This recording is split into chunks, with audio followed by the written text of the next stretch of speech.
45 teams battle to get to the main event with a lot of returning favorites and a lot of new faces. Welcome to the Junkyard Joust, everybody. I'm Aaron Yonda. We're jumping right into Season 5 of the Joust, and here are the teams for the very first qualifier. It's Oops All Boats, Bloodlight, Thunderlords, Incinerators, and the Cars. Let's head into the garage and check out these teams. First up, it's this fiery brand new team, the Incinerators. Last season's highly successful sea rescue boat split off from Shark Attack and formed Oops All Boats, a team of all boats. The Thunderlords are back with some of their original members and some new ones. I think it's just what we needed. It's a heavy-duty team of cars from the 80s, the Cars. Bloodlight first showed up back in Season 3. They're here with a new team to give it a shot in Season 5. Let's head out into the Junkyard and joust. Starting us off in round 1, it's going to be the Custom Cougar for the Incinerators. The team running order is randomly decided, but the teams get to decide which car they want to send down when it's their turn. The Cougar is in place on the track, and here comes the first car for the Cars, Cadillac Seville, sponsored by Stump's Tree Farm. If you're new to the joust, the way it works is cars have to be right side up at the end of the round. If they are sideways or upside down, they are eliminated. Here comes the illustrious Sea Rescue Boat with Baby Cookie on board, sponsored by Sicken. Hi, it's me, Baby Cookie. The Sea Rescue Boat launches off the back of the Seville. Cookie goes flying, and the boat makes a magical recovery, as it often does. First up for Bloodlight, it's the Scion XB, sponsored by Farty Marty. The Scion does not go off the ramped back of that Seville, slots in for a second, but then goes curbside, which is dangerous. Up now for the Thunderlords, it's Captain America, 102 grams, sponsored by Sid from Cybertron. The Scion gets booted over the field into the crates, and Captain America just took down a difficult to take down vehicle. That's a rough loss for Bloodlight. Only 3 out of these 5 teams get to move on after this competition, and it's going to be a lot harder for Bloodlight now. Here comes Amazoom, sponsored by Tim the Bear Neal. Amazoom slots in solidly behind Captain America and does not go curbside, which is important. Aston Martin Lagonda is going to take a crack at the line of cars, for the Cars, sponsored by PriceX Private Parts. The Aston Lagonda can't make anything happen, and the line grows longer. We are backing down the track pretty far for a qualifier. Let's see if Seafire can shake things up, sponsored by Brendan Walsh. Seafire, a fairly gentle slide into the back of the Lagonda. You get the feeling that the Oops All Boats team is not going to be a particularly damaging team. They're more survivors. High-Tech Missile, sponsored by Chris and Kat's Casa de Chaos. And with a bang, Seafire is hurled bodily from the track, and then High-Tech Missile goes up on top of the Lagonda and just kind of hangs out there on top of it. Not a particularly safe position. Spider Machine, sponsored by Chome. Watch out for this thing, it's got a low front. Spider Machine undercuts the Lagonda and does manage to knock it off the track. High-Tech Missile recovers, and right now the Lagonda looks pretty iffy. Probably is going to be counted sideways beyond that 45 degrees. Fangula, sponsored by Beaks Busted Barn Finds. Fangula takes a shot at Spider Machine but doesn't have any luck, and now it's right behind its own teammate. Gotta be careful. Next up for the Cars, it's the Ferrari 308, sponsored by Chemical Knight. The Ferrari slams Fangula off the track. A nice hit. Fangula does not make a recovery, and the Ferrari spins around, gets off the track. Great hit, great recovery. That's what you want to see. Here comes the SRN-6 hovercraft, sponsored by Hendrika's Heavy Hauling. The hovercraft doesn't do any damage, almost knocks the Lagonda over, but doesn't quite do it. Now it's locked in. It's a pretty wide hovercraft. 65 Malibu for Bloodlight. Nice looking car, sponsored by Sloss Automotive Sachet and Buffet. The Malibu hits a wall, but does manage to knock the Lagonda over. Almost certain elimination for the Cars there. Good hit.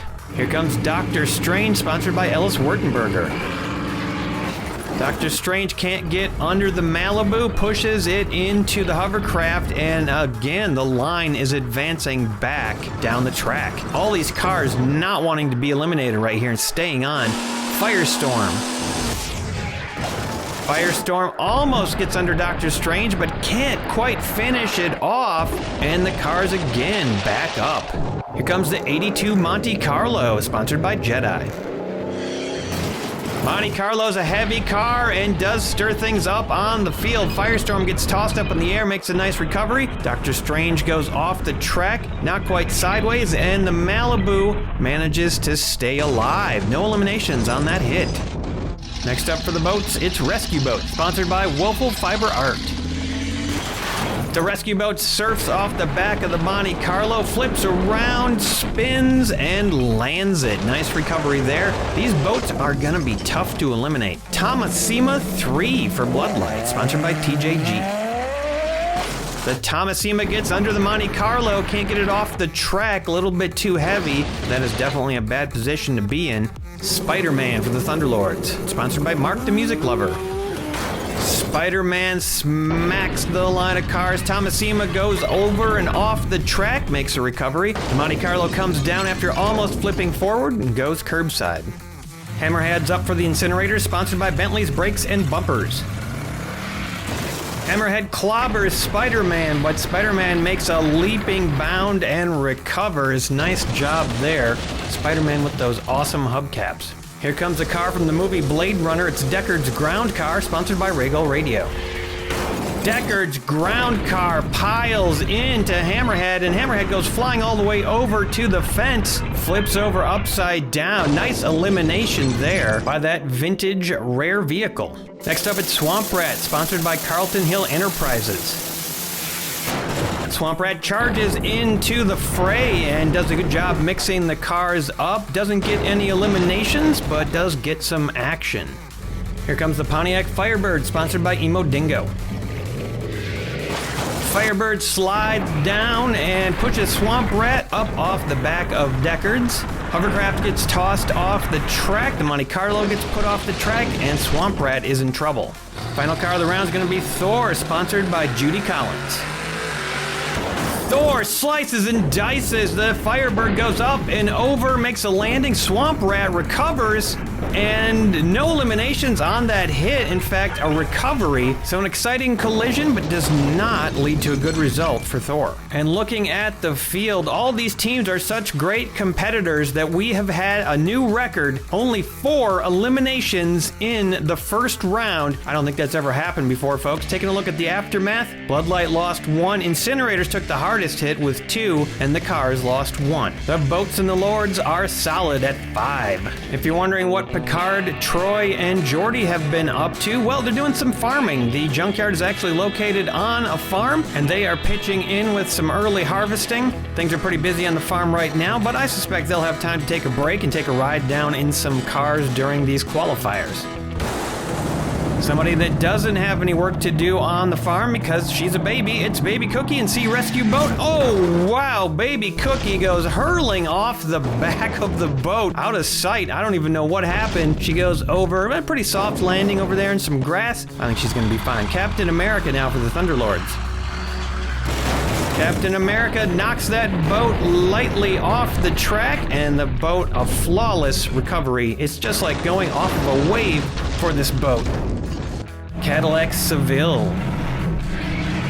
A heavy slam from the Seville, and it is locked in with that low back end. Let's see if that causes any trouble for High-Tech Missile. The Missile has a nice low front, does not go off the back, does not undercut either, and just slots in. We're backing up again. Amazoom. Amazoom pushes the High-Tech Missile underneath the Seville and starts to get it off the track. Can't finish the job. A little too light. Seafire.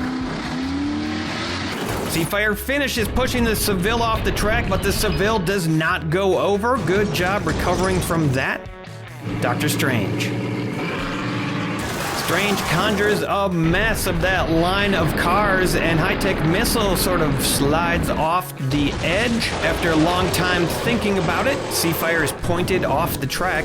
If you're wondering who's going to drive you home tonight, it could be Deckard's ground car for the Cars.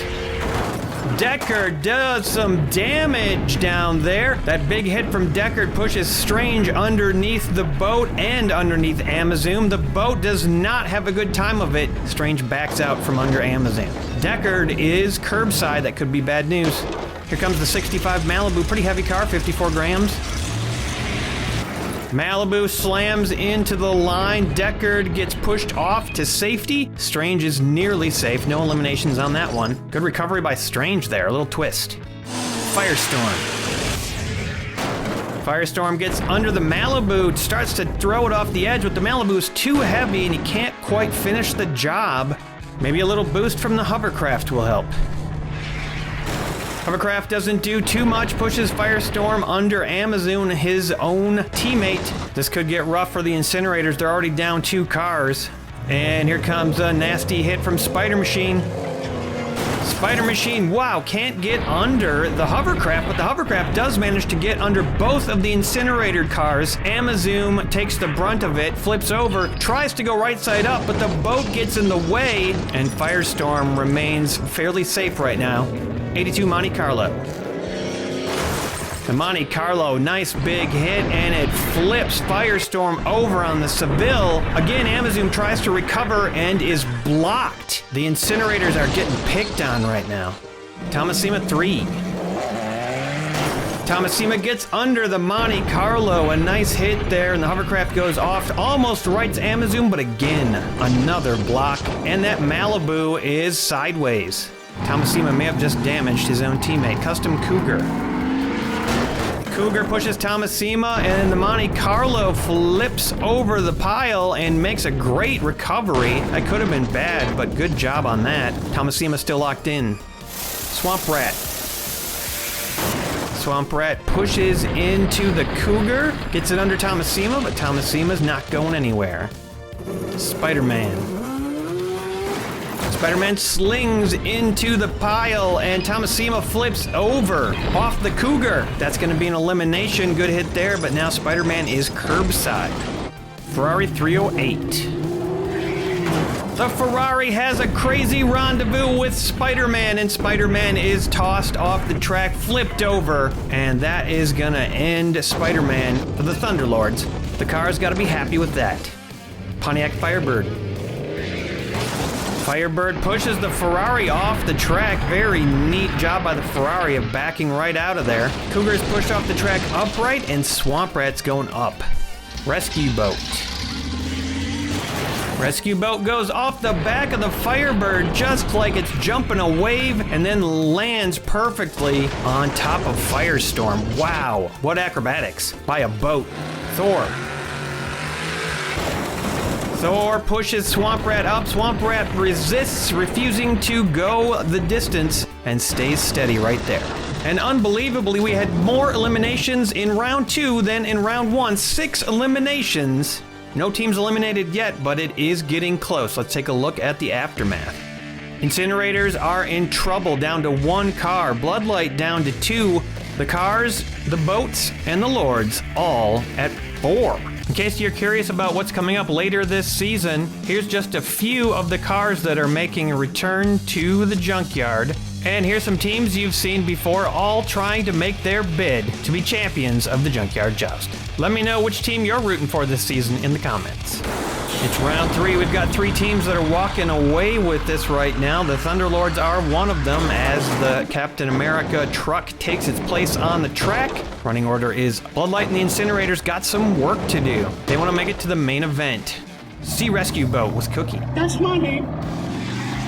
The boat goes right off the back of Captain America as expected. Cookie really takes flight this time, bounces way up in the air, and goes spinning and flying all over the place. Wow, good job, baby Cookie. She can tell how happy she is about that. Cadillac Seville. The Seville slots in as usual and sets up a potential ramp for the next vehicle. Pontiac Firebird, will it take the ramp? The Firebird does not take the ramp. It also slots in, and now we got a line of cars forming. Custom Cougar, can it break the line? The Cougar starts to break the line with the Firebird, but not a great hit right there. But here comes a hit that's going to do some damage. I guarantee it. Spider Machine. Spider Machine takes down the Pontiac Firebird. Cougar gets lucky and manages to escape barely off to the right side. Only thing keeping incinerators in this match. And now Bloodlight are in trouble. Rescue boat. Rescue boat starts to move the Spider Machine off the track. Not much of a hit right there. That's not what these boats do. Ferrari 308 usually provides us with a pretty good hit. Ferrari gets some action, pushes a boat off the track, and knocks Spider Machine off. No eliminations, though. It's been a tough competition, very difficult to eliminate many of these vehicles. High-Tech Missile, Bloodlight's last chance.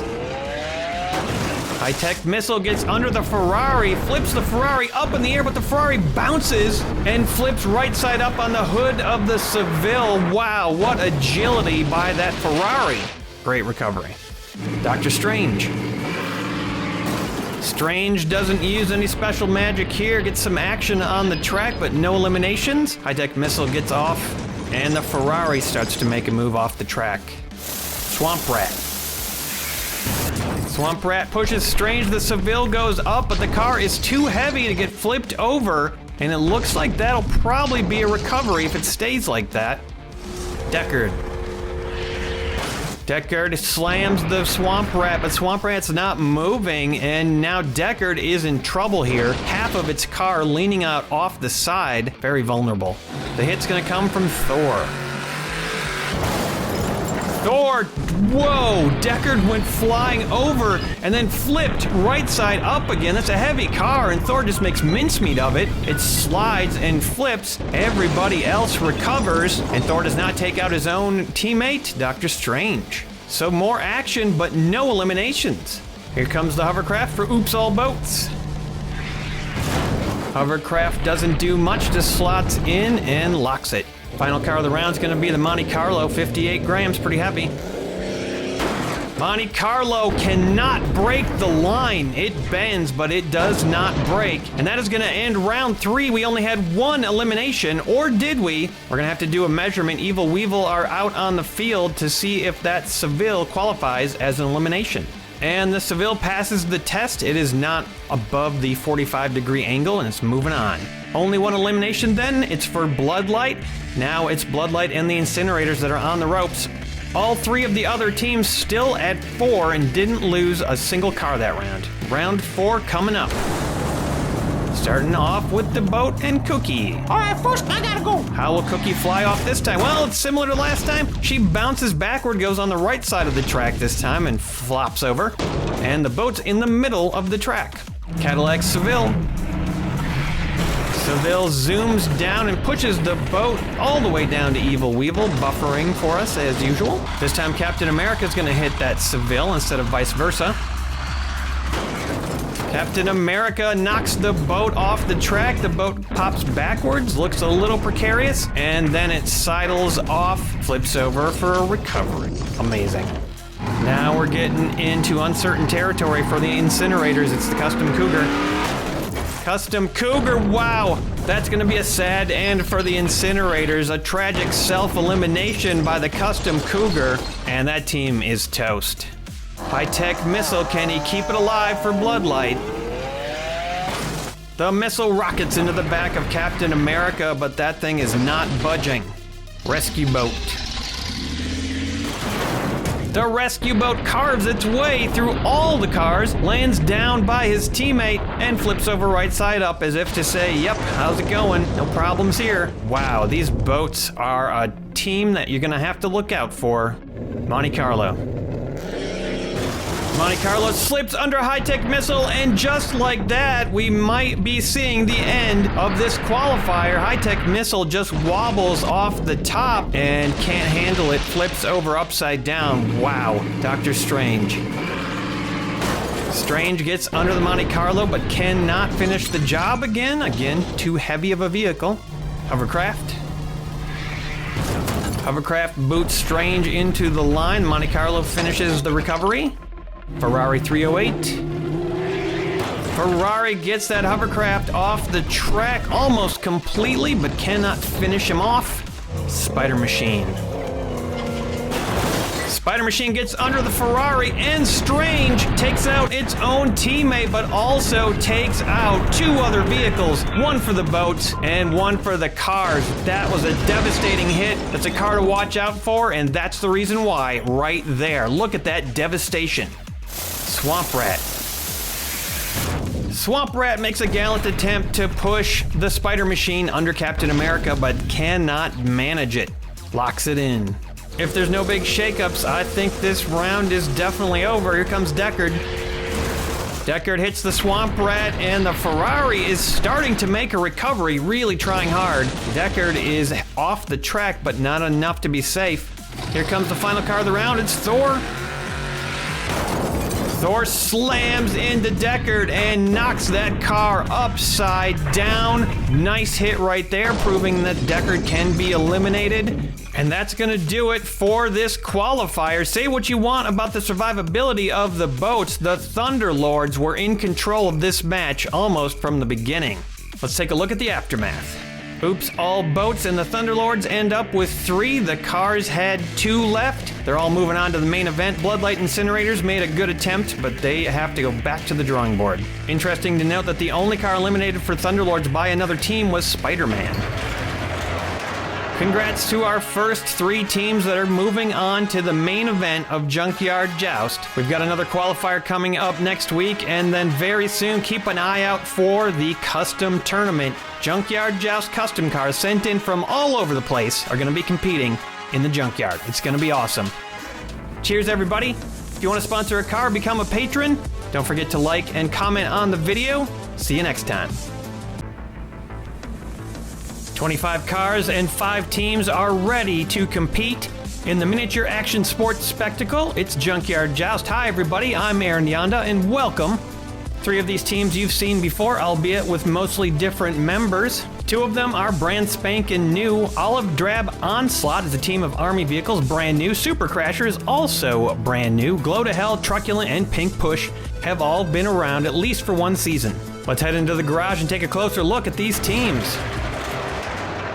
Olive Drab Onslaught is sponsored by Carlton Hill Enterprises. Oh boy, it is hard to say all those words. Oh, here we go. A team that's slightly easier to say. It's Truculent. They were around last season. 2 returning vehicles from last season and 3 new ones. Pink Push. They've been around since season 1. The Pink Caddy was there when it all began. These other 4 vehicles are brand new. Glow to Hell. A team of glowing vehicles that are light on their feet. Super Crashers, an old school team of super fast vehicles. Now it's time to head out to the Junkyard and joust.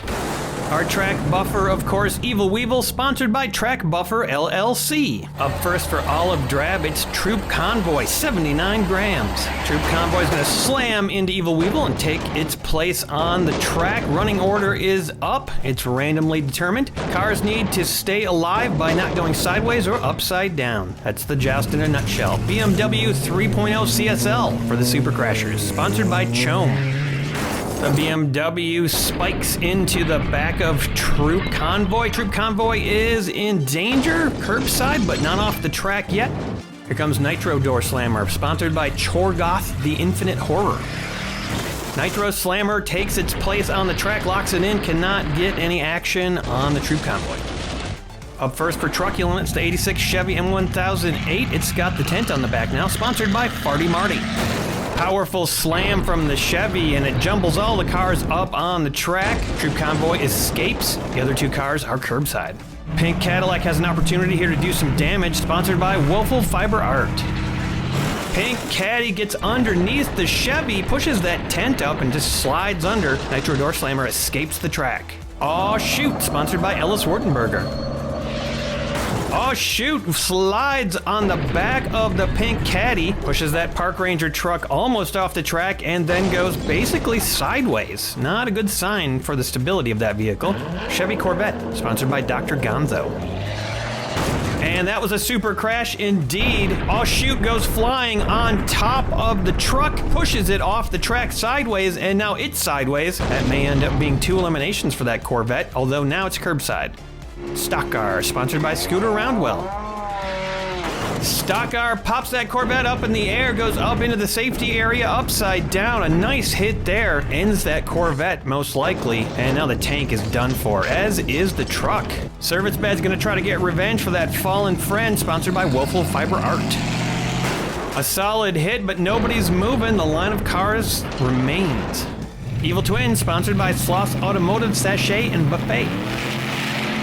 Evil Twin, a nice hit, but it wobbles and can't really get anything happening. A little unstable there, but stays on the track. Could have just created a little bit of a ramp. Gunslinger's got to try to survive the low back of this vehicle, sponsored by Sean and Patrick Hogan. Gunslinger knocks the Evil Twin off the track, but takes itself out in the process, spins over upside down, and wow, not a great start for that vehicle. Unfortunate for Olive Drab. Meanwhile, the Evil Twin is doing great. Gruesome Twosome, sponsored by Zero Blacktip. It's more of a gruesome onesome at this point. There's no engine in the front. Maybe they took that out to try to make it an undercutter, but it doesn't work on the service bed. Next up for Glow to Hell, it's the Boulevard Bruiser, sponsored by Sid from Cybertron. This is the heaviest car on their team. Boulevard Bruiser does a little bit of pushing, does manage to get Gruesome Twosome underneath the service bed, but service bed is good at surviving these kind of things. And here comes Truculent's 81 GMC Bandura, sponsored by Emo Dingo. Ooh, no, a heavy vehicle, and it takes out his own teammate. A teammate he can't afford to lose. That is tough. Also, takes out one of the Glow to Hell team and does not take out Gruesome Twosome. So, all in all, a very mixed result on that hit. 57 Thunderbird for Pink Push, sponsored by Jason's Bits Boys. Thunderbird slams into the line and doesn't do much moving. Locks it in. Armored Personnel Carrier, sponsored by Chemical Knight. The Carrier locks it in nicely, doesn't go anywhere. That's really what you want in a vehicle. If it can stay on the track and be safe, that's a good thing. Lamborghini Marzal, sponsored by Scarsloth. The Lamborghini also locks it in on the track. We are getting a long line of cars that refuse to budge right here, and this line is going way back, farther than it usually does. Gloke and Dagger are gonna try to mix up this line, sponsored by Sicken. Gloke and Dagger can't move the line either. Gets a little bit of that Lamborghini up on the curb, but that's it. Here's a nice heavy vehicle that could shake things up, the 20 Jeep Gladiator for Truculent. And look at that spin. What a move from the Jeep Gladiator. Just flies off the track, chunks flying everywhere. The Lamborghini is tossed off the track, but not a whole lot of action, but what a move and a survival. Good for Truculent. Here comes an interesting vehicle. I think it's from Thunderbirds. Lady Penelope's Rolls Royce, sponsored by Hasty Productions. Good solid hit and locked in. Tank Gunner, sponsored by Hendrika's Heavy Hauling. Tank Gunner, nice hit, but can't get anything to happen. A little bit of movement on that Rolls Royce. Alpha Carabo, sponsored by Judy Collins. And the Carabo pushes Lady Penelope's Rolls Royce up on Gloke and Dagger, and she flips over, sadly on her side, probably done. Jaded for Glow to Hell, sponsored by Indy Capo. Jaded pushes into the line but can't get anything going. Just a little movement, enough to maybe set something up for the 66 Chevy Suburban, 78 grams, sponsored by Stump's Tree Farm. The Suburban knocks two cars off the track. The Carabo is eliminated, but Jaded manages to elude the elimination, spins, pivots, and lands it. Next up, it's Blown Delivery, 95 grams. This is a nice looking vehicle, sponsored by Hey Hey's Hatchback Hanger. Oh no, Pink Push had high hopes for that giant vehicle, but it just bashes into the back of the Suburban and goes sideways. Also takes the Suburban out. Truly unfortunate that such a nice looking vehicle just took itself out instantly. What a waste. Checking out the field, it looks like we've got 10 eliminations. That's a bit more than the 4 from the previous qualifier. It looks like Truculent was hardest hit, losing both of their guys from last season. They're down to 2. Olive, Super Crashers, Pink Push, each lost 2, and Glow to Hell's looking pretty good right now with 4 left. They'll start us out in round 2 with Nitro Door Slammer. Running order is up. Nitro Door Slammer takes its place, very leisurely stroll up to the front of the track. Next up's gonna be the Pink Cadillac, good starter vehicle for Pink Push. Pink Caddy pushes that Nitro Door Slammer right off the track, but Nitro Door Slammer, good recovery there. Twists its way out. armored personnel carrier. The personnel carrier goes off the back of the pink caddy and tries to escape, but can't quite make it off the track. That could end up being unfortunate. Gonna take a hit now from the BMW. BMW, nice hit, but can't get anything going. Locks it in. Here comes the 81 GMC Vandura. Took out one of its own teammates last time. Let's see if you can do better this time. And it does. It takes the BMW down. BMW sideways off the side of the track. Nice hit. Here comes Gloke and Dagger trying to get some undercutting action here. Can't quite do it. Too heavy, that van, and it bounces backwards and goes curbside. Evil Twin's got an opportunity here with that curbside Gloke and Dagger. And Evil Twin takes advantage of it, knocks Gloke and Dagger off the back of the van, and Gloke and Dagger spins a little bit, turns over, cannot right itself. Done. Nice hit. Troop Convoy. The convoy goes off the back of Evil Twin like a ramp, spins and cannot land it. Goes all the way up to an 8. Nice high jump. Too bad it could not make the landing, and it's sideways up by the crates. Evil Twin doing the job. And importantly, staying locked in on the track with that ramp ready for the next car. It's gonna be Gruesome Twosome. Can Gruesome Twosome get under Evil Twin? Yes, it can. It pops Evil Twin up on the back of the van, but Evil Twin's not willing to flip over just yet. Is it gonna be able to hold on when this big Jeep Gladiator comes down? The Jeep breaks up all the cars, and oh no! Gruesome gets under the van, and the Jeep just took out its own teammate. And on the way down, the van righted the BMW and saved it. Truculent, a team that made it to the finals last year, really struggling to not take out their own teammates in this qualifier. It's not a good sign for them. Boulevard Bruiser. Boulevard Bruiser pops the Jeep one in the back, but the Jeep manages to stay steady. I thought I saw some piece of something. Taking a closer look, it does appear that the trailer hitch, maybe even the bumper, came off of that Jeep, and it is damaged. 57 Thunderbird. The Thunderbird pushes Bruiser all the way back up to the Jeep and creates that line of cars. The Jeep probably feeling a little Boulevard bruised right now. Tank Gunner. Tank Gunner really gets Boulevard Bruiser in a tailspin, knocks it off the track, some shards of stuff flying around, and Boulevard Bruiser manages to land it. Lamborghini Marzal. The Lamborghini just locks it in. We got a nice line going. Just one car left this round. It's gonna be Jaded. Jaded, only 26 grams, doesn't really do anything, but also doesn't get eliminated, and that's important. Let's take a look at the aftermath. 3 cars eliminated, Truculence down to 1, Olive Drab down to 2, and Glow to Hell have been brought down to earth, so to speak. Everybody else remains steady. We're gonna drive right into round 3, starting off with Pink Cadillac for Pink Push. Pink Caddy's gonna take its place down at the edge of the track. All 5 teams still in this. When we're down to 3 teams, this match is over. BMW. The BMW just locks it in. Sometimes caution is the better part of valor. There might not be an elimination, but at least you're not eliminating yourself. Nitro Door Slammer. Nitro Door Slammer also locks it in. They're all up at the front. I have a feeling the next car is going to cause some damage. It's going to be the Tank Gunner. It's 59 grams. Tank Gunner, wow, did you see Nitro Door Slammer flipping all the way over to the crates over and over, but can't land it. The car's been pretty good at recovering, but man, does it go high all the way up to 11, and then it hits the crates, tumbles upside down. At least it did it spectacularly, but that's gonna hurt for Glow to Hell. Here comes the Jeep Gladiator, last chance for Truculent. The Jeep splits the field. Tank Gunner makes a nice spinning recovery. BMW, not so much. And this time it's upside down. It does not look good for that car this time. Here comes the Thunderbird. The Jeep holds the line barely after that hit, manages to stay alive, but now is curbside. Gruesome Twosome. Gruesome gets a fairly tame hit, doesn't go under anything, and the Jeep is definitely in trouble. That is near elimination right there. Truculent barely holding on. Boulevard Bruiser.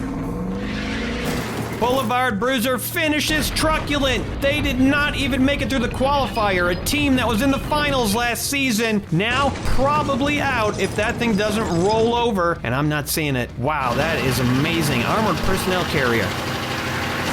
The personnel carrier just cleans up on the track, knocks the Thunderbird off, it rolls over and survives. Boulevard Bruiser also survives. An impressive looking hit, but no eliminations. Everybody managed to get out of the way. Evil Twin. Evil Twin bounces off the back of the personnel carrier and cannot set up the ramp. And slowly but surely that Jeep is starting to turn over. Can Truculent get back in this match? Lamborghini Marzal. The Lamborghini tosses Evil Twin to the right, over on top of its own teammate, upside down. Evil Twin cannot make a recovery, and now the Lamborghini's in trouble. Final car of the round, Jaded for Glow to Hell. Jaded can't do anything except save the Lamborghini, actually pushes it more into an upright position, and that's going to cap off round 3. We had 4 eliminations in this round and some definite shakeups. Let's take a look at the aftermath. And unbelievably, our first team to get eliminated in this qualifier, Truculent, who did so well last season, not even going to have a shot at it this season. The other 3 eliminations were 1 car apiece for Super Crashers, Go to Hell, and Pink Push. Everybody is at 2. This is a very even match as we head into round 4. Starting off the round is going to be Olive Drab Onslaught with the Armored Personnel Carrier.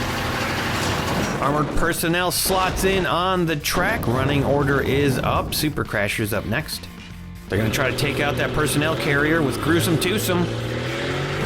And they get under, but can't quite finish the job. Will the next car be able to help? Gruesome Twosome could be in trouble here as well. Pink Push going with the old standby.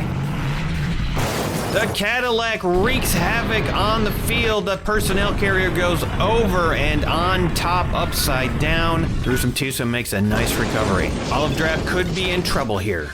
Glow to Hell opting to send down Jaded first in this round. Let's see if that pays off.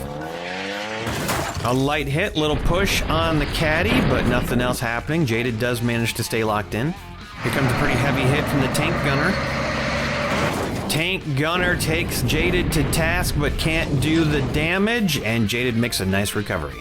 Super Crash is sending down the Lamborghini. The Lamborghini tries to knock Olive Drab out of this competition, nearly does it. It's close.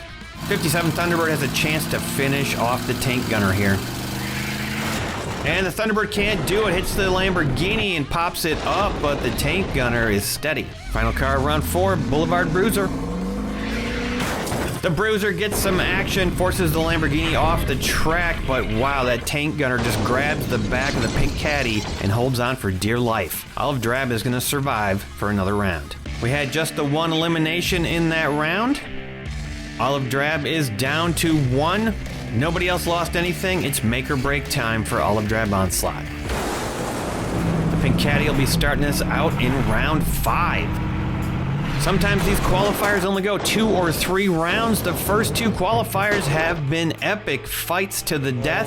4 rounds in the first qualifier, 5 in this one so far as Jaded slots in behind the pink caddy. And now Gruesome Twosome's gonna take a shot at those cars. Ooh, a nice block there from Jaded, and Gruesome cannot get under and is up on the curb now. Here comes Tank Gunner, the last hope for Olive. Tank Gunner does a great job of keeping in this fight. Gruesome Twosome flipped upside down. Jaded goes upside down, tries to make a recovery, and does it. What a recovery from Jaded right there. Wow, I don't know where it got the power to do that. Thunderbird. Thunderbird tries to end the Tank Gunner, but can't do it. Pushes its own teammate up in a dangerous position under Evil Weevil. Curbside. Boulevard Bruiser. The Bruiser tries to mess things up on the line of cars, but can't do it. Lamborghini, last car of the round. Lamborghini tries to take out the Bruiser, but wow, look at that great recovery by the Bruiser. A lot of cars would have just slid off and been done. Bruiser flips it over. So another round with only one elimination, and this time it's for Super Crashers. They are in danger. Taking a look at the aftermath, you got one for Olive, one for Super, two for the other two teams. This is still anybody's match. As we head into round 6, starting off with Glow to Hell, Jaded. It's great to see an intense competition like this in the qualifiers. You know that it's going to make for a great main event. Any of these teams that are getting eliminated, I think you're going to see some form of them coming back later because most of them have been very good in both of these qualifiers. Pink Caddy lining up. Tank Gunner had an elimination last round. Can he do it again? Tank Gunner bounces off the line of cars, goes sideways on the track. This is a supremely vulnerable position right here. This could be it for Tank Gunner if it can't make a recovery after this hit from the Lamborghini. Lamborghini tries to take out the Tank Gunner. Wow, what resiliency right there. It manages to stay alive, barely, and it's still gonna take another hit from the Boulevard Bruiser, biggest car on Glow to Hell's team. A mighty hit from the Bruiser. The Tank Gunner is tossed sideways. The Lamborghini gets pushed off, tries to hang on, and just loses its balance and flips over at the last second upside down. That's gonna push both of these teams out of the match, but it's not over for one of them. One of them's gonna move on. We got one more hit. Something could still happen here for the Thunderbird. Thunderbird, wow, look at this. The Boulevard Bruiser gets thrown up in the air, flipped over upside down. Another elimination in this round. What amazing action. Glow to Hell, though, okay, because they still have Jaded. Incredible 3 eliminations in this round. Let's go to the aftermath. Pink Push and Glow to Hell are moving on, but who's going to be our third team? We're going to use our scoring formula to figure this out. It's the number of cars a team has left times the round number. And Super Crashers had more cars left for a longer time. They're going to get more points, 28 to 22, and Super Crashers are moving on to the main event. It was a heated competition, but only 3 teams can move on, and these are gonna be our 3. Congrats to our winners. If you enjoy the Junkyard Joust, there's a couple things you can do to help me out. Like and comment on the video. You can even become a patron and help support the show directly, and even get your own sponsored vehicle. Thanks for watching, everybody. We'll see you next time on the Joust. Have a good one. More cars, more crashes, and a heated competition today on the Junkyard Joust. Hi everybody, I'm Aaron Yonda. You've seen these teams before, but a lot of them have changed their rosters up significantly. You've got Bat Mobility, Worthington Drabsters, Propulsion, the Sunshades, and the Indigo Ice Picks. The Worthington Drabsters are back to see if they can prove that dragsters stand a chance at the Joust. Some heavy cars on this team. The former champion Indigo Ice Picks didn't do so hot last season, but they are back with a brand new roster. Look at the agility in some of these cars. Sunshades made it all the way to the finals, but then they kind of lost it. They're back with 3 returning vehicles and 2 new ones. Bat Mobility infamously lost all 5 cars in round 1 of their qualifier last season. They're back to make sure that doesn't happen again. Propulsion did all right last season, but now they've got a completely new lineup, and this looks promising. Let's head out to the Junkyard and Joust. We're going to start this off with 5 alarm for the Sunshades. Cookie's been told she can ride on top of it as long as she jumps off. And there she goes, jumping free of the vehicle. Got to keep that ladder clear in case 5 alarm needs it for some acrobatics. Baby Cookie's best friend, Captain Picard's going to be going down in the Fright Bike, sponsored by Liz's Wizard Arts and Witchcrafts. Fright Bike gets right under 5 alarm, and it's just enough that 5 alarm can't make a recovery, at least not yet. It'll be interesting to see how this motorcycle does on the track. Wow, that's rough for the Sunshades. Bad start, similar to how they started out the finals. And now we've even got a little bit of a ramp on the track. Looks like the Ice Picks have an answer to that ramp. It's Sonic, sponsored by Farty Marty. Sonic jams into the back of the motorcycle, pushes the ramp off the track. Not interested in that. Picard goes flying, and 5 alarm, oof, doesn't look good. And now Sonic is poised on top of the track, Picard's tiny legs sticking out in the background. Bat Mobility's on the scene, MBK van, sponsored by Woeful Fiber Art. MBK plows through everything on the track. Sonic goes flying, somehow lands sideways and sticks that way. The motorcycle gets flipped over, the ramp breaks off the back, and that motorcycle's now in trouble. Here comes Wild Thing, 48 grams, sponsored by Judy Collins.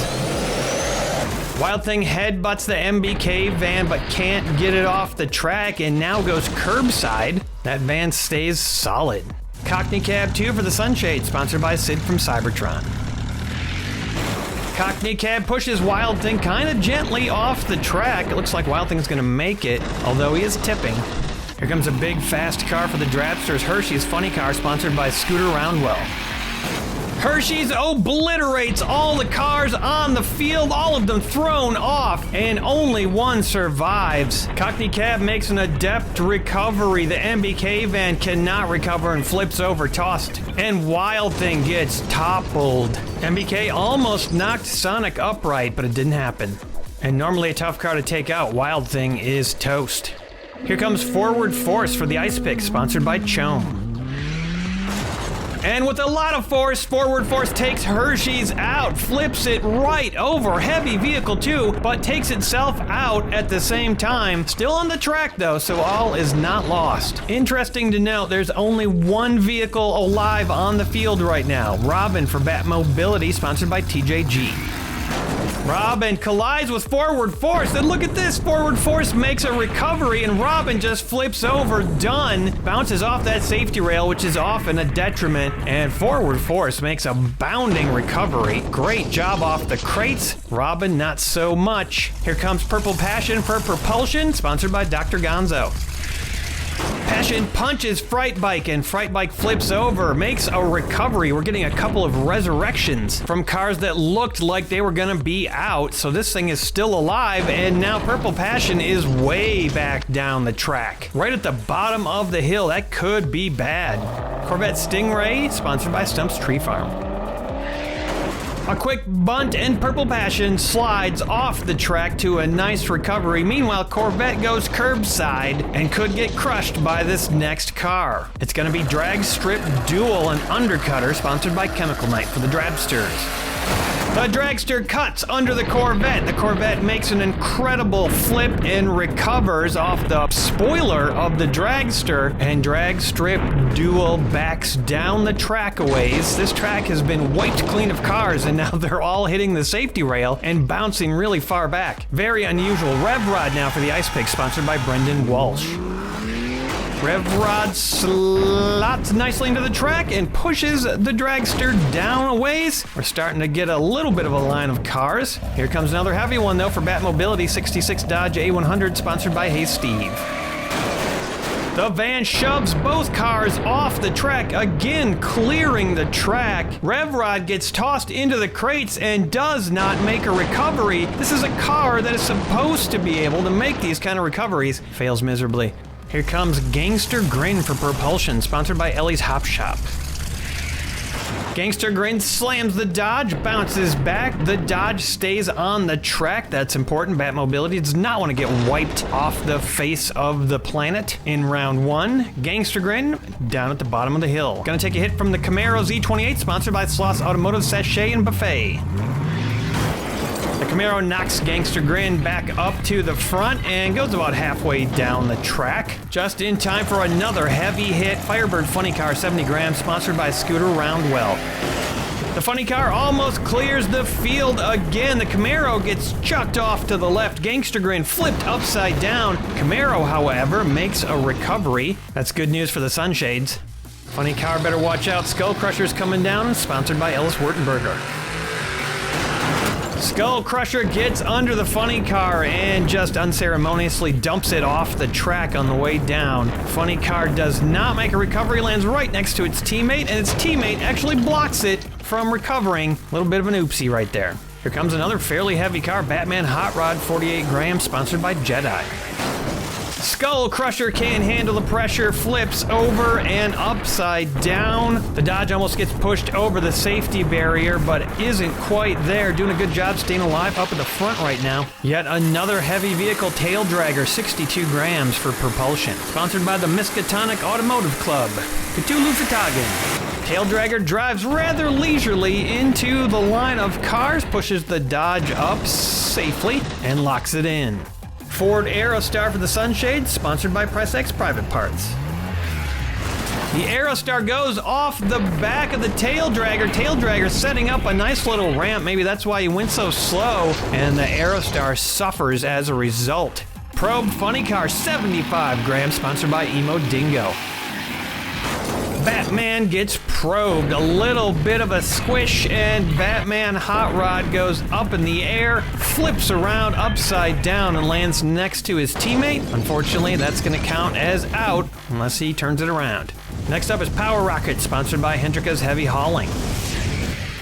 Power Rocket gets under that funny car, and another elimination for the Worthington Drabsters. Those heavy vehicles are great, but they do not take a hit very well. And now Power Rocket is curbside. Batmobile, sponsored by Tim the Bear Neal.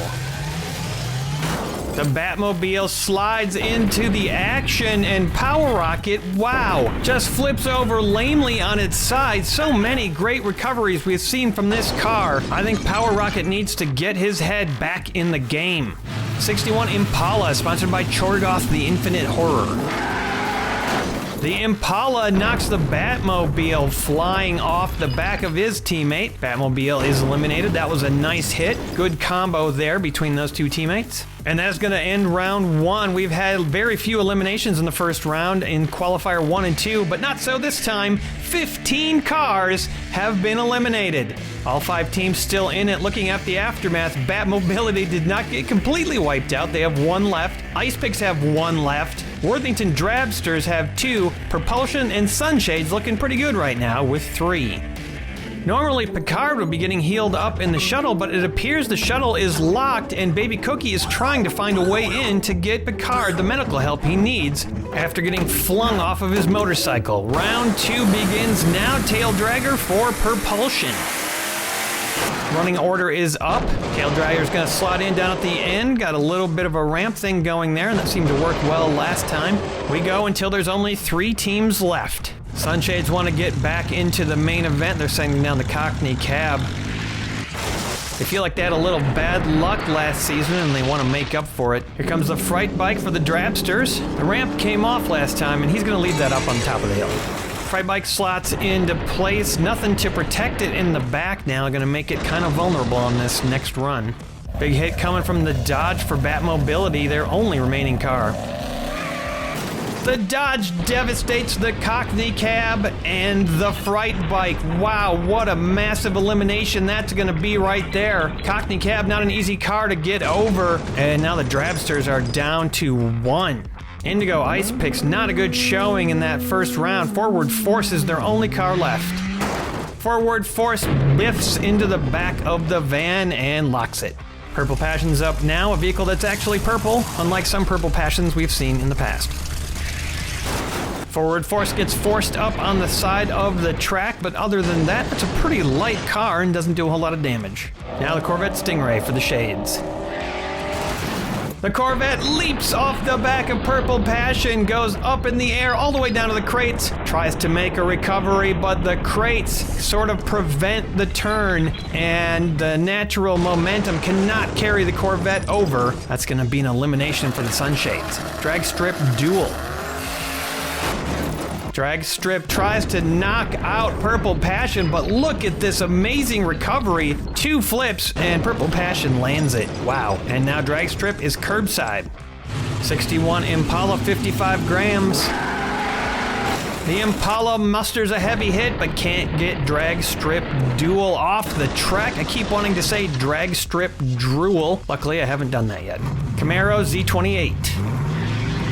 The Camaro finishes pushing off Drag Strip Duel, and that is going to already end the round. We've already cycled through all the cars that remain. 3 eliminations in this round. We're down to 7 cars, but somehow we still have 5 teams in the match. Taking a look at the aftermath, And look at this, everybody down to 1 car except for Propulsion, who remains at 3. They are dominating this match. It's anybody's game right now. Round 3 coming up. Tail Dragger going to start us off for Propulsion. The fate of 4 teams hangs in the balance right now. Except for Propulsion, if anyone is eliminated, that team is out and has no chance to make it to the main event.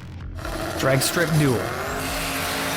Drag strip tries to get under the back of Tail Dragger, can't do it, tosses it up in the air a little bit, but can't get under. Will that come back to haunt it? Forward force. Forward force slots in, can't get any action. We got 3 cars locked in. Let's see if the Camaro can make anything happen. The Camaro knocks forward force off. Forward force almost tips, goes sideways, and there's a threat. But then it lands back on all 4 tires. Lucky day for the ice picks. Here comes a big hit from the Dodge. The Dodge powers through, 2 vehicles on the track. The Camaro is tossed up in the air. Drag strip duel turned over sideways. The Camaro went pretty high, all the way up to level 6 on the height bar. Absolute annihilation, and right there, that Dodge may have just cinched its chances to make it into the main event for Bat Mobility, with 2 teams being eliminated if they stay sideways. Purple Passion. Purple Passion gets nothing going, 26 grams, not a very heavy vehicle, so it's just gonna lock it in. And now there's just 1 Propulsion car to come back down. If it's careful here, then nothing's gonna change. Impala. The Impala doesn't move anybody off the track. The van barely stays alive. Wow, that was so close. But Bat Mobility are gonna stay in this match, improbably. And with that hit, round 3 ends, and the quickest qualifier of the season so far is over. Some good competitors on all these teams, but the Drabsters and the Sunshades have been eliminated. Propulsion looked great in this match, and they're one to keep an eye on. Ice Picks should have done better, but they still stayed alive. Speaking of alive, Jordy LaForge is still alive. Unfortunately, he is stuck under a tractor, with Troy trying to help get him out, and that explains why they can't get Picard into the shuttle, although that's not stopping Cookie from trying. Well, hopefully they'll get all this sorted out in time for the next episode. In the meantime, here are your 3 teams that are moving on to the main event. So my imagination, or is that Purple Passion starting to turn a little blue in the front? Huh, strange.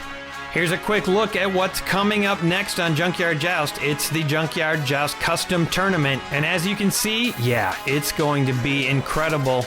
It's definitely going to be like nothing we've ever seen before on the Junkyard Joust. Thank you to all my patrons that make this show possible, and we'll see you next time on Junkyard Joust. Hammered Coupe and Solaire together on the same team. You've probably already heard it. It's been all over the Miniature Action Sporting News. Hammered Coupe has been drafted onto the Crimson Crashers team, creating a team that some are saying cannot be defeated. Hi everybody, welcome to the Junkyard Joust. I'm Aaron Yonda, and these are your 5 teams. There's some familiar names here and 1 completely new team. Let's head into the garage and see what we've got. The Bite Marks made it all the way to 5th place in the finals of Season 1, and they are back to try again after all this time. The Combustion Kings are back with some big engines and some big agility this season, with some flashy looking vehicles. Crimson Crashers made it to number 4 in the finals last season, and they are back with an all new lineup except for Solaire. We've seen Joust and Jalopies around for a while, and they are back with a large batch of Jalopies this season. Metal Machines are a brand new team of fairly low center of gravity vehicles, and it should be interesting to see how they do. Let's head out to the Junkyard and Joust. First up, it's going to be Hollowback for the Combustion Kings, sponsored by Chome. The randomized running order is up. In regular Junkyard Joust, the teams get to decide which cars they want to send down win, and as usual, sideways or upside down at the end of the round, and you're out. Up now for the Bite Marks, it's Double Demon, sponsored by the Miskatonic Automotive Club. Double Demon tosses Hollowback off the track. We haven't seen Double Demon since back in Season 1 when it was on the Speed Demon team, which did all right in that season. New car for the Crashers, Bisector, 62 grams, sponsored by Sid from Cybertron. Bisector bisects Double Demon, and Double Demon, unbelievable. That car very difficult to turn upside down and get it to stay there. It gets stuck on the track, and if it doesn't get turned over, it's out. Rough start for the bite marks.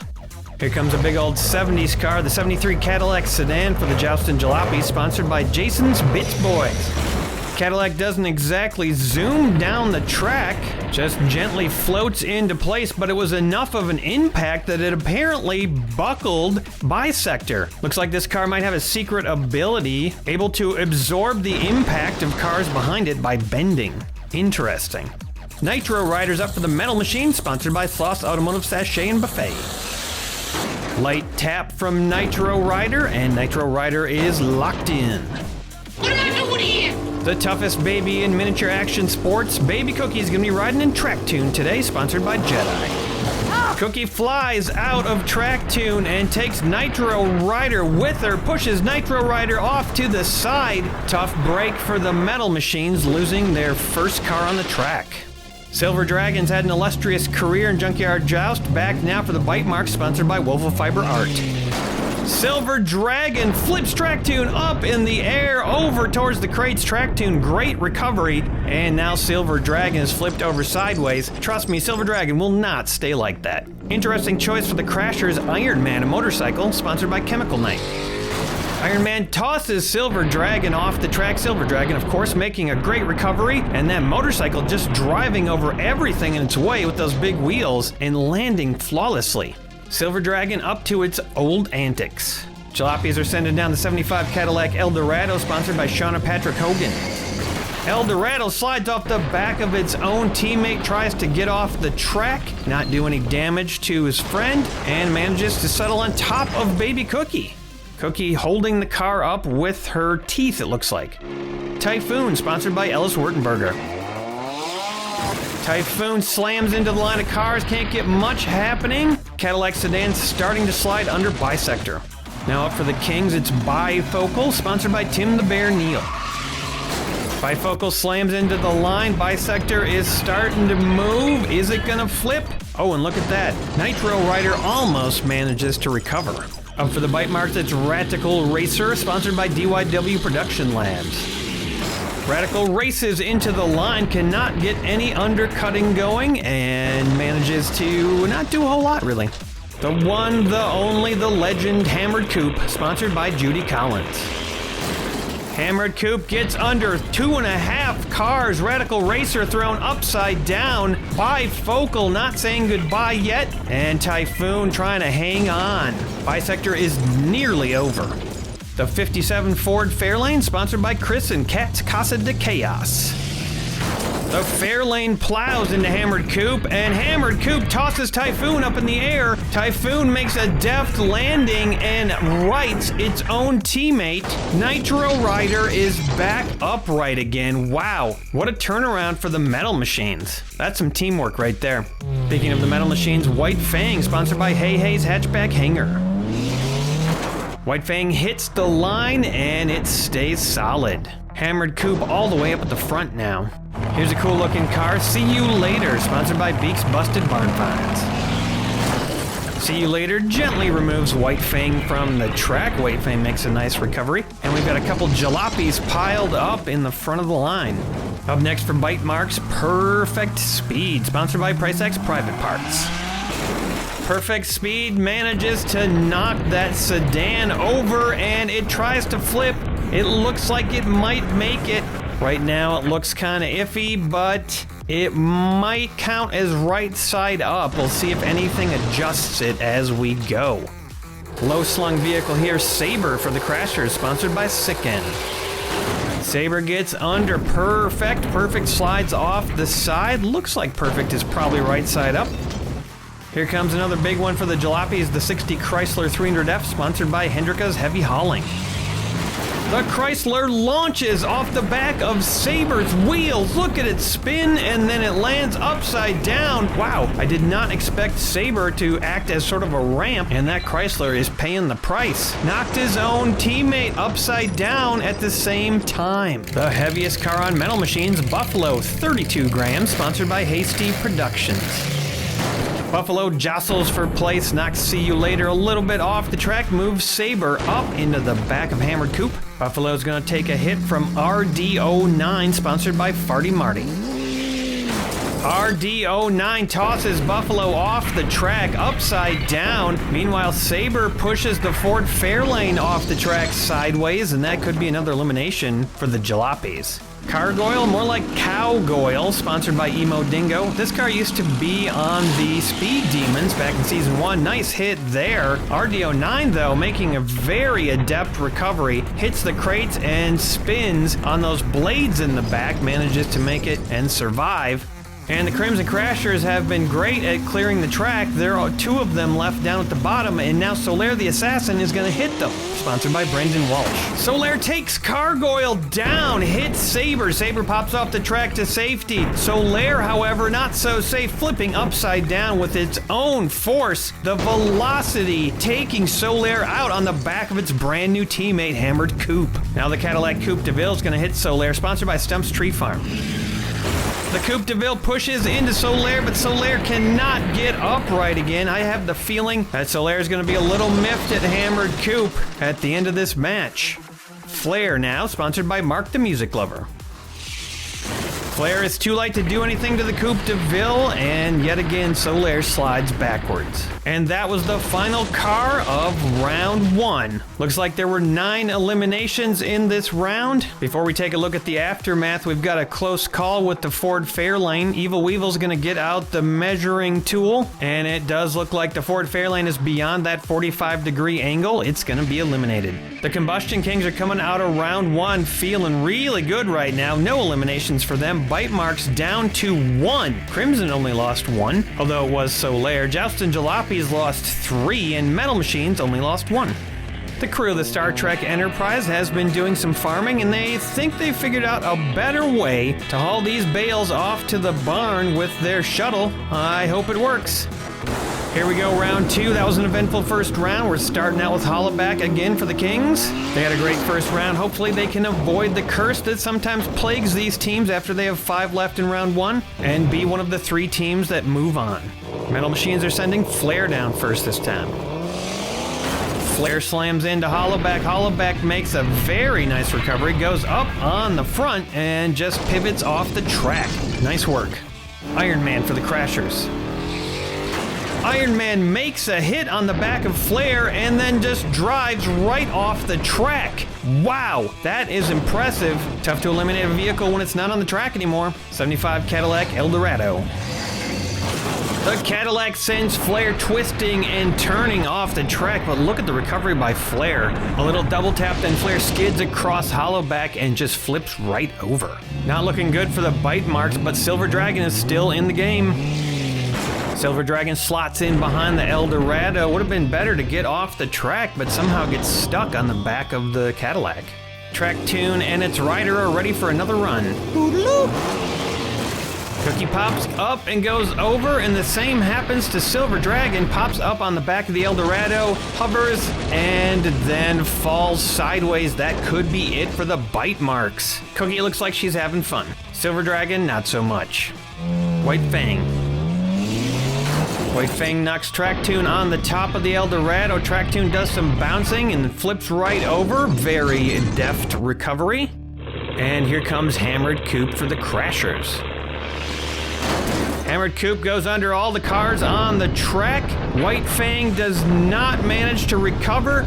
The Eldorado, however, heavy enough to survive that hit, and I suspect it's not quite over for White Fang yet. We'll see. Cadillac Coupe de Ville. The Cadillac Coupe pushes into Hammered Coupe, pushes Coupe down to the end of the track. Eldorado looks safe to me. Bifocal. Bifocal tries to push the Coupe de Ville off the back of Hammered Coupe. Can't quite do it, it's too big of a vehicle, but it's on its way. Maybe Typhoon will be able to help. Typhoon powers into Bifocal, and the Coupe is sideways. And now White Fang is upside down. Now here's Sabre for the Crashers. And a chain reaction causes Bifocal to go off the side of the track sideways with no chance of recovery right there with the track in the way. Good hit by Sabre. See you later. See you later, trying to get some revenge, but can't quite manage it. Manages to stay on the track, however. Nice agility by Typhoon there on top of the Coupe de Ville. 3 cars left in the round. Nitro Rider's up now. Nitro Rider forces Sabre over Hammered Coupe. Sabre does a little bounce, but manages to keep it together. Bisector. A big push, and see you later might be an apt name for that car right now. Nitro Rider pushed up on Hammered Coupe and definitely ready to get pushed by the next car coming down. It's going to be RD09. Nitro Rider takes off, drives over Sabre. Sabre pushed upside down. And what a great job by Nitro Rider, just driving off the pile and surviving, taking down Sabre in the process. And it looks like we lost 6 cars in that round. Let's take a look at the aftermath. Combustion Kings had the most to lose, and they did. They lost 2, everybody else lost 1. Unfortunately for Bite Marks, that means they are out of this match. Joust and Jalopies are looking pretty iffy right now with only 1 survivor. Looks like they got that hay stacked into the shuttle and they're ready to take it to the barn. I don't think Jordy can see right now. I don't know how he's going to find the barn, but good luck, guys. Here we go, round 3. Crimson starting us off with Iron Man. This motorcycle's looked pretty impressive so far. Imagine that thing going off the back of Hammered Coupe. Would have no problem surviving. I think Crimson has a plan this season. Hollowback's up now. It just depends on whether anyone's got an answer to Crimson's plan. We've seen a lot of good teams so far. I suspect there's going to be a lot more. Hollowback forces Iron Man off the track. As usual, Iron Man got perfect balance. Another recovery. Flare. Flare hits Hollowback, goes curbside. That could be dangerous, but we also know that Flare is good at recovering. He's going to take a big hit from the 75 Cadillac Eldorado. The Cadillac knocks Hollowback all the way off the track, actually knocks Flare in line, and nice recovery there by Hollowback. That's going to ensure that the Kings are okay this round. Jalopies could be in trouble. Hammered Coupe coming down. The Coupe gets under the Cadillac, and did you see that? That huge car bounces, flips over, and makes an astounding recovery. Very unlikely that that car should have survived a hit from Hammered Coupe, but somehow it did. Track tune. Them scripts didn't know what hit him. Track tune does not go off the back of Hammered Coupe. Cookie tumbles out onto the track. Oh no, we've got a baby on the track again. I tell you what though, Cookie can take a hit. Flare maybe not so much on this round. Flare sideways now. Nitro Rider. Nitro Rider careens into Baby Cookie and Track Tune and takes them both off the track. Unfortunately for Track Tune, cannot make a recovery this time. No more trips down the track this match for Cookie. What? Bisector. Bisector gets rebuffed by the line of cars. Nitro Rider goes curbside, but the front end low enough to not go off the back of Hammered Coupe. RD09. RD09 slams the line, and Nitro Rider forced off. Nice recovery there. And because of that bent angle of Bisector, it's managing to wedge itself into the track pretty well. That might prevent it from going off the back of Hammered Coupe. Typhoon. The final car of the round flips RD09 over, and that's going to be an oof for the Combustion Kings. It looks like maybe that curse isn't over yet, because they're going to lose 2 in this round. Looks like we've lost 3 cars total. And yeah, looking at the aftermath, it looks like 2 of them were the Combustion Kings. Joust and Jalopies managed to stay alive, and Metal Machines lost 1. Crimson did not lose a car. Picard overseeing the shuttle taking off with all the hay. I just can't imagine why this is easier than using a wagon, but I assume the captain of a starship would know what he's doing in this situation. We're straight into round 4 with Crimson Crashers way out ahead with 3 cars in this match, and they are looking pretty good right now as Iron Man just goes right off the track, not even gonna bother participating in this round, running off, surviving. Wow. Metal Machine's still doing all right here. Typhoon. Typhoon fills up the vacancies provided by Iron Man and backs down the track a little bit. Last car for the Combustion Kings. Can they avoid the curse? Hollowback lines up in the track, nice and straight, locked in. Here comes a big hit from an improbable survivor, 75 Cadillac Eldorado. The Eldorado gets under Hollowback, and Hollowback is definitely in peril right here, but so is everyone, because here comes the Coupe. Hammered Coupe undercuts the Cadillac, and the Cadillac makes an incredible recovery again, but Hollowback not so much. Combustion King's final car, if it doesn't get back upright again, this match is gonna be over.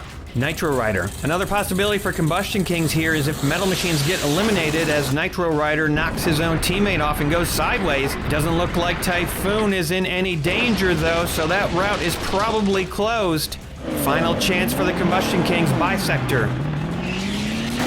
Bisector slams into Nitro Rider, pushes it up into the safety area. Nitro Rider does not make a recovery, and this match is over.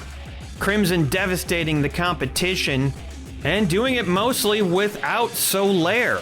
Joust and Jalopies hang on with their one key vehicle, and Metal Machines also hang on. Combustion Kings look promising, but they are out. They'll have to go back to the drawing board with that team. Congrats to the winners, the Crimson Crashers, Joust and Jalopies, and the Metal Machines are going to move on to the main event. Excellent. And Picard and Cookie taking a little break, and that does not bode well. Well, folks, there you have it. Farming not as easy as you might think. Well, we'll have to make sure we get that cleaned up before next week's match.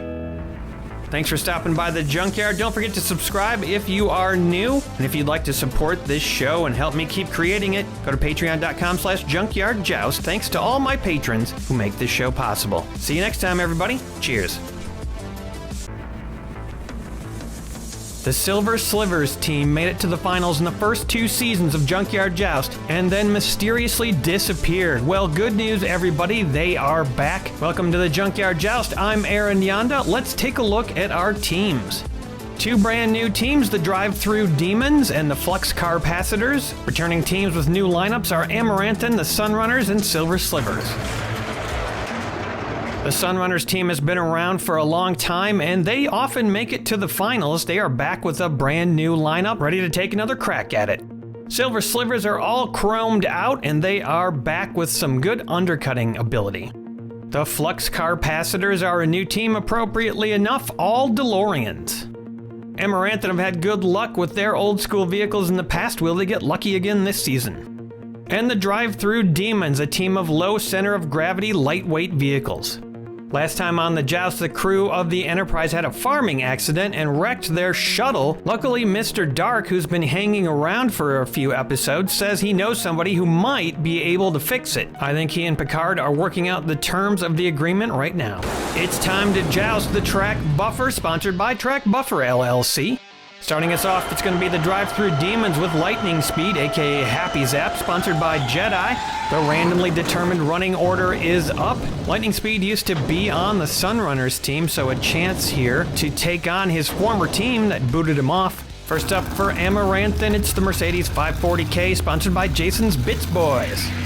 The Mercedes slots into place, got a low back on that thing, could be a ramp situation. Especially with the high front on Off Track, a car we've seen before, sponsored by Stump's Tree Farm. Off Track does not somehow go off the back of the car, smashes into the bumper and stays on the track. Lightning Speed is knocked off the track right side up, and it's safe. Time for a DeLorean to hit the track for the Flux Car Passator, sponsored by Dr. Gonzo. The first DeLorean tosses off-road off the track unceremoniously. He spins, he falls, and goes upside down. That is a truck that's had good luck in the past, not so much this time. Good hit by that DeLorean. Heading down the track for the Silver Slivers, 57 Chevy, sponsored by Ellis Wertenberger. 57 Chevy knocks that DeLorean right upside down off the track. Nice elimination there. And that's going to take the Flux Car Passengers down to 4 cars. Next up for the Drive-Thru Demons, After Blast, sponsored by Farty Marty. After Blast takes that Chevy all the way to the crates, and the Chevy spins. Looks like it's going to make it. Gets caught up on the grass and flips over. That could be an elimination unless that vehicle gets hit by another vehicle and makes a miracle recovery. 32 Ford Delivery, sponsored by PriceX Private Parts.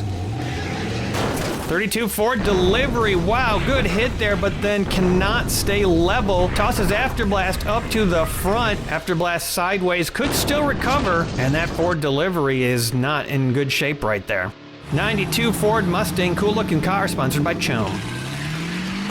Well, we all know from 3D bot makers videos that Mustangs do not like to stay on the track, and this Mustang is no exception. Drives right off the track, goes upside down, knocks off that delivery at the same time, but that stays upside down, so a self-elimination by the Mustang.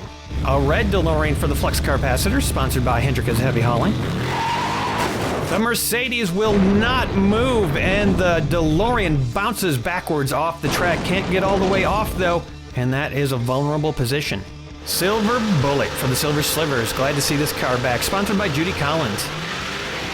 Silver Bullet drives right over the Mercedes, knocks it off the track, takes it out on the way off, and drives up to the crates. What a hit! DeLorean survives it, but the Mercedes does not. What a creative name for this car. Taxi for the Drive-Thru Demon. Sponsored by Sloth Automotive Sachet and Buffet. Taxi smashes into its own teammate and rights it. Now that is what you want to do when there's no cars on the track. Why not take advantage of it and right one of your own teammates? Amazing recovery right there, and that was great. 34 Bugatti, sponsored by Sicken. 34 Bugatti pushes into Taxi. Taxi takes off, almost off the track. And now the Bugatti's got that front wheel hooked over the edge of the track. It's curbside, could be trouble. Torque Twister for the Sunrunners, sponsored by Emo Dingo.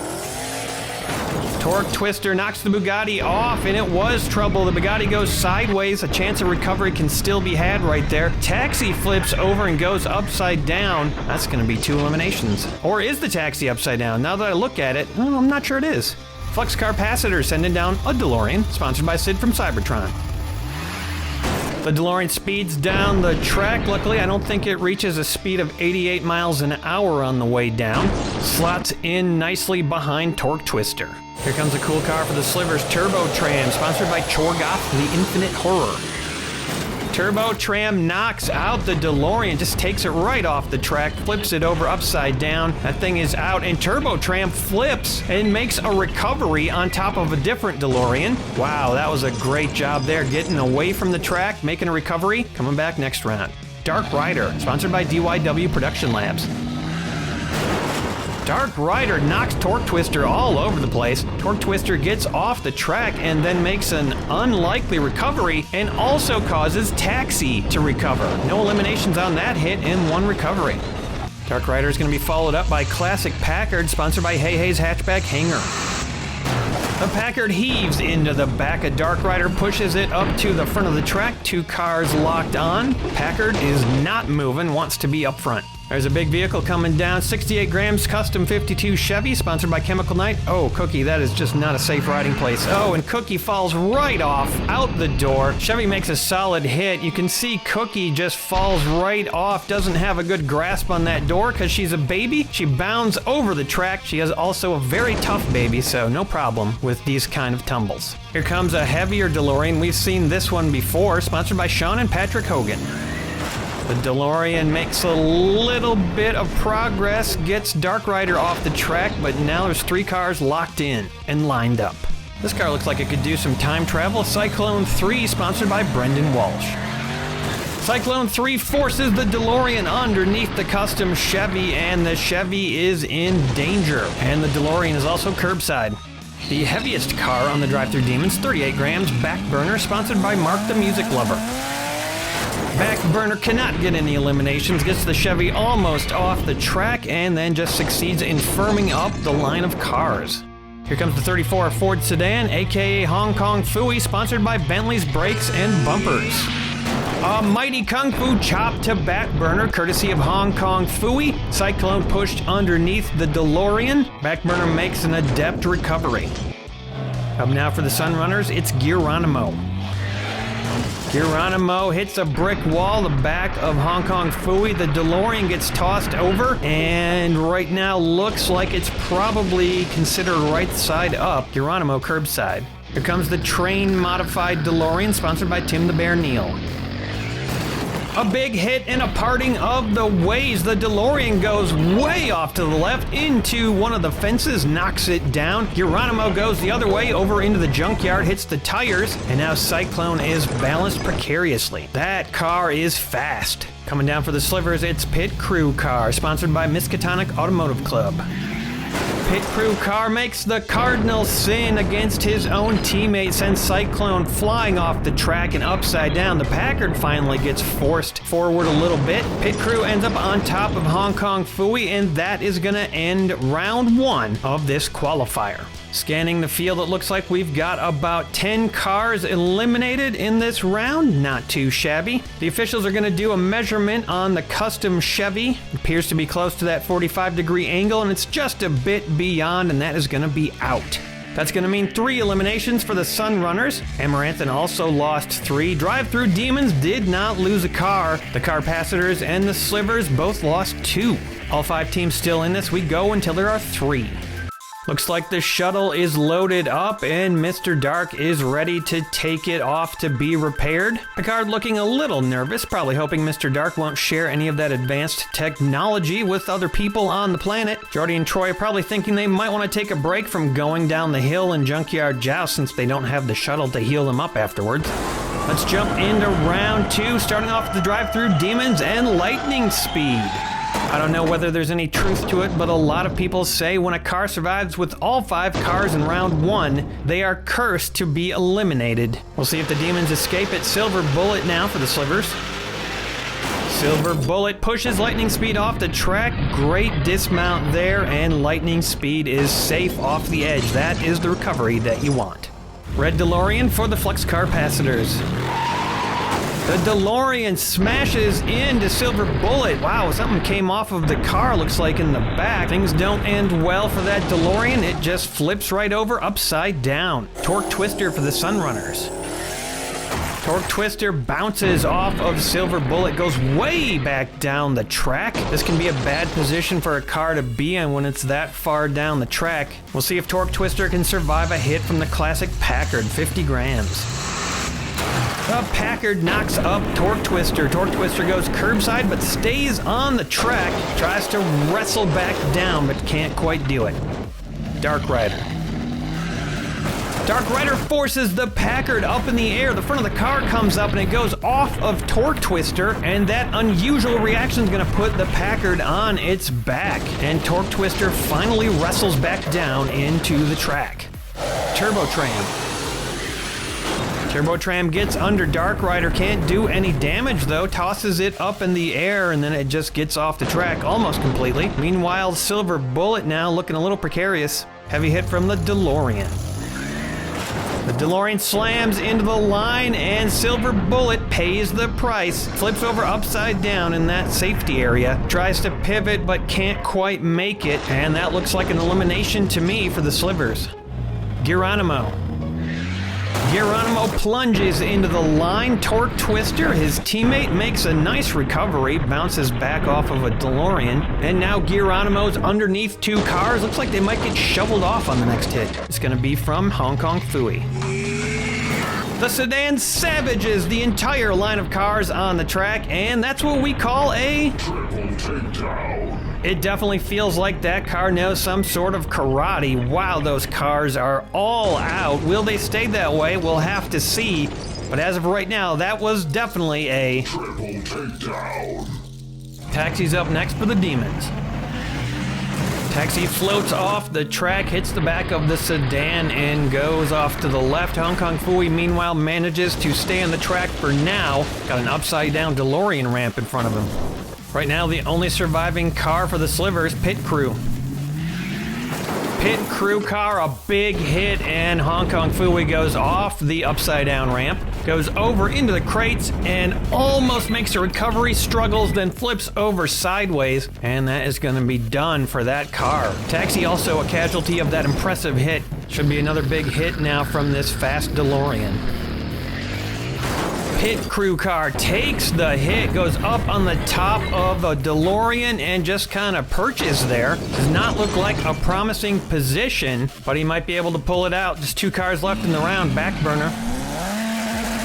Backburner can't do much with that heavy DeLorean, but does manage to get it curbside. That is the last surviving car for the Flux Carpassitors. Afterblast has a chance to eliminate a team right here.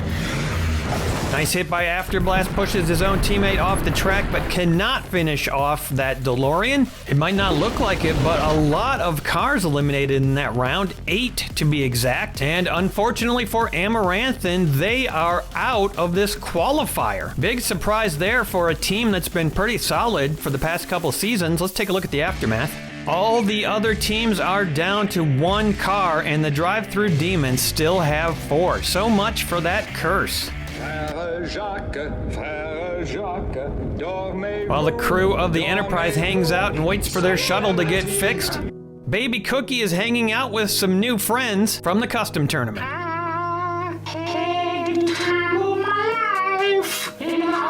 Seems like they're having a lot of fun. Speaking of fun, let's start round 3. Drive-through demons are looking pretty promising right now. Lightning Speed taking its place on the track. The other 3 teams just trying to stay alive.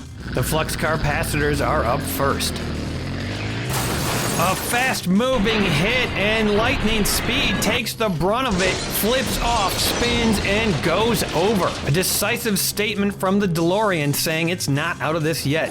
Torque Twister. Torque Twister hits the DeLorean, props it up on the track. That's curbside. Here comes a heavy hit from the pit crew car, 64 grams. Pit crew splits the field. The Torque Twister makes a spectacular recovery, and unfortunately the DeLorean does not. If it stays in that position, this qualifier's gonna be over. Silver Sliver's gotta be wringing their hands about the position of pit crew right now. Dark Rider. Dark Rider tries to take out another team, but that vehicle is not going for it. Actually gets in a better position to survive this round. Couple of drive-through demons left. Backburner. Backburner takes a stab at pit crew car, but nobody gets burned. Final car of the round, and probably this qualifier, Afterblast. Afterblast, a nice gentle tap on his teammates, doesn't want to take any of them out, and we've got our final 3 teams that are moving on to the main event. A solid showing from the drive-through demons, a brand new team, and they are looking really good right now. They survived this qualifier with 3 vehicles left. Sunrunners and Silver Slivers managed to make it by with 1 each. We're gonna add 3 more teams to the list of teams competing in the main event. Congrats to all of our winners so far. Next up, another Junkyard Joust custom tournament, and trust me, it's another wild one. Stay tuned for that. Don't forget to subscribe if you're new to the channel. We've also got a Junkyard Joust Discord where a lot of people do their own junkyard jousting. Come and check it out. There's a link in the description, and if you want to sponsor your own car, become a patron at patreon.com/junkyardjoust. Thanks for watching, everybody. See you next time. Sometimes competition is about winning, sometimes it's about looking good while you're doing it. Hi everybody, welcome to the Junkyard Joust. I'm Aaron Yonda, and we've got some cool teams tonight. Violet Velocity, Brick House, Pace Notes, Sweet and Low, and They See Me Rollin'.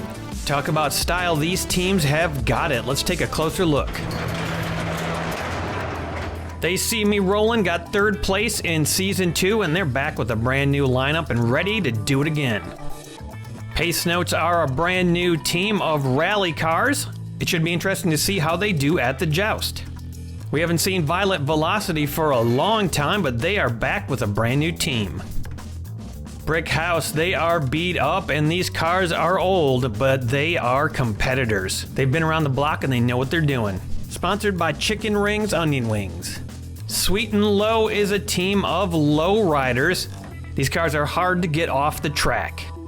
We're ready to joust. Evil Weevil is on the track. Track Buffer LLC, the sponsor of Evil Weevil. And it's time for round 1. Violet Velocity starting us off with Red Baron, sponsored by Jason's Bits Boys. The running order has been randomly determined, but the teams get to decide what order to send their cars down in. Right side up at the end of the round means you're moving on to the next round.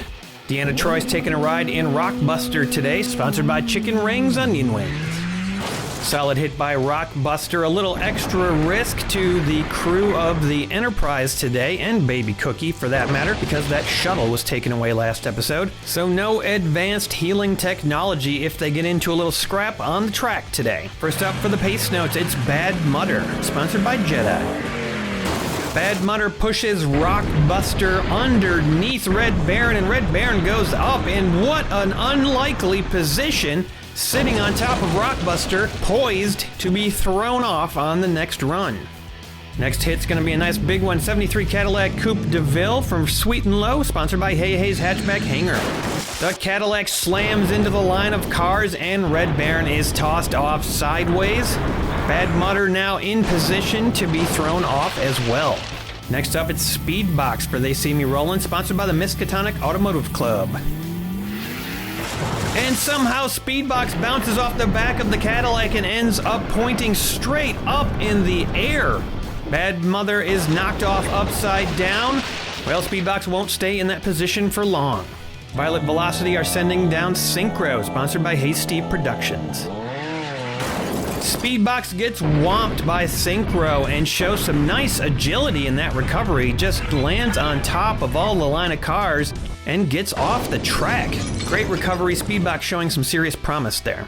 Spider-Man up next for Brick House. This car is beat up, but it didn't hear no bell yet.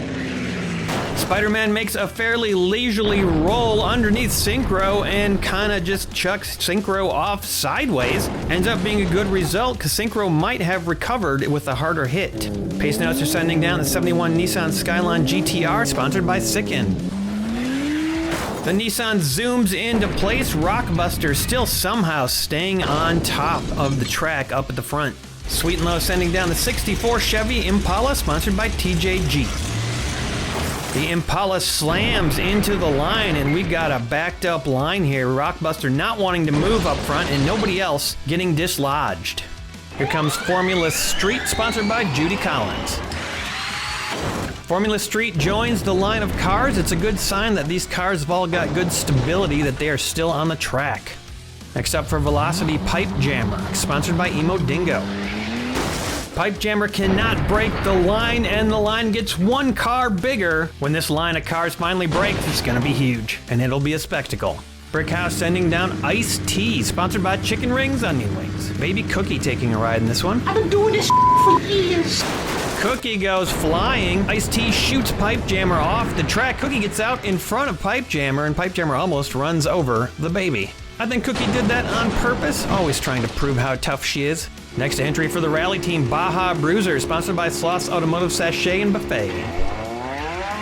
Baja Bruiser breaks up the line a little bit. Ice-T gets pushed off. Baja Bruiser bends and looks like it is sort of coming apart. It's actually a feature of the car, and the line is decimated.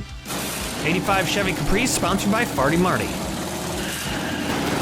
The Caprice removes the Baja Bruiser from the track. Nice dismount there by the Bruiser. Formula Street is curbside in front of the Caprice. Could be dangerous.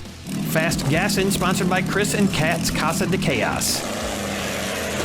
Fast Gassin', what a hit, and Fast Gassin' flips over upside down with its own power, knocks the Nissan off the track, and the Nissan cannot make a recovery. Formula Street gets off safely, but not a great result for Fast Gassin'. T-Bucket's up now, sponsored by Hendrika's Heavy Hauling. Picard taking a ride in this one. Picard manages to stay in T-Bucket, must have his belt on today, and Fast Gassin' gets thrown off the track with that hit. Almost looks like it's gonna make a recovery, but then it flops over done. Nice hit there by T-Bucket. And here comes Jordy LaForge right after Picard on Lickety Six, sponsored by Chicken Rings, Onion Wings. Lickety Six dumps T-Bucket and Picard goes flying. Jordy also goes flying out of Lickety Six. Lickety Six manages to stay locked in the track, but T-Bucket is definitely looking like it's in trouble right here. Looks like Jordy and Picard could probably handle another run down the track as long as they don't get clobbered by any cars. Ford Bronco R, sponsored by Sid from Cybertron. The Bronco forces Lickety Six under the Caprice. The Caprice almost gets flipped but manages to stay alive. Sliding along the Impala, its teammate. Lickety Six getting some good undercutting here. Another Impala for Sweet and Low, sponsored by Chome. Chevy hits the line and can't get anything to happen. Lickety Six almost off the track. The Caprice still alive, and T-Bucket bobbling around. Here's an interesting car, Whipped Creamer, sponsored by Stump's Tree Farm.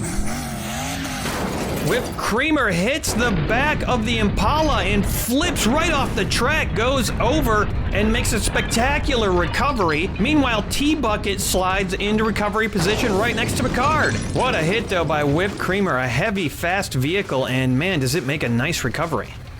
Coming down next, it's gonna be Nerve Hammer, sponsored by Chemical Knight. It's been the story of this round. The cars pile into the line and can't get a whole lot of action. There are certainly some eliminations, but some tough competitors. This ought to shake the line up. The Greyhound MC8, 101 grams, and of course it's sponsored by Chicken Rings Onion Wings. A massive hit from the bus, and cars are flying everywhere, and we've got what I like to call a triple takedown. And that's some big action on the track. Lickety-six, the Caprice, and the Ford Bronco, all in deep trouble after that hit. Here comes Bullwhip now, sponsored by Ellie's Hop Shop. Bullwhip hits the bus, pushes Nerve Hammer up on the back of that Impala, and the final result, Lickety-six makes a recovery. That's going to reduce that triple takedown to a double. Another Chevy Caprice for Sweet and Low, sponsored by Ellis Werdenberger. The Caprice hits Bullwhip, pushes the line forward a little bit, no recoveries there. Nerve Hammer is teetering. Nice looking car for They See Me Rollin', Gas Monkey, sponsored by Regal Radio. Don't know why they want to wreck this car, but that's what's probably going to happen when it takes some hits. The line of cars barely fluctuates. Nerve Hammer manages to slide off to safety. I think that's going to be counted as a survive. That was the final car of round one, and we've got 7 eliminations in this round. Not too shabby. A lot of these cars are going on to the next round. Big story here, Brick House did not lose a single car, and the Pace Notes lost 3. They are down to 2. Violet Velocity lost 2. Sweet and Low and They See Me Rollin' only lost 1 apiece. We're gonna kick it right into round 2. Brick House starting out with Rockbuster. This car hung out at the front of the track for that whole round, did a great job of surviving it, and Troy even stayed in the vehicle. 73 Cadillac Coupe de Ville. Heavy car, and it knocks Rockbuster straight off the track, but nice recovery there by Rockbuster. Brick House wanting to avoid a lot of eliminations and that leader's curse. Speedbox. Speedbox hits the Cadillac, and I don't even know what that was. Oh, it was a big bounce up, and then the Cadillac came back and knocked Speedbox backwards. Speedbox recovers, though, and goes curbside. Picard's ready for another run in T-Bucket. T-Bucket hits Speedbox. Speedbox goes skyward. Nice height on that jump. Wow! All the way up to level 6. And then Speedbox makes an amazing landing, bouncing on the front of the car, twisting and landing upright. T-Bucket also staying alive, hopping off the track. Picard should have stuck with the car there. He's gonna take a hit from Baja Bruiser. This is not gonna be pretty. Baja Bruiser runs right over the captain of the Starship Enterprise. He gets flown into the crates. Whew, boy, it doesn't look good for Picard right now. He's definitely going to need some help after this round. And Baja Bruiser also not looking good for that vehicle, upside down. Here comes Cookie in Iced Tea. You get the hell out the way! Ice-T slaps the back of that caddy, but the caddy will not get off the track. Cookie, however, gets off the track and flips over and over and over. Man, she's got to be dizzy after that hit. Don't got no sense of balance! Chevy Impala. Impala hits Ice-T and flips Ice-T up by the Cadillac, and then takes a little hike back down the track. Here comes Whip Creamer for They See Me Rollin'. Whip Creamer hits the Impala, but then just gets off the track yet again, lands right side up. A great strategy if you can pull it off. Now Whip Creamer is looking pretty safe. Here comes Pipe Jammer. Pipe Jammer cannot move that Impala and backs down the track. The Impala's got its hood up, but it is looking nice and solid up there at the front. Pace Notes are in trouble right now. Bullwhip's got to stay alive. And if the Impala's not going to move, then Bullwhip will just push Pipe Jammer up on top of the car. And there he sits, perched precariously. Spider-Man's going to try to knock him down. The Web Slinger slides under Bullwhip, but Bullwhip maintains his balance. Pipe Jammer starts to slide off, twists a little bit, but stays upright. Chevy Caprice has got the next hit. The Caprice pushes Spider-Man under Bullwhip, and wow, it is not looking good for pace notes right now. Bullwhip takes an unlikely bounce, flips over, can't get off of his roof, and if he stays like that, it is over for pace note. Gas Monkey for They See Me Rolling. Gas Monkey splits Spider-Man and the Caprice. Spider-Man goes off to the left and the Caprice starts to roll off to the right. No eliminations on that hit. Here comes Jordy and Lickety Six. Lickety Six gets under Gas Monkey, but Gas Monkey makes a very nice recovery. Bounces off a pipe jammer and slides back upright off the track. Meanwhile, that Caprice has gotten away and is safe. Another Impala now for Sweet and Low. The Impala wedges Lickety Six under his own teammate, the other Impala. Jordy gets tossed off the track. That did not look like it felt good. Only thing that could get that Impala off the track was apparently another Impala. Nerve Hammer for Velocity. Nerve Hammer shakes the cars up down at the end of the track, maybe makes them a little nervous, but nobody gets eliminated, and the Impala and Pipe Jammer escape. 2 cars left in the round. Formula Street. Formula Street gets up on Nerve Hammer, can't make anything happen. Lickety Six is going over. Not over yet. Final hit of the round is going to be a big one from the Greyhound. The Greyhound creates chaos on the track. 2 cars up front flipping over. Nerve Hammer going over, and that is another Triple takedown. Unfortunately for the Greyhound, 2 of his own teammates were a part of that triple takedown. Final car of the round, that is gonna be bad news for Brick House. Let's take a look at the aftermath. Because of their own teammate, Brick House drops down to 3 cars. Violet Velocity down to 2. Pace Notes are out. Sweet and Low and They See Me Rolling are looking good right now with 4 each. They did not lose a single car in that round. Picard and Jordy took a nasty knock in that round, but looks like Cookie is on the scene, gonna try to help them with modern medicine as best she can till that shuttle gets back. I don't think they'll be going down again in this match. Them scrimps didn't know what hit them. Speeding forward into round 3, Sweet and Low will start us off with the Cadillac Coupe de Ville. Coupe de Ville slides into place. The running order is up. We are down 1 team. We lose 1 more team, and this match is over. The 3 winners move on to the main event. Right now, Sweet and Low and They See Me Rolling are looking pretty good. Speedbox. Speedbox bumps the caddy up towards the front of the line and stays on the track, right side up this time instead of facing up in the air. Rockbuster and Troy still holding on. Rockbuster slams into Speedbox and solidifies the line of cars. Stay tuned at the end of the video if you'd like to know more about what goes into making an episode of Junkyard Joust. Picard was not feeling up for another run down in T-Bucket, so T-Bucket will go it alone. T-Bucket pushes into Rockbuster and pushes it up in the air. Speedbox yet again getting into a strange predicament on the track. Rockbuster slowly sliding down, and there is Troy hanging out the top of that in a very precarious position. This next hit should be interesting. 87 Chevy Caprice for Sweet and Low.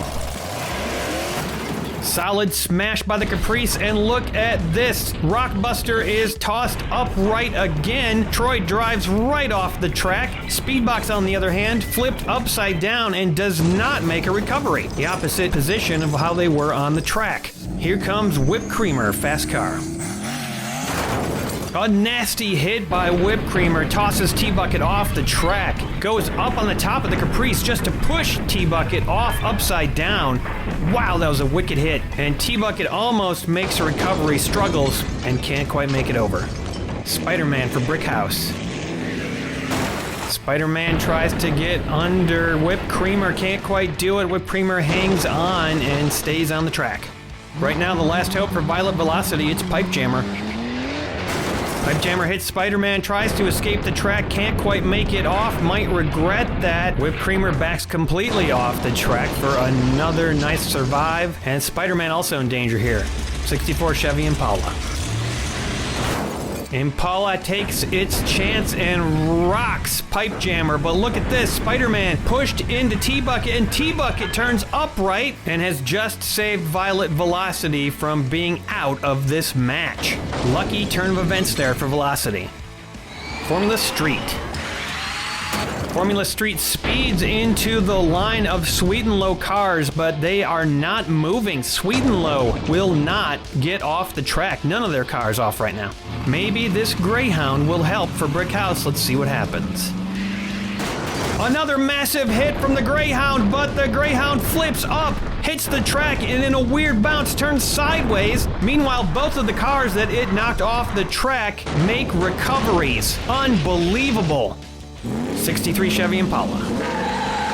The Impala hits the Greyhound bus and just slides it farther down the track. Brick House got to be pretty torn up right now that that bus was flipped over so easily. Gas Monkey, final car of the round.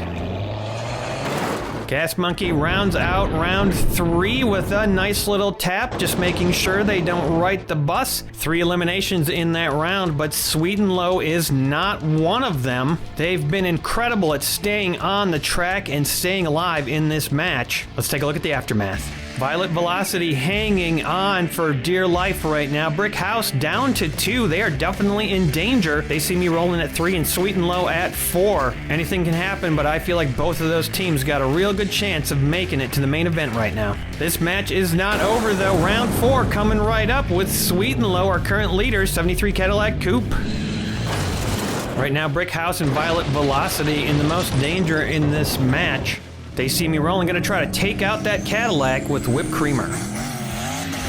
Whipped Creamer slams into the Cadillac and just ejects from the track, bounces over Evil Weevil and makes an amazing recovery, flips, bounces, drives up to the front, and that is probably gonna guarantee They See Me Rolling another round in this match. Rockbuster.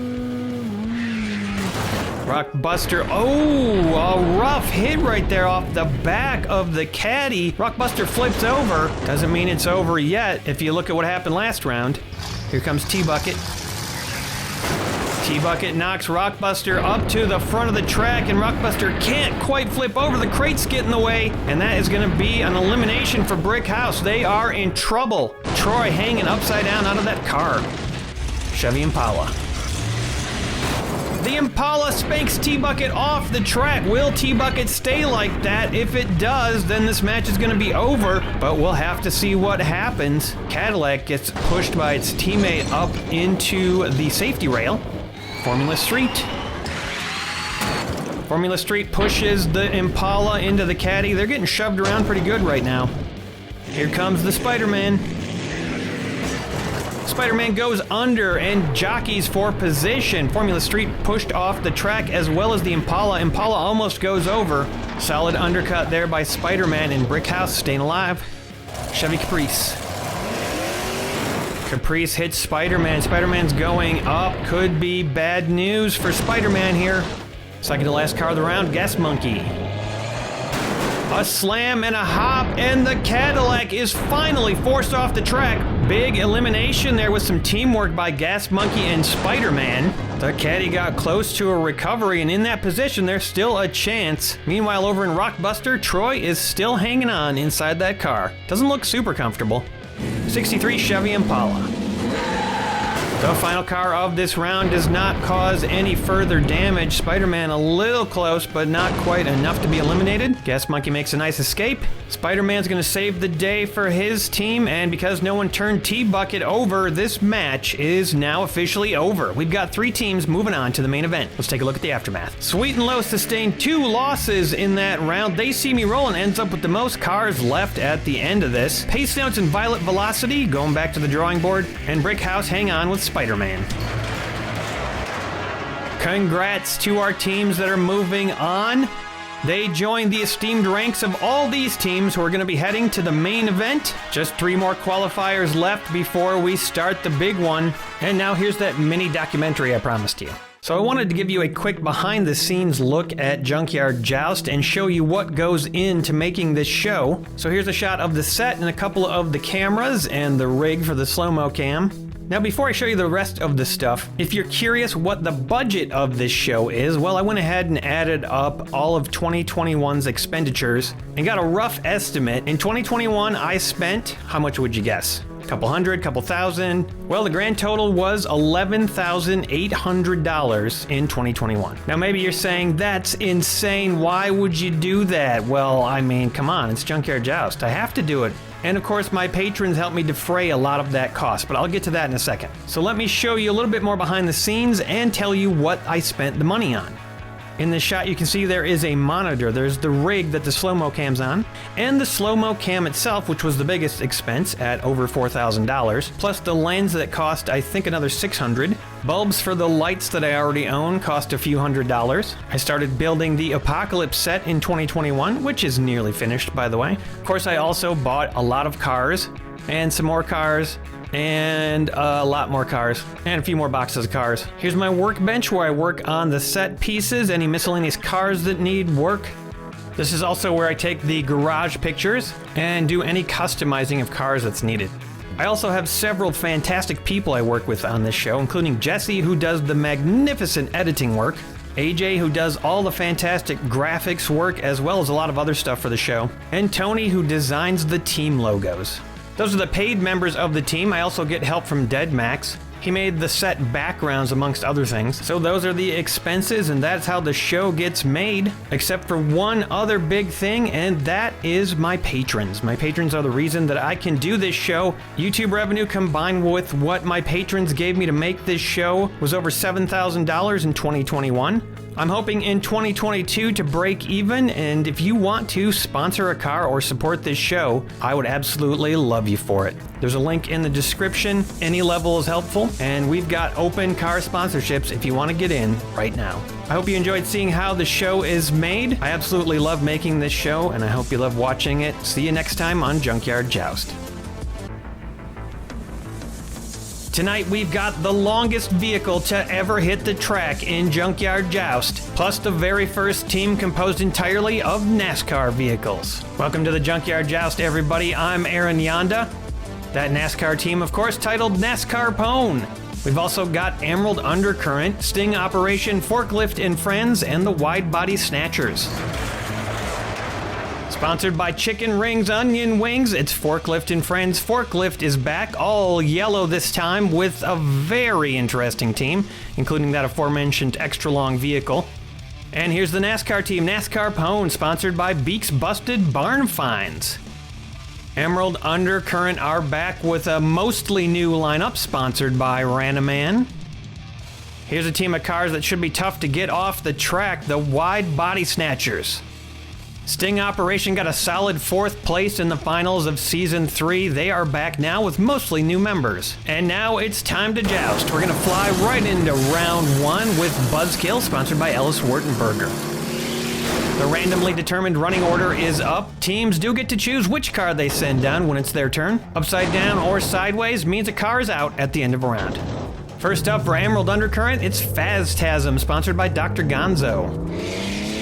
Phastasm launches Buzzkill over the safety rail. Buzzkill gets tossed and tries to make a recovery. Gets caught on the safety rail and can't quite make it, but it's not over yet. There's probably going to be some more action up there at some point. Here comes the longest thing to ever go down the track in Junkyard Joust. It's a semi, sponsored by Sid from Cybertron. And there it goes. That thing is long. It's not heavy exactly, but it is long, which could help it stay alive. First up for the Wide Body Snatchers, Chevy Pro Stalker, sponsored by Farty Marty. Low front end on that stalker, gets underneath the semi, pushes it off the track, or at least the back of it goes off the track, but there's still a big chunk of that semi on the track. Will that stabilize it? We shall see. First up for NASCAR Pone, number 55, sponsored by the Miskatonic Automotive Club. Number 55 slams into the line, and the semi is booted and flips over. Despite all that length, it does not have much for stability, and it's going to be our second elimination in this round. Here comes Speed Dog for Sting Operation, sponsored by Raygull Radio. Speed Dog, a very odd name for this vehicle, but it does pack a punch, maybe a little growl, as it slams into the line and goes curbside. Does not manage to get any cars off the track. Emerald Undercurrent going with the 67 Plymouth Belvedere, sponsored by Sid from Cybertron. The Belvedere knocks Speed Dog right off the track, boots it over on top of the semi, and Speed Dog lands it very deftly. Good recovery there. Phastasm now in danger. Forklift and Friends Crop Sprayer, sponsored by DYW Production Labs. The crop spraying arms on crop sprayer preventing it from going over. Almost seems a little cheaty, but you never know. I think that thing could probably get flipped over. Phantasm does not make a recovery, goes sideways, and is potentially out here. Forklift and Friends, a very experimental team this season. 75 Cobra 2 Racer, sponsored by PriceX Private Parts. A light pound into the line, no action there. Knocks one of its own teammates off the track, but in a good way. And now it's locked in. Here comes number 99 for NASCAR Pwn, sponsored by Chome. 99 almost gets the Cobra Racer off the track, can't quite finish the job, and the Cobra Racer sinks back down into the track, slotted in. Actually, I spoke too soon, almost slotted in. This vehicle looks like a spider, and yet it's called Ghostly, sponsored by Brendan Walsh. Ghostly, a strong hit, and the Cobra Racer flies up, flips over, and is done. Crop Sprayer refuses to get off the track completely. Nice hit by Ghostly, ended up curbside though, could be bad. Reverb, sponsored by Tim the Bear Neal. Reverb slams Ghostly over, and Ghostly just flips upside down and gives up the ghost. Gonna be tough to come back from that one. Reverb now locked in. One of the heaviest vehicles in this season, Ricky Skaggs Tour Bus, sponsored by Ellie's Hop Shop. And wow, does it lay waste to the cars on the track. Knocks that Plymouth Belvedere off, and it even flips over the crop sprayer. Huge mistake by Forklift and Friends. Crop sprayer is now sideways, maybe not coming back. A car that looked like it was gonna be impossible to eliminate, it's done, defeated by its own team. IMSA Mustang, sponsored by Emo Dingo. The Mustang pushes the Ricky Skaggs Tour Bus up into the line of cars, and I gotta say, Forklift, I hope, learned a lesson here. Should never have sent down that bus after the crop sprayer, but live and learn. Number 1, sponsored by Beaks Busted Barn Finds. Number 1 tries to smack the Mustang off the track. Somehow, a Mustang stays on the track. Kinda unbelievable, all things considered. Must be that wide body. Featuring a brand new paint job, it's Dragon Tail, sponsored by Mark the Music Lover. Dragon Tail pokes under number 1, almost gets it off the track, can't quite do it, and somehow the Mustang's still hanging on. Nice hit by Dragon Tail, a car with pretty good offense and pretty good survivability. Tire Fryer was booted off Emerald Undercurrent a while ago, but it's back now, sponsored by Ellie's Hop Shop. Tire Fryer lays waste to the line of cars, knocks that Mustang off the track where it belongs. Also knocks Dragon Tail way over to the side, but Dragon Tail, very nice recovery. And number 1 is off the track safe. Looks like Deanna Troy is going to take a ride down in Forklift, known for its antics on the field, sponsored by Sean and Patrick Hogan. Forklift tries to get under Tire Fryer, but is blocked. Flips up, but manages to stay in the track. Meanwhile, that Mustang is done and finished. Next up, it's a 70 Chevy Chevelle SS, sponsored by Hendrika's Heavy Hauling. The Chevelle knocks Forklift for a loop, literally. Troy somehow managing to stay inside that thing. That had to be quite a ride, and what a great recovery for Forklift. Number 21 for NASCAR Pwn, sponsored by Sloth's Automotive Sachet and Buffet. Number 21 gets under the Chevelle, lifts it up in the air, and flips it over. It's a little bit like frying an egg. I think we should call that move the over easy. 21 certainly made it look easy. Buzz Bomb now for the operation, sponsored by Judy Collins. Buzz Bomb can't get anywhere. The line is tight, and Buzz Bomb bounces off, goes curbside. Dangerous place. One of the most infamous cars of all time, LaMelt, sponsored by Chemical Knight.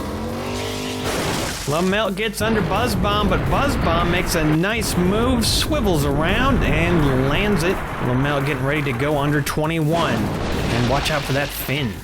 Looks like Forklift and Friends came prepared with the skid loader, sponsored by Bentley's Brakes and Bumpers. Look at the front of that. And the skid loader attempts to load LaMelt. Baby Cookie goes flying. Had a fun ride down, though. Bounces off LaMelt. And skid loader is underneath and pushing LaMelt forward, using it like a wedge to get under the line of cars. Wonder what Cookie has to say about it. Well, it caused me to reflect. Next up for the Wide Body Snatchers, Custom 70 Chevy Nova, sponsored by Sicken. The Chevy Nova pushes number 21 over sideways. 21 is definitely in trouble. Also in trouble is Tire Fryer from its own teammate, LaMelt, who is now under Tire Fryer. Bad news for Emerald. Number 3, sponsored by Chorgoth the Infinite Horror.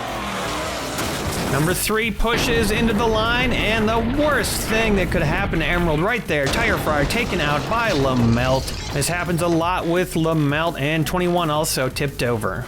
That was the last car of the round. We're gonna lose 11 vehicles this time out. All the teams are still gonna be in it. Let's take a look at the aftermath. Emerald Undercurrent lost 3, Lamelt taking out Tire Fryer, Sting Operation lost 2, Forklift and Friends lost 2, Wide Body Snatchers lost 3, and NASCAR Pone only 1. Everybody's still in this match.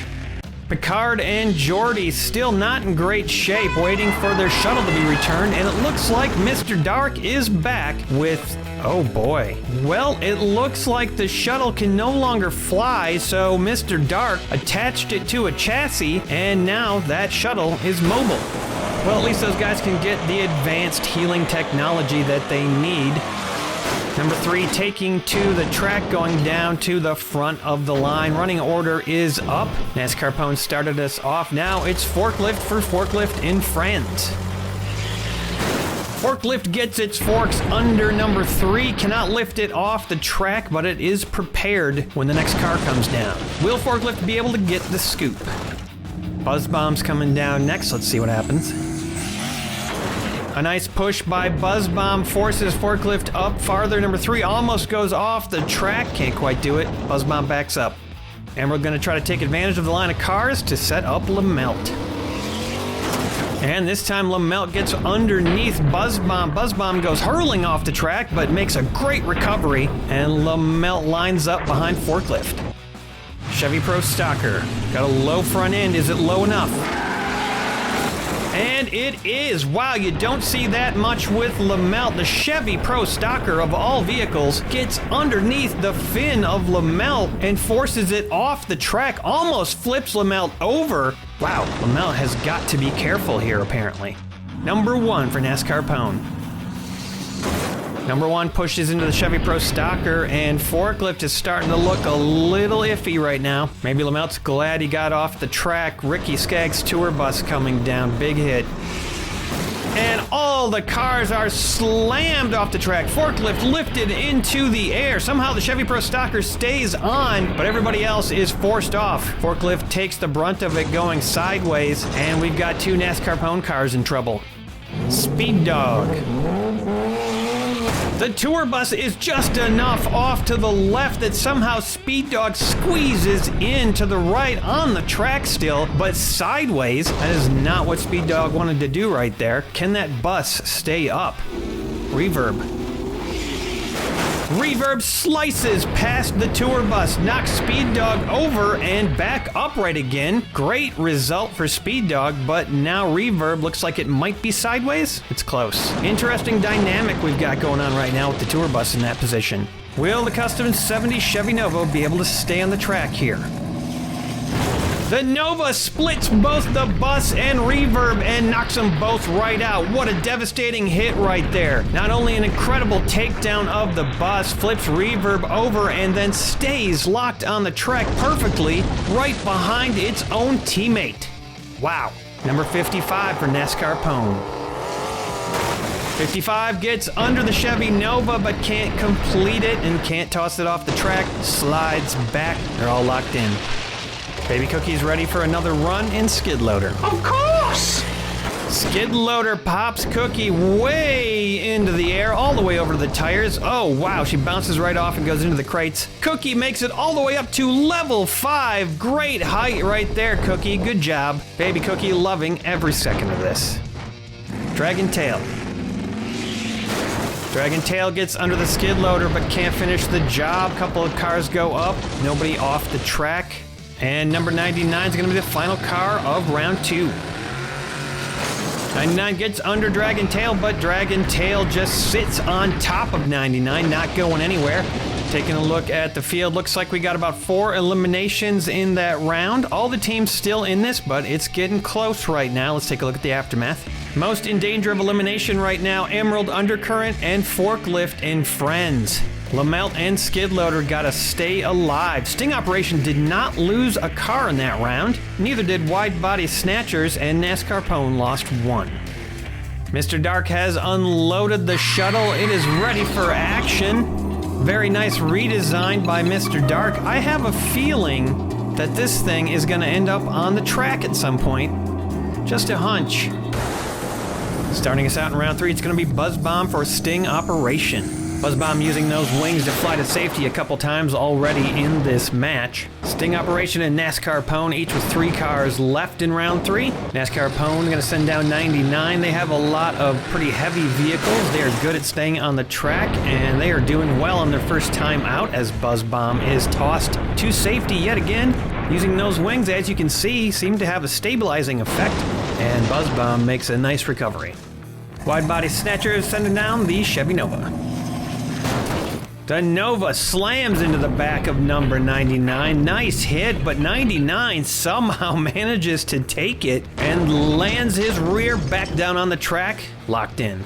If you've only got 1 car left on your team, you want that car to be Lamelt. Emerald down to 1, but it's a big one. Lamelt gets underneath the Chevy Nova, but the Chevy Nova is nice and stable and wide. Gets just about all the way off the track to safety. Forklift and friends just down to the skid loader. Cookie going for another ride. Skid loader wedges Lamelt under 99. Can't quite get 99 off the track, but it's on the way. Cookie does a little dance on the top of Evil Weevil. Sort of a head spin there. I think Cookie was breakdancing. Speed Dog. Speed Dog punches into the line, only succeeds in getting 99 to just slide back farther on Lamelt. These NASCAR Pone cars do not like to get off the track. Number 55.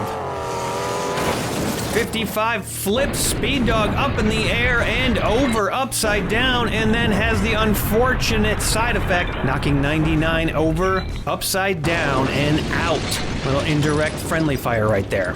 Chevy Pro Stocker has proven itself a nemesis to Lamelt. Here it comes. Chevy Pro Stocker gets under 55. Again, that car does not want to get off the track. It's about halfway getting there, though. Good hit. Dragon Tail. Dragon Tail gets under the Chevy Pro Stocker, forces 55 off the track and upside down. This is another loss for NASCAR Pone. This is big for them. They're going to have 1 car left. Chevy Stocker safe for the moment. How quickly you can go from 3 down to 1. Here comes NASCAR Pone's final entry, number 3. Number 3 slides into the pile and doesn't really get any action. Good recovery there by Dragon Tail, and this round is over. We're going to lose 3 cars in this round. Still all 5 teams in this match would go until there are 3 teams left. Let's take a look at the aftermath. Heaviest losses on NASCAR Pone in that round. They lost 2. And Sting Operation lost 1. That gives Sting Operation and Wide Body 2 left apiece. 1 for everybody else. We're straight on to round 4, starting out with the Chevy Nova. This is still anybody's match. There's 7 cars left in all 5 teams. Good competition right now. Things are getting tense. Buzz Bomb. Buzz Bomb keeps it steady, slots in behind the Chevy Nova. NASCAR Pone had 3 left. Now they just have number 3 left. Number 3 lofts Buzz Bomb off the track. Buzz Bomb not able to make a recovery this time. Slides onto its side. A very unlikely landing, but a nice shot there by number 3 to eliminate 1 of Sting Operation's 2 cars. Skid Loader. Skid Loader slides under number 3, and Cookie goes flying all over the place, bounces off the Chevy Nova, rolls around on the ground, and has a wonderful time. Doesn't that just look like fun? Indubitably. Lamelt. Lamelt can't get under Skid Loader, slots in, got a nice line of 4 cars here, but that fin on Lamelt could cause some problems. However, Chevy Pro Stocker has dealt with that before. Let's see if he can do it again. The Chevy Pro Stocker pushes Lamelt under Skid Loader. A nice low hit there. Skid Loader is lifting up number 3, but is also on top of Lamelt. Wow, this is definitely going to lead to an interesting result right here. Dragon Tail ready to cause some calamity. Dragon Tail hits the Chevy Pro Stocker, knocks it on its side, and that thing is going to be out if it can't make a recovery somehow. Skid Loader staying alive and keeping Forklift and friends in this match. And that's already the end of round 4. We're going to get 2 losses in this round. We still have all 5 teams in the match. Taking a look at the aftermath, I'm not sure we've ever seen this before. Each team still has 1 car left What are the chances of that happening? Right now, if a vehicle gets eliminated, their team is probably out of this match. Dragon Tail taking the stage first in round 5. Running order is up. I'd say Emerald Undercurrent has a distinct advantage in this round going last. Lucky draw for Emerald. Chevy Nova.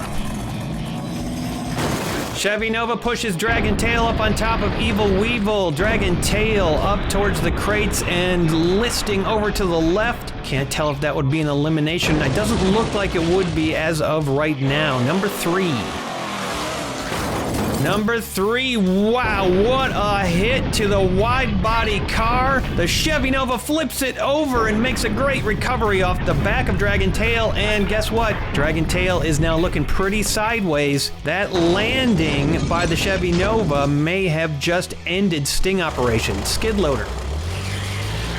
Skid Loader tries to go under number 3, can't make it happen, and Cookie goes floating out over to the crates. Dragon Tail still looking to touch over the 45-degree angle right now. Lamelt, final car of the round.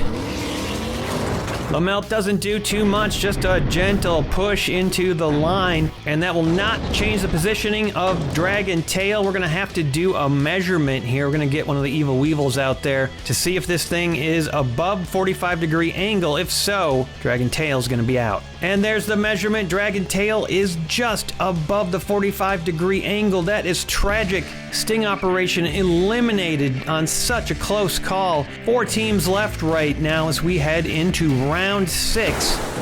One more elimination will do it. 2 more eliminations. We'd have to go to the points to see who gets to move on to the main event. Cookie goes flying right out of Skid Loader and went down first this time. Lamelt going down second in this round. This could definitely be a factor for any cars coming down behind. Lamelt slots in. Lamelt is not wedged up against Skid Loader right now. We'll see if that plays into this. Custom Chevy Nova.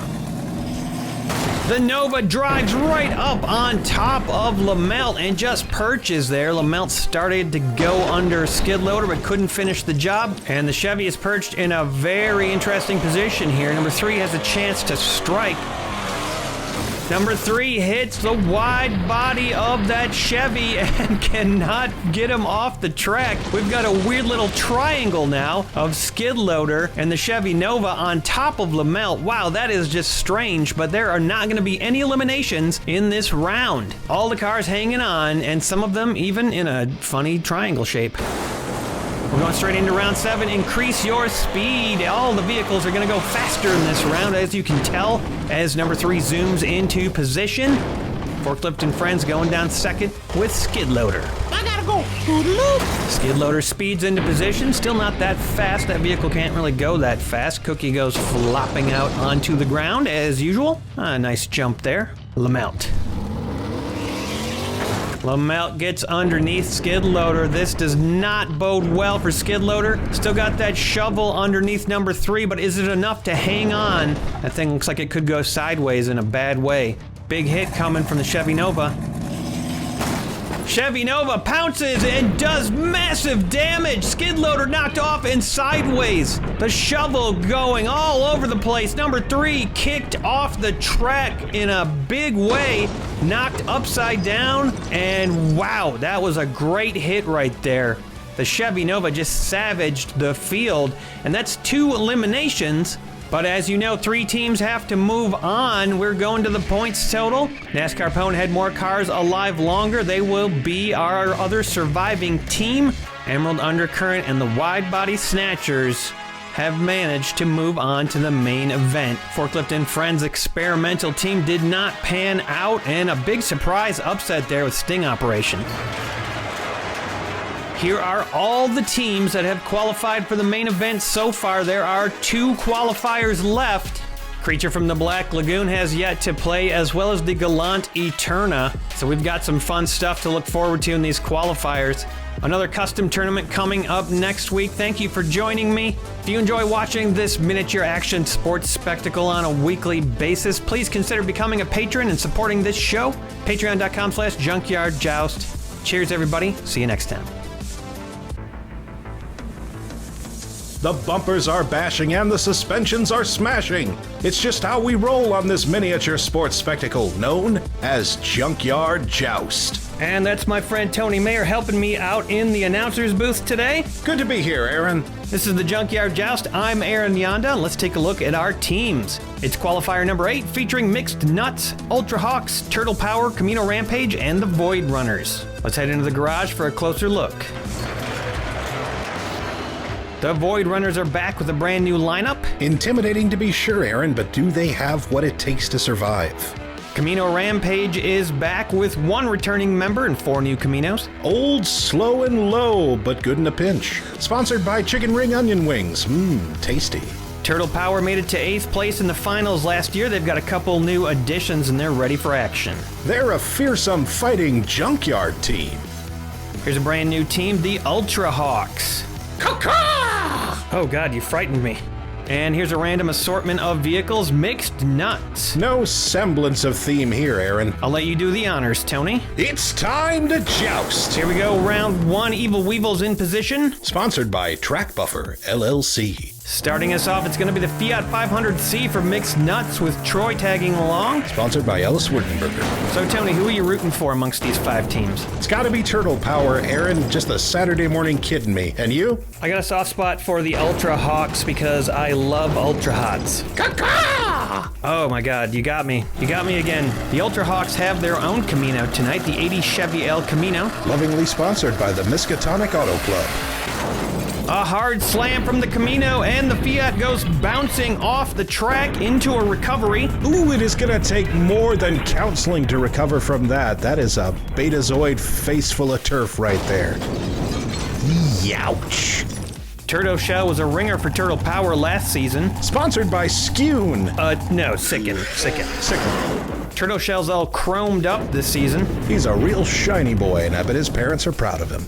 The sole returning Camino, the 72 Ford Ranchero for Camino Rampage. Now, Aaron, I see a Ranchero and a couple of Caballeros coming up in the lineup, and I'm starting to suspect that this team is a little thematically unbalanced. Yeah, the Camino Rampage name is just more of a front for any car that looks like a Camino. Maybe I should change the name to the People's Front of Camino. As long as it's got a low bed, it's all good. Horseplay for the Void Runners. Sponsored by Hendrika's Heavy Hauling. Yeehaw!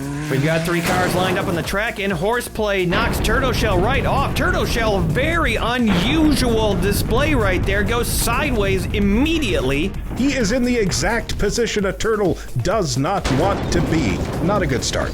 That's going to be a big owie for Turtle Power. Appropriately enough, Cookie's going for a ride on Radio Flyer Wagon for Mixed Nuts. Sponsored by Jedi.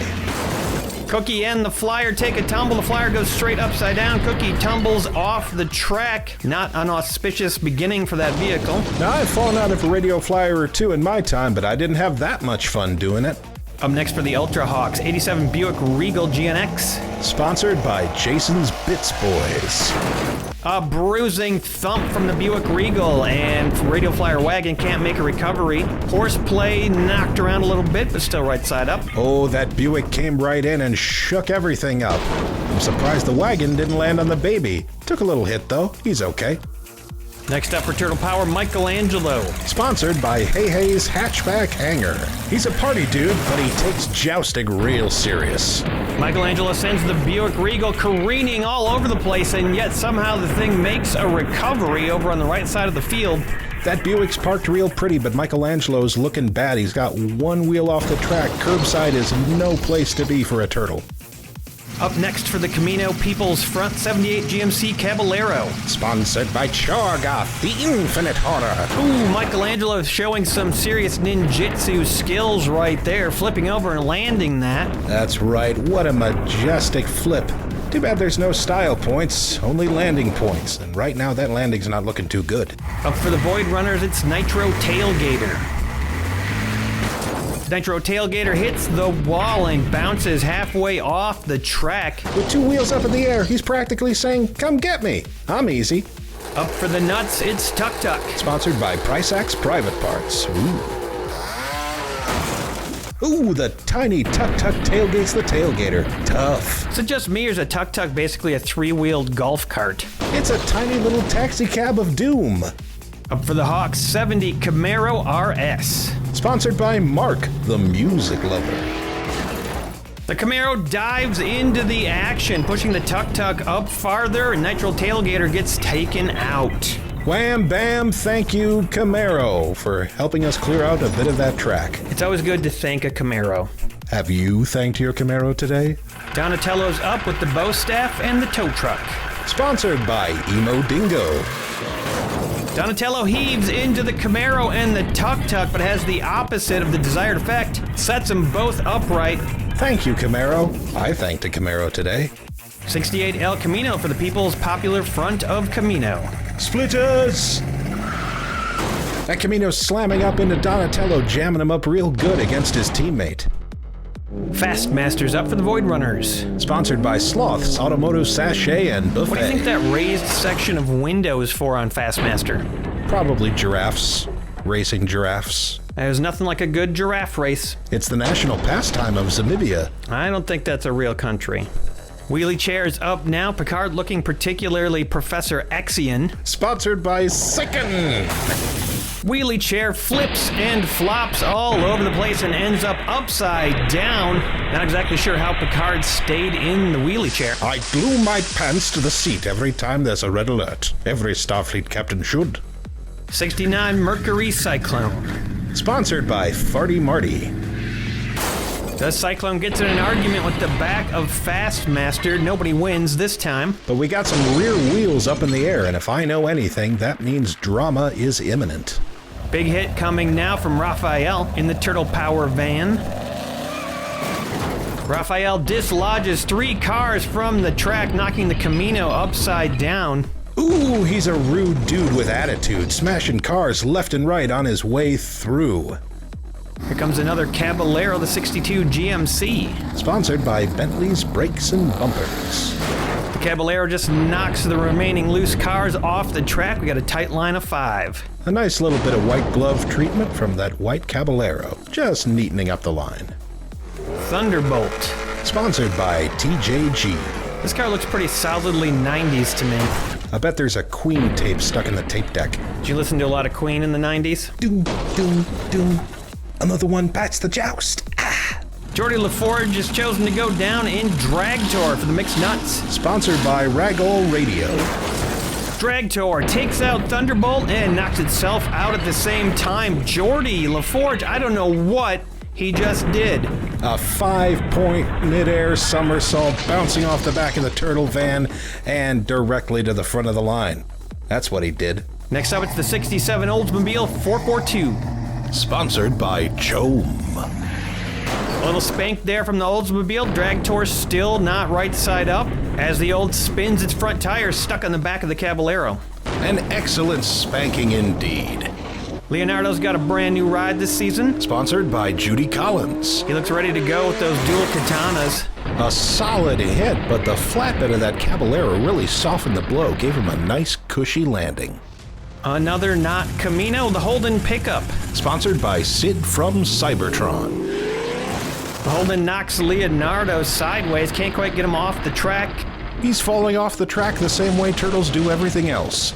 Slowly. Time to bring the noise, it's Baseline. Sponsored by Dr. Gonzo. Baseline breaks up the cars, gets all of them off the track, but the Holden pickup manages to stay upright. That's a solid beat drop by Baseline to clear out round 1, and now let's take a look at the damage. Whoo! That was the final car of the round. 7 eliminations in this round. Let's take a look at the aftermath.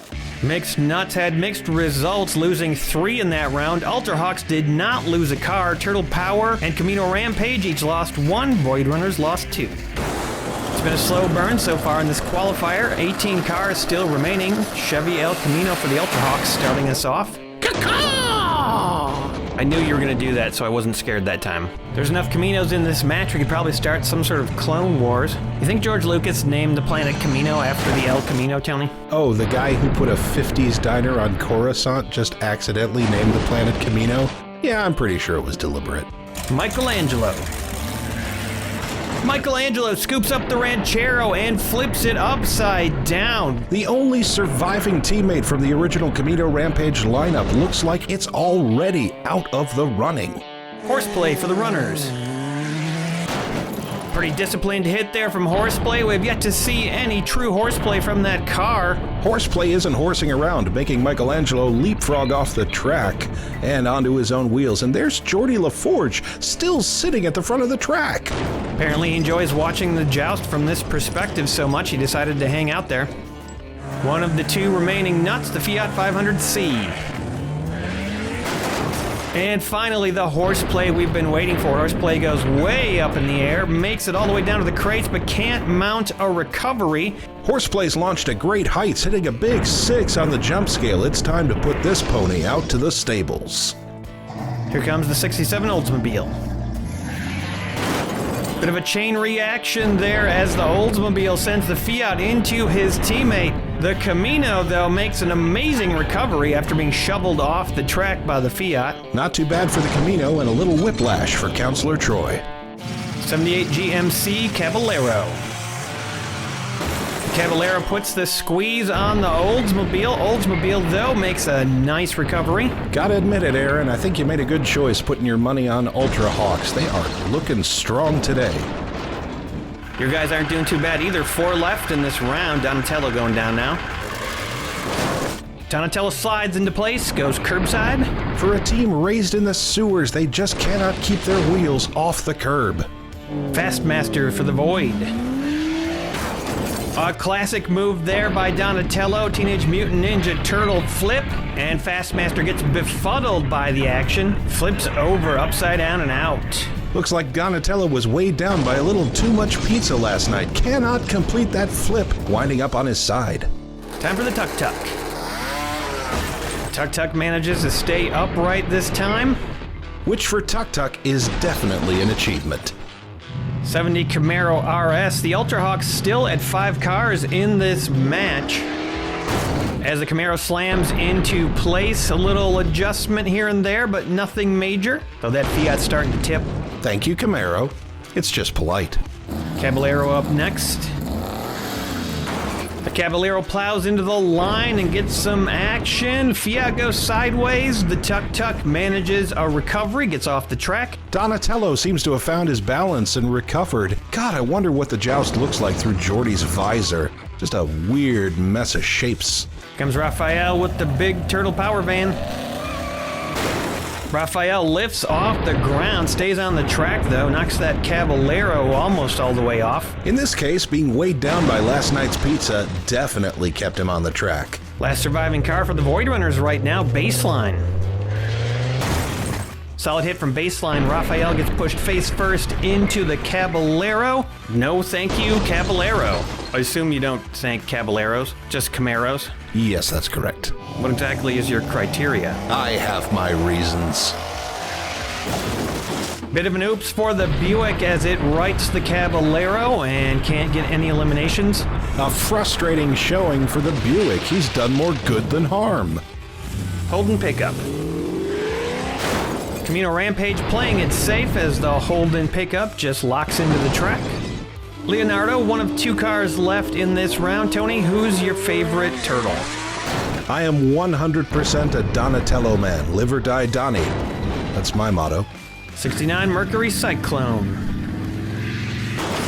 The Cyclone stirs things up for Leonardo. Leonardo flipping all over the place, can't quite land it. His ninjutsu not up to par, and Turtle Power are gonna lose another turtle. 5 eliminations in round 2. All 4 teams still in this. But we're 1 more turtle down, and it's not looking good for my boys in green. Taking a look at the aftermath, Mixed Nuts in danger down to 1, as well as the Void Runners also down to just Baseline. Camino Rampage and Turtle Power even Steven at 3 apiece, and the Ultra Hawks dominating in this match so far.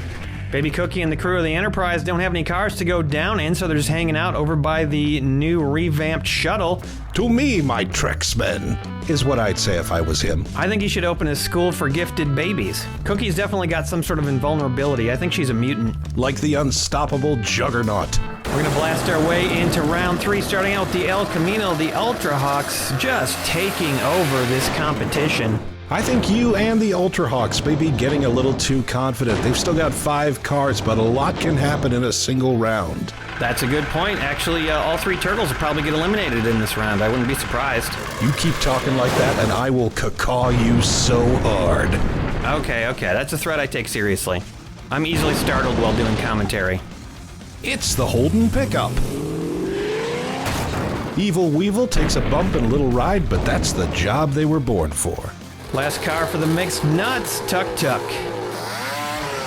Ooh, somehow Tuk Tuk gets under the Holden pickup, almost gets it off the track, and manages to stay alive itself, but it's poised right now to get thumped right off the track when Baseline hits the road.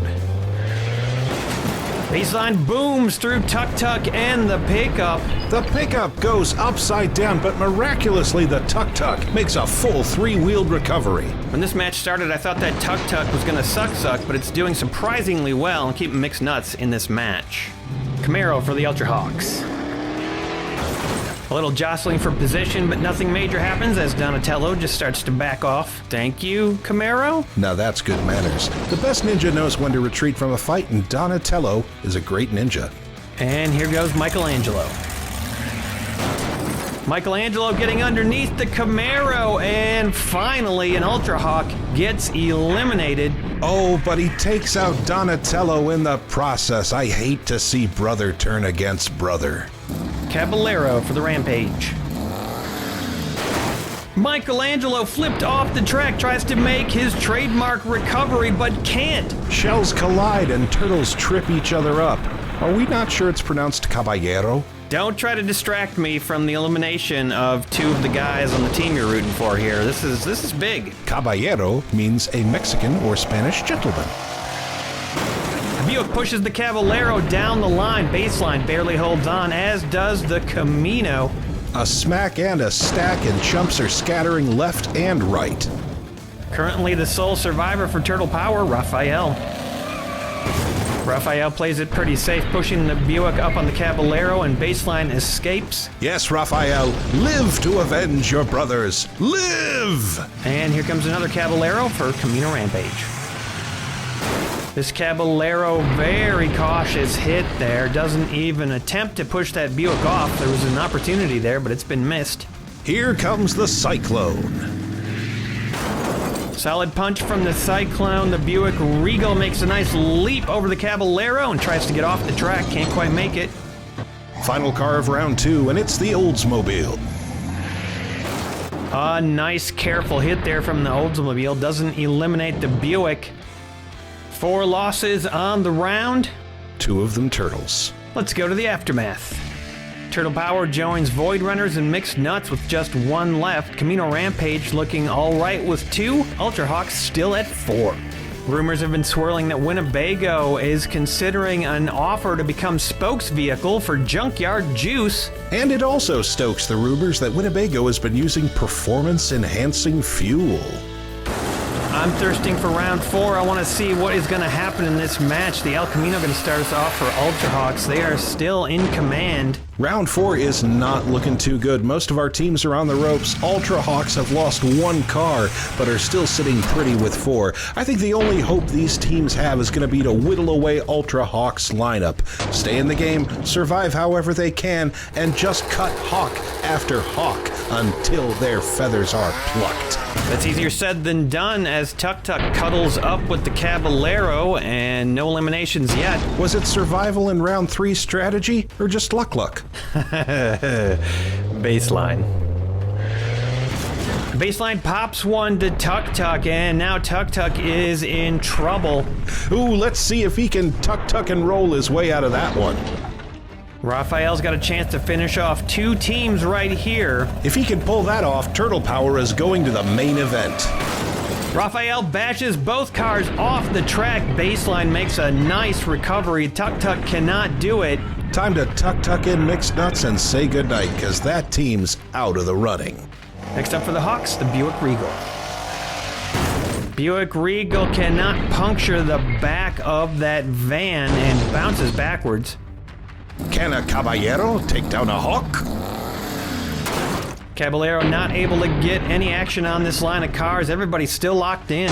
The tension is palpable. I don't actually know what that word means. And now the Ultra Hawks got to send down 2 cars in a row. They're going to start with the Cyclone.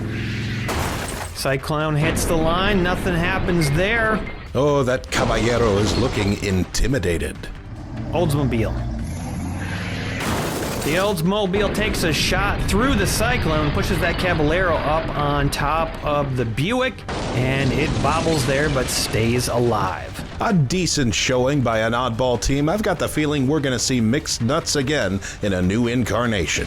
Just the one elimination on the round. We're going to head right into round 5. The slow burn continues. Ultra Hawks starting us off as usual. Now hear me out, just to make things interesting. What if we drafted the Camino from the Ultra Hawks onto the Camino Rampage? A mid-Camino trade. Certainly would make the game more lively. Where's that on in the rules? I mean, I guess there's nothing that specifically says that teams can't trade El Caminos in the middle of a match if they both have Caminos. No, I'm not thinking a Camino trade, more a Camino donation. You see, I do not wish the Ultra Hawks to prosper. Ooh, a nice pop there from baseline. Caballero gets squeezed almost off the track. No eliminations yet in this round as the Caballero takes a slow ride into the sunset. Here comes the Cyclone. Solid hit, and the Caballero forced off the track into the sunset. Caballero? Caballero. It's Caballero. You gotta bring the romance into it. You gotta feel the passion. Caballero. Caballero. Caballero.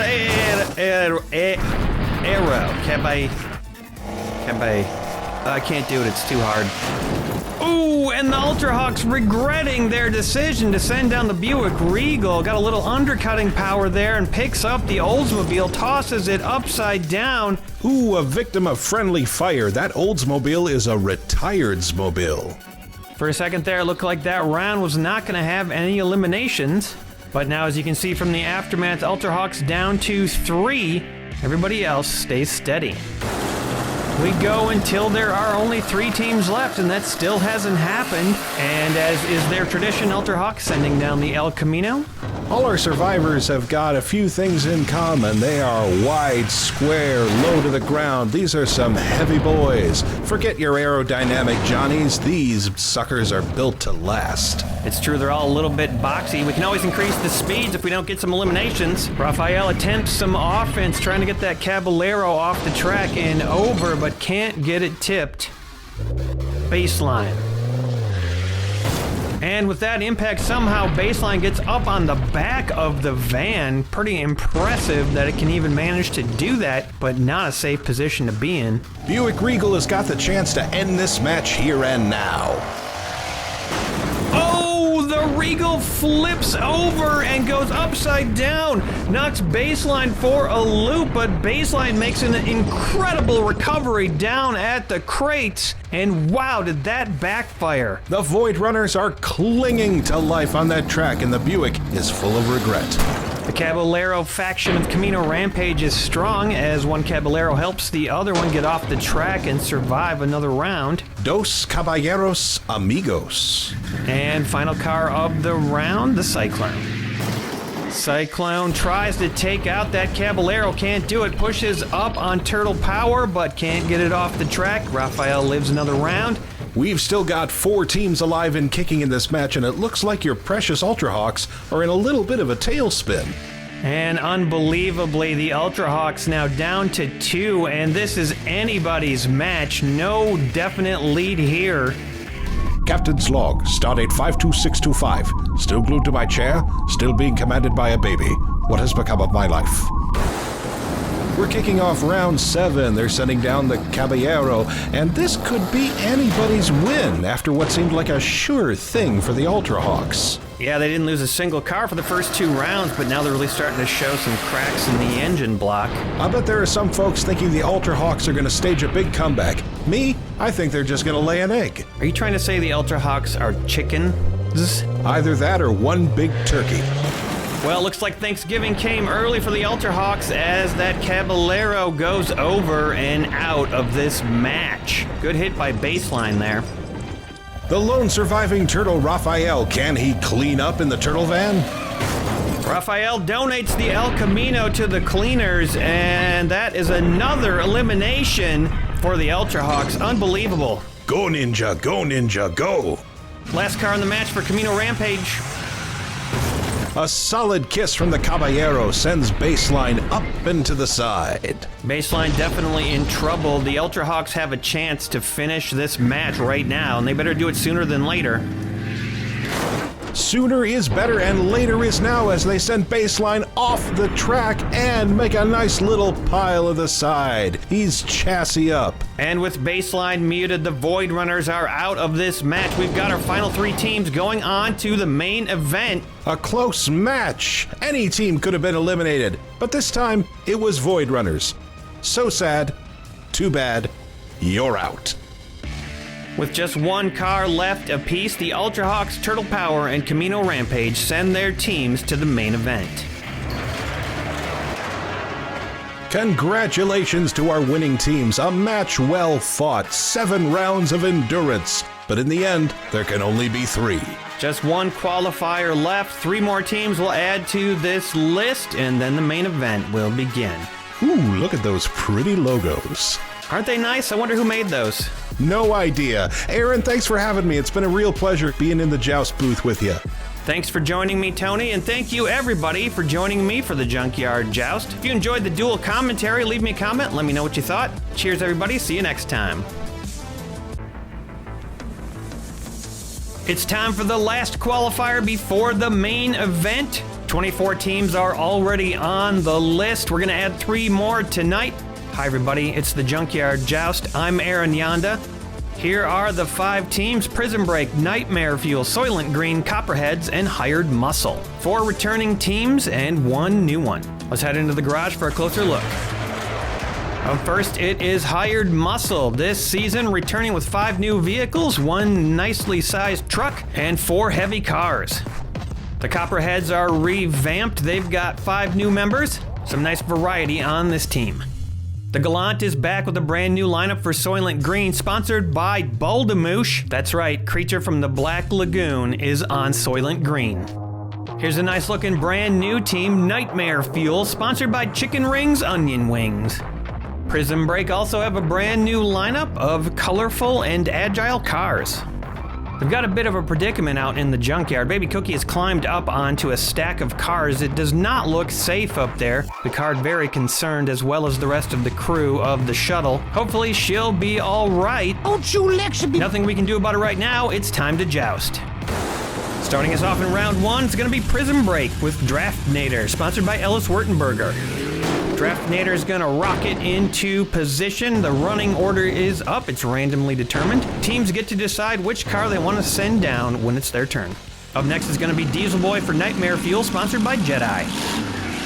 Cars are eliminated when they are sideways or upside down. When the team has no cars left, they're out of the match. When there's just 3 teams left, the match is over. Up first for Soylent Green, it's the Rat Fink 59 Cadillac Ambulance, sponsored by Sid from Cybertron. The Cadillac pulverizes Diesel Boy. Diesel Boy flipping upside down. Still on the track, still a chance of recovery, but it doesn't look good. A nice gentle overturn there. First up for the Copperheads, Purple Passion Woody, sponsored by Sloss Automotive Sachet and Buffet. And Diesel Boy gets a chance at redemption, but does not come through. Flips right back over again after landing on top of the ambulance. And that's going to do it for that car. And now Draftnator also in trouble. 88 grams of muscle, the Retro Rig, sponsored by Beaks Busted Barn Finds. Retro Rig slams into the line. Draftnator gets tossed up in the air, makes a nice bouncing recovery. And now the Rat Fink is curbside in a little bit of trouble. High Roller, sponsored by Liz's Wizard Arts and Witchcrafts. High Roller gets somehow underneath the Retro Rig. Retro Rig is deeply in danger right here, almost turns sideways. And the Rat Fink ambulance almost gets off the track completely, can't quite manage it. Swoopy-Doo for the Nightmare Fuel, sponsored by Judy Collins. Swoopy-Doo, wow, what a hit right there. And High Roller gets high-rolled all the way off the track, upside down. Nice recovery by the Retro Rig. High Roller takes down the Cadillac on the way out. Potential ramp car right here for Soylent Green, Swoop Coupe. Swoop Coop Scoop Swoopy Doo right off the track, and Swoopy Doo is upside down. No chance of a comeback from that position, and the potential ramp is in place. Evil Weevil drops down on top of Swoopy Doo as if to prevent him from recovering. Not exactly the most neutral of behavior. Semi-Psycho, sponsored by the Miskatonic Automotive Club. Semi-Psycho takes that ramp and hits the crates and does an amazing recovery off Swoopy Doo. Lands it nicely. Looks like that car's got some good balance. Here's a car I fully expect to not have good balance, the Mustang Boss 302 for Hired Muscle. The Mustang bosses the Swoop Coupe into an upside down position up in the safety area, taking full advantage of the splitter on the front of the car. This could be a really good car for taking down ramped vehicles if they make it into the main event. Swoop Coupe only getting one chance to use that ramp before it is blitzed. Electrac now for Prison Break, sponsored by Farty Marty. Electrac tries to take down the Boss Mustang, but look at that. Nice recovery by the Mustang, unexpected. Mustang gets off the track where it likes to be and messes up the other cars a little bit with its heavy weight, but it doesn't turn any of them upright, which is a good move. Nice recovery. Up now for the nightmare-fueled Ford GT90, a little bit heavier than it looks. The Ford slams Electrac all the way down to the crates. For a second there, it looked like Swoop Coupe almost had a chance at recovery. Electrac does make a full recovery.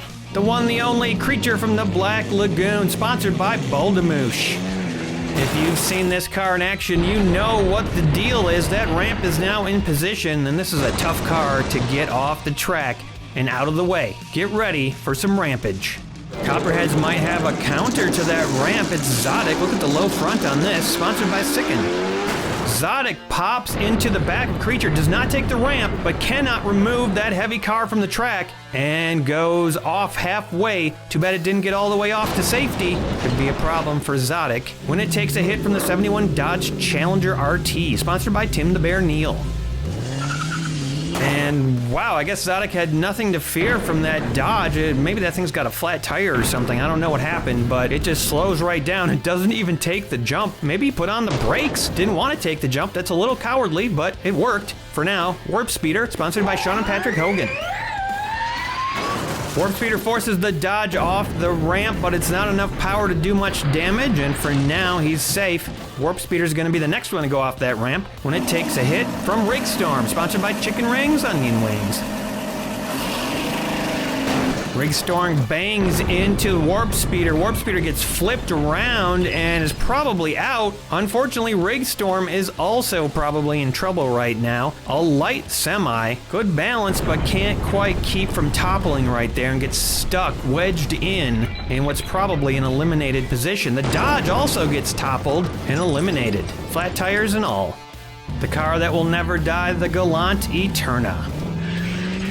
The Gallant flies off the ramp like a pro. His teammate, not a threat to him. He knows how to survive these kind of jumps. I think that's why the Gallant recruited Creature from the Black Lagoon. He loves to take these jumps. Sure, it's risky, but it's a lot of fun. Let's see if this custom dragster has learned anything from Triple Threat, his predecessor, sponsored by Brendan Walsh.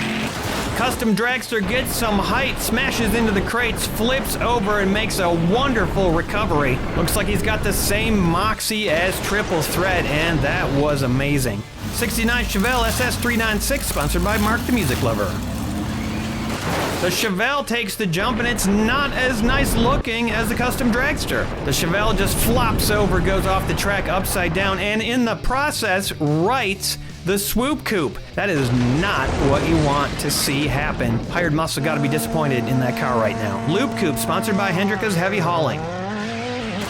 Loop Coupe hits that jump and makes a nice agile recovery off the crates. Couple of bounces, but manages to keep it upright. That's a good sign for Prison Break. Here's a car that fits the Nightmare Fuel theme well, the Inquisitor, sponsored by Chome. Inquisitor cannot get under Creature from the Black Lagoon, hits the crates, bounces back, makes a nice landing, and actually rams into Picard over in the wheelchair. Maybe Cookie's got the right idea being high up in that stack of cars. Here comes Roadster Bite for Soylent Green, sponsored by Price X Private Parts. Roadster Bite takes the jump, and that's the nice recovery you want to see.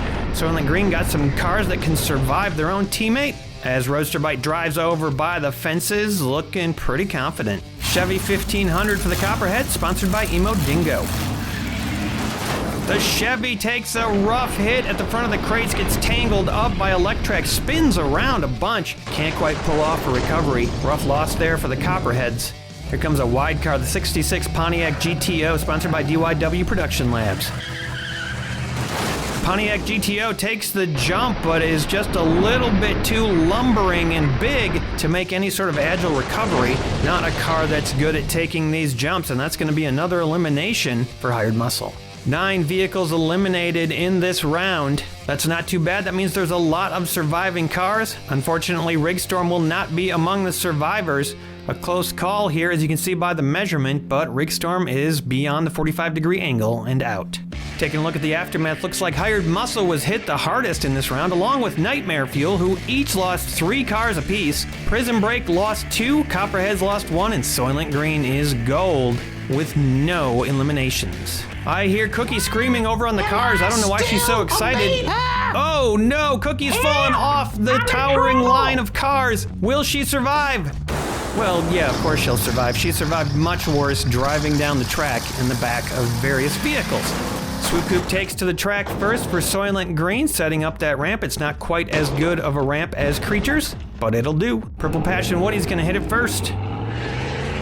The Woody nearly avoids taking the ramp, slamming Swoop Coupe forward and almost goes off the edge, but manages to hang on for a second. Both of these cars are in big trouble right here.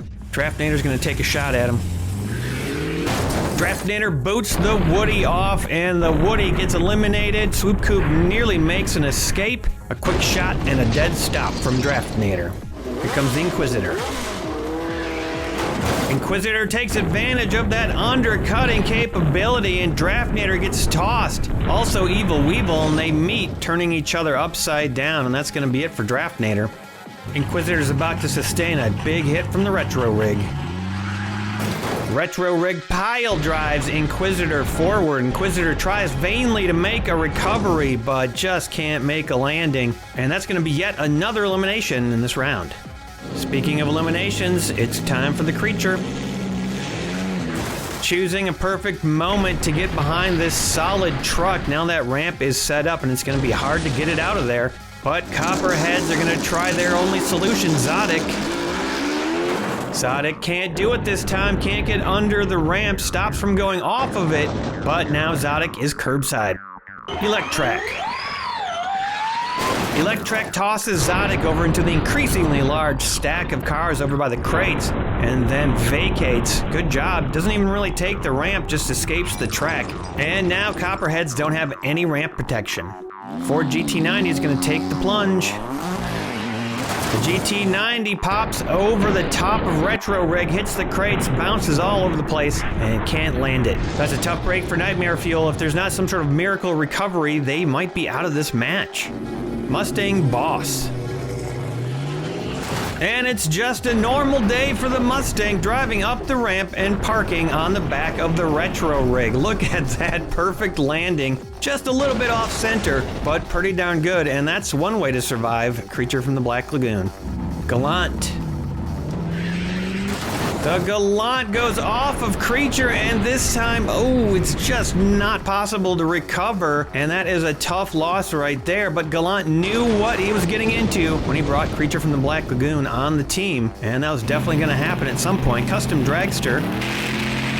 The Dragster handles the jump a lot better than the Gallant. Eterno actually lands on the Gallant and sits there right side up.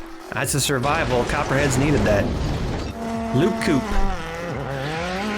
A high jump there by the Loop Coupe. Looks like it made it all the way up to level 5. Splits around and lands on top of the Dragster. Pushes Dragster out of the way. Nice landing by the Loop Coupe there. That's got some agility, that car. And let's see if Roadster Bite can handle this jump a little better than Gallant.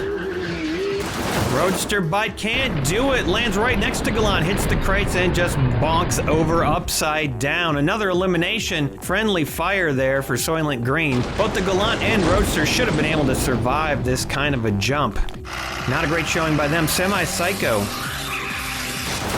Now Now that's how you do it. Semi-Psycho bounces off, goes in the crates, flips over, and lands it flawlessly. Actually knocks the Mustang off. Mustang might be in danger right now in that position. Semi-Psycho sticks the landing. That Mustang might be beyond 45 degrees if it stays there.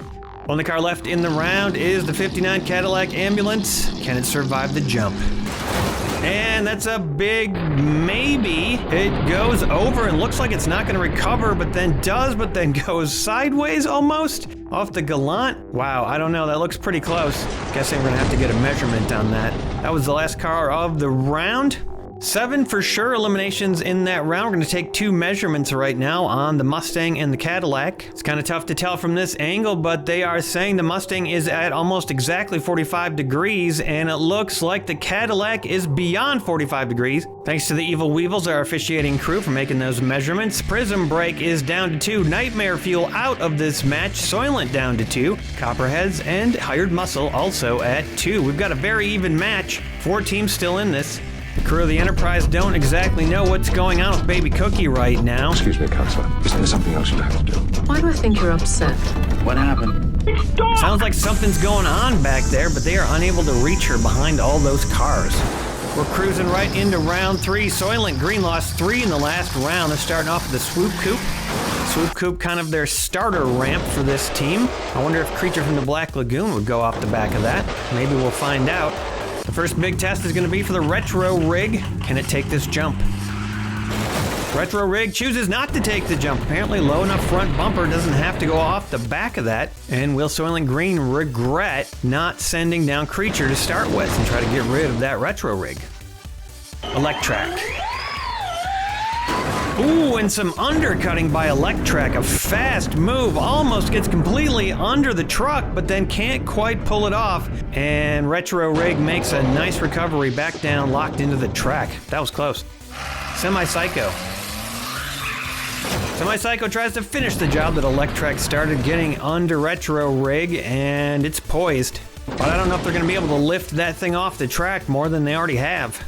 We'll see if Creature's got enough impetus to make it happen. Creature pushes in and does manage to actually get the Retro Rig off the track, but not over enough to be eliminated. And now the ramp is set up.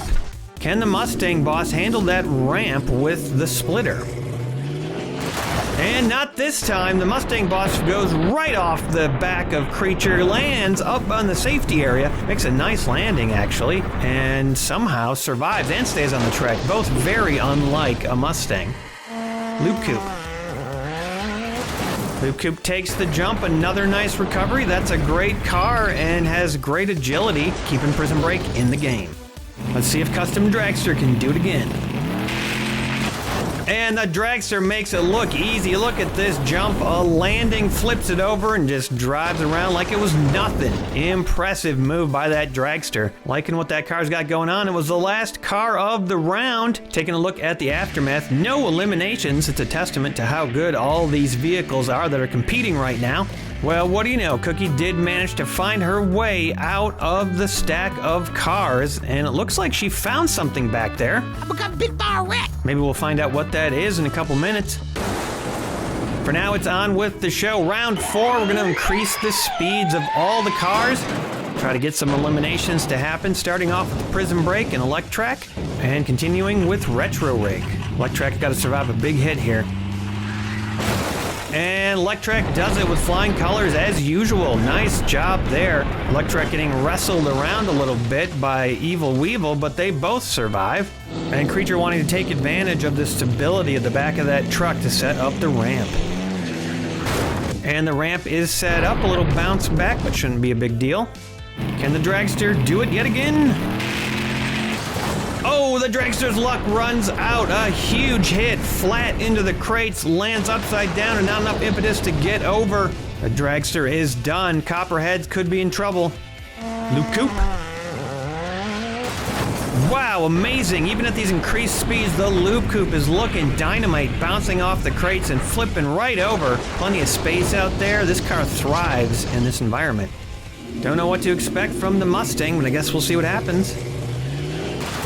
The Mustang takes that jump, goes over the Dragster, and somehow makes a recovery after multiple tumbles. Wow, that thing has proven resilient. Surprised everybody. Swoop Coop's now got to survive Creature from the Black Lagoon. And the Swoop Coop is not an agile car and cannot survive that jump. Soylent Green had to know this was a possibility when they sent down Creature first. Semi-Psycho, last chance for Copperheads to stay in this match. Semi-Psycho makes a dramatic leap into the crates, a bounce, and never even flips over. Wow, that thing's got some serious stability.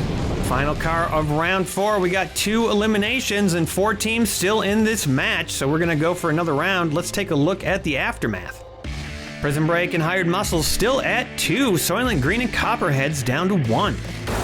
Here we go straight into round 5, starting off with Electrac. I gotta say, I never really expected Hired Muscle to have such agility in this match. Electrac slotted in, especially not a Mustang, but this is the Mustang boss. Maybe that helps.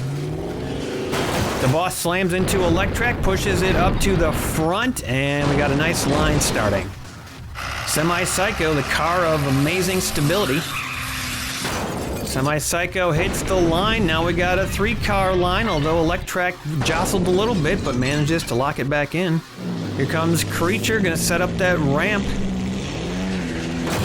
Creature slams into the line. Oh no, look at this! Electrac gets popped up on the Mustang, and it's the old over easy. Flips and cannot recover.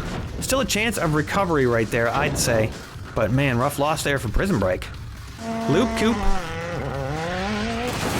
And Loop Coop makes another spectacular bounce off the crates, flips all over the place, and lands it upright. Another flawless recovery from that car. A beautiful thing to watch. Retro Rig's gonna hit the ramp. Can this thing take a jump? And unbelievable, look at this. Into the crates, bounces back, pivots on Semi-Psycho, and then just drives off the top of that car. Unbelievable, that shows some serious stability right there for Retro Rig. I have no idea how that thing managed to stay upright after that jump. That's incredible. And so it looks like we're going to another round. Just 1 car lost on the round. It's going to be Electrac in that over easy. Prison Break down to 1, even with Soylent Green and Copperheads, and Hired Muscle still at 2. Round 6. Unbelievable. We're still going at increased speeds, and these vehicles have been surviving. Retro Rig going down first this time for Hired Muscle. And as usual, Creature going to set up that ramp.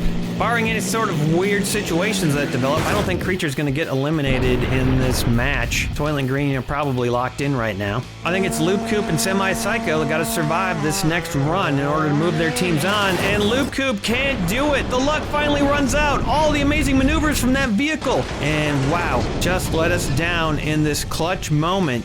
Depending on what happens with Semi-Psycho, Prison Break might be out of this.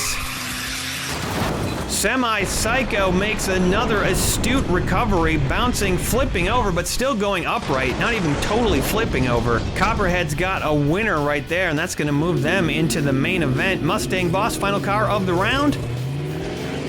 And I don't even know what that was. Looks like Mustang Boss tried to get Creature off the track, couldn't quite do it, so maybe it is possible with that splitter, and then sort of loses control a little bit and goes up on the ramp. So Prison Break gets eliminated, and we've got our 3 final teams, Soylent Green, Copperheads, Hired Muscle. They are moving on to the main event. Some exciting new talent here, and of course, one classic one. These 3 teams will join the rest of these teams for the big match, the main event. Let me know who you think has a shot at the title out of all these teams. Returning champions, Massive Transit. Also, Jetstreak and Alabaster Aces will be joining the fray. Oh, and there's been a development over by the cars, and it looks like Cookie has found a new friend. You got some new boys here. Wait a minute, is that a Klingon? Well, I guess we'll have to wait and see. The next 2 episodes of Junkyard Joust will be the custom tournament finals. You do not want to miss that. And then the main event will begin. I'm going to be doing a poll or 2 about various Junkyard Joust rules here on YouTube very soon, so keep an eye out for those and make sure your voice is heard. If you want to support this show, become a proud supporter of Junkyard Joust over at our Patreon. That's how I keep the episodes coming. Thanks for watching, everybody. See you next time. A massive hit by the Speed Blaster, and Huge hit, and Rare Flow is tossed off the field. Hammered Coupe lives up to its reputation, knocks Bone Blazers completely up in the air to the height of 8. It's that time again, the Junkyard Joust main event. It starts now. 30 teams are going to go head to head to decide who is the champion of this season of Junkyard Joust. Hi everybody, I'm Aaron Yonda, and here are the first 10 teams that are going to be battling it out, including Massive Transit, last season's champion. Let's take a quick look at our teams. Metal Machines squeaked through their qualifier with 1 survivor. They've got something to prove tonight.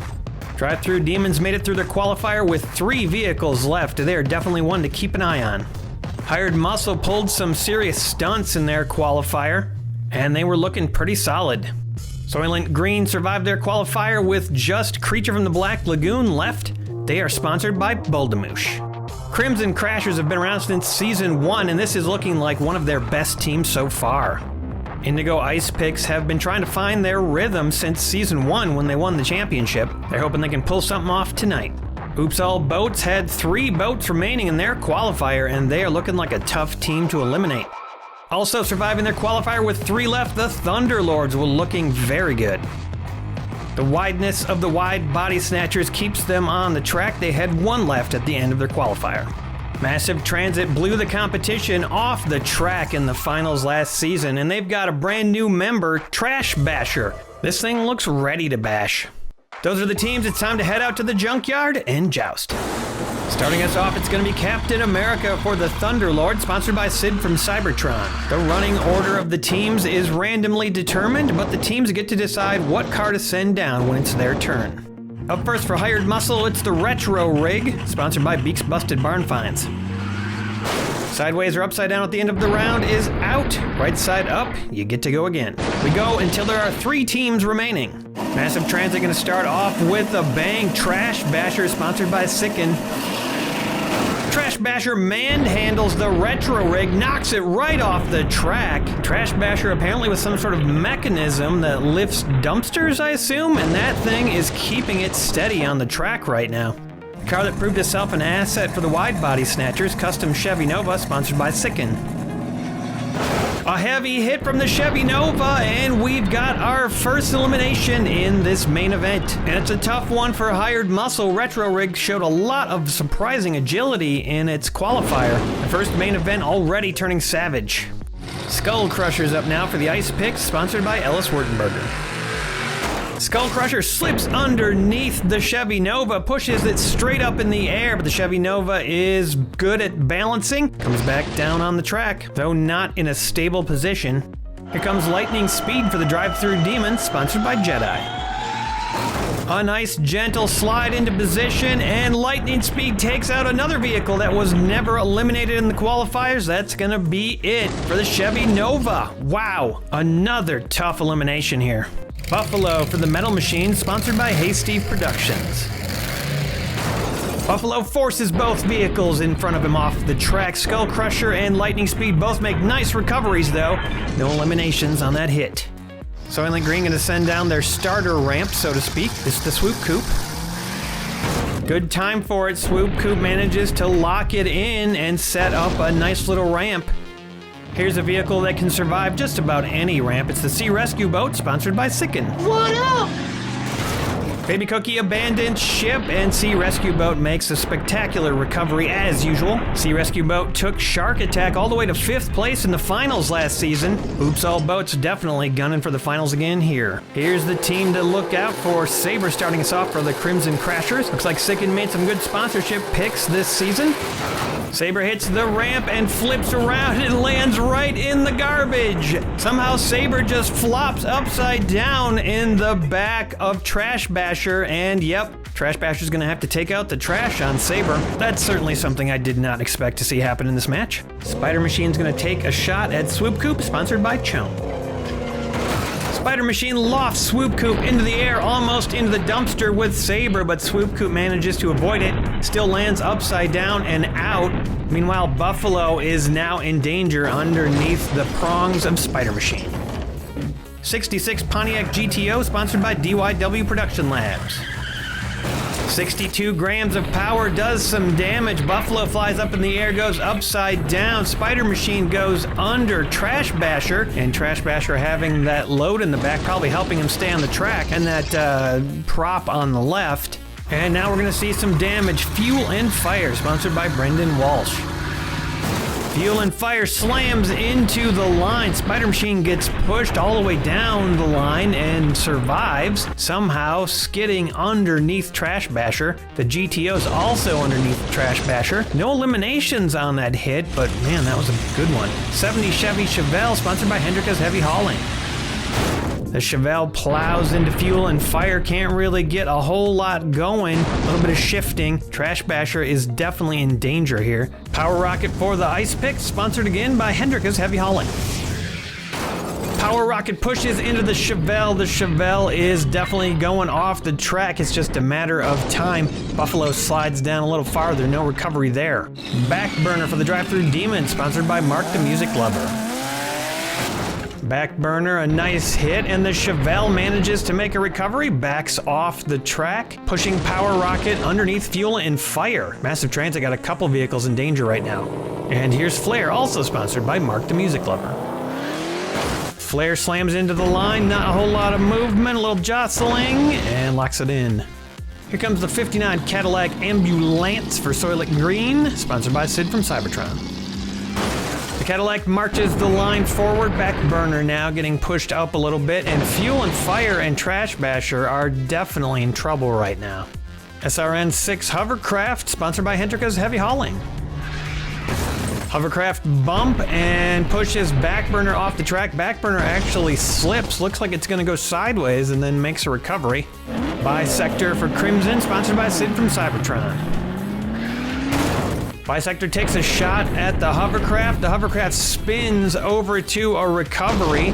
Flare right now is looking a little iffy, getting closer to sideways. Wonder if that hovercraft is full of eels. Dr. Strange for the Thunderlord, sponsored by Ellis Wertenberger. Dr. Strange works his magic on Bisector, and Bisector is done. Flipped over upside down. No chance to absorb that hit. Probably not going to recover from that, but look at this. Highly unlikely recovery is happening for Buffalo over here. After all that tossing around upside down, Buffalo might just make a recovery. Mustang Boss 302, sponsored by Judy Collins. The Mustang Boss was the boss of its qualifier. Amazing work it did in that match, and this time it pushes the line forward and puts the kibosh on the Trash Basher, and maybe Sabre will have a chance to escape out the back of that thing. Custom VW for Massive Transit, sponsored by Hendrika's Heavy Hauling. Engage. Captain Picard was along for the ride, but ejects from the top of the Custom VW and lands on top of Mustang Boss, I think. It's hard to see now. These semis are starting to pile up. Oh, there he is. Yep, over by Mustang Boss. And no eliminations on that hit. A lot of these cars doing a good job of staying alive, including Fuel and Fire. IMSA Mustang, sponsored by Emo Dingo. The IMSA slams into the wall of that VW and can't go anywhere. Here comes Sonic, sponsored by Farty Marty. Sonic gets right under that IMSA, pushes it up. IMSA stays on, wide body, doing it some good balance work right there, but I don't think it's going to stay on for long. Here comes a hit from the Dark Rider, sponsored by DYW Production Labs. Dark Rider does a little of the old over easy on IMSA, flips it over upside down to Cook, and it's done. Still on its side, maybe a chance of recovery for that thing, we'll see. Nitro Rider for the Metal Machine, sponsored by Sloss Automotive Sachet and Buffet. Nitro Rider slams into Dark Side, pushes the line forward. Sonic's getting under that VW. This could be curtains for that custom VW. The Gallant Eterna, sponsored by Chicken Rings Onion Wings. The old classic Gallant makes a nice hit into that line, gets right off the track, or almost off the track, couldn't quite escape. VW gets knocked over. Gallant is going to be responsible for that elimination, and Dark Rider escapes. Massive Transit in trouble in this match right now. Looks like our new Klingon friend has decided to ride down in the rescue boat for Oops All Boats, sponsored by Woeful Fiber Art. Rescue boat dumps off the Klingon on the track and then gets completely out of there, tries to escape. Well, I don't know what that Klingon was expecting to happen, but yep, this is Junkyard Joust, and now you're about to get squished. That just doesn't look like a comfortable position to take a hit. Iron Man for the Crashers, sponsored by Chemical Knight. Iron Man drives over the Klingon, knocks him off. Kind of a nice hit there. Didn't do too much damage to that Klingon. Oh, takes out Gallant Eterna on the way and then leaps over all the cars, drives over all of them, and then actually lands in a position that could be counted as eliminated. It's close. We'll see what happens. There's the Klingon relaxing now, finally off the track. Thor, sponsored by Judy Collins.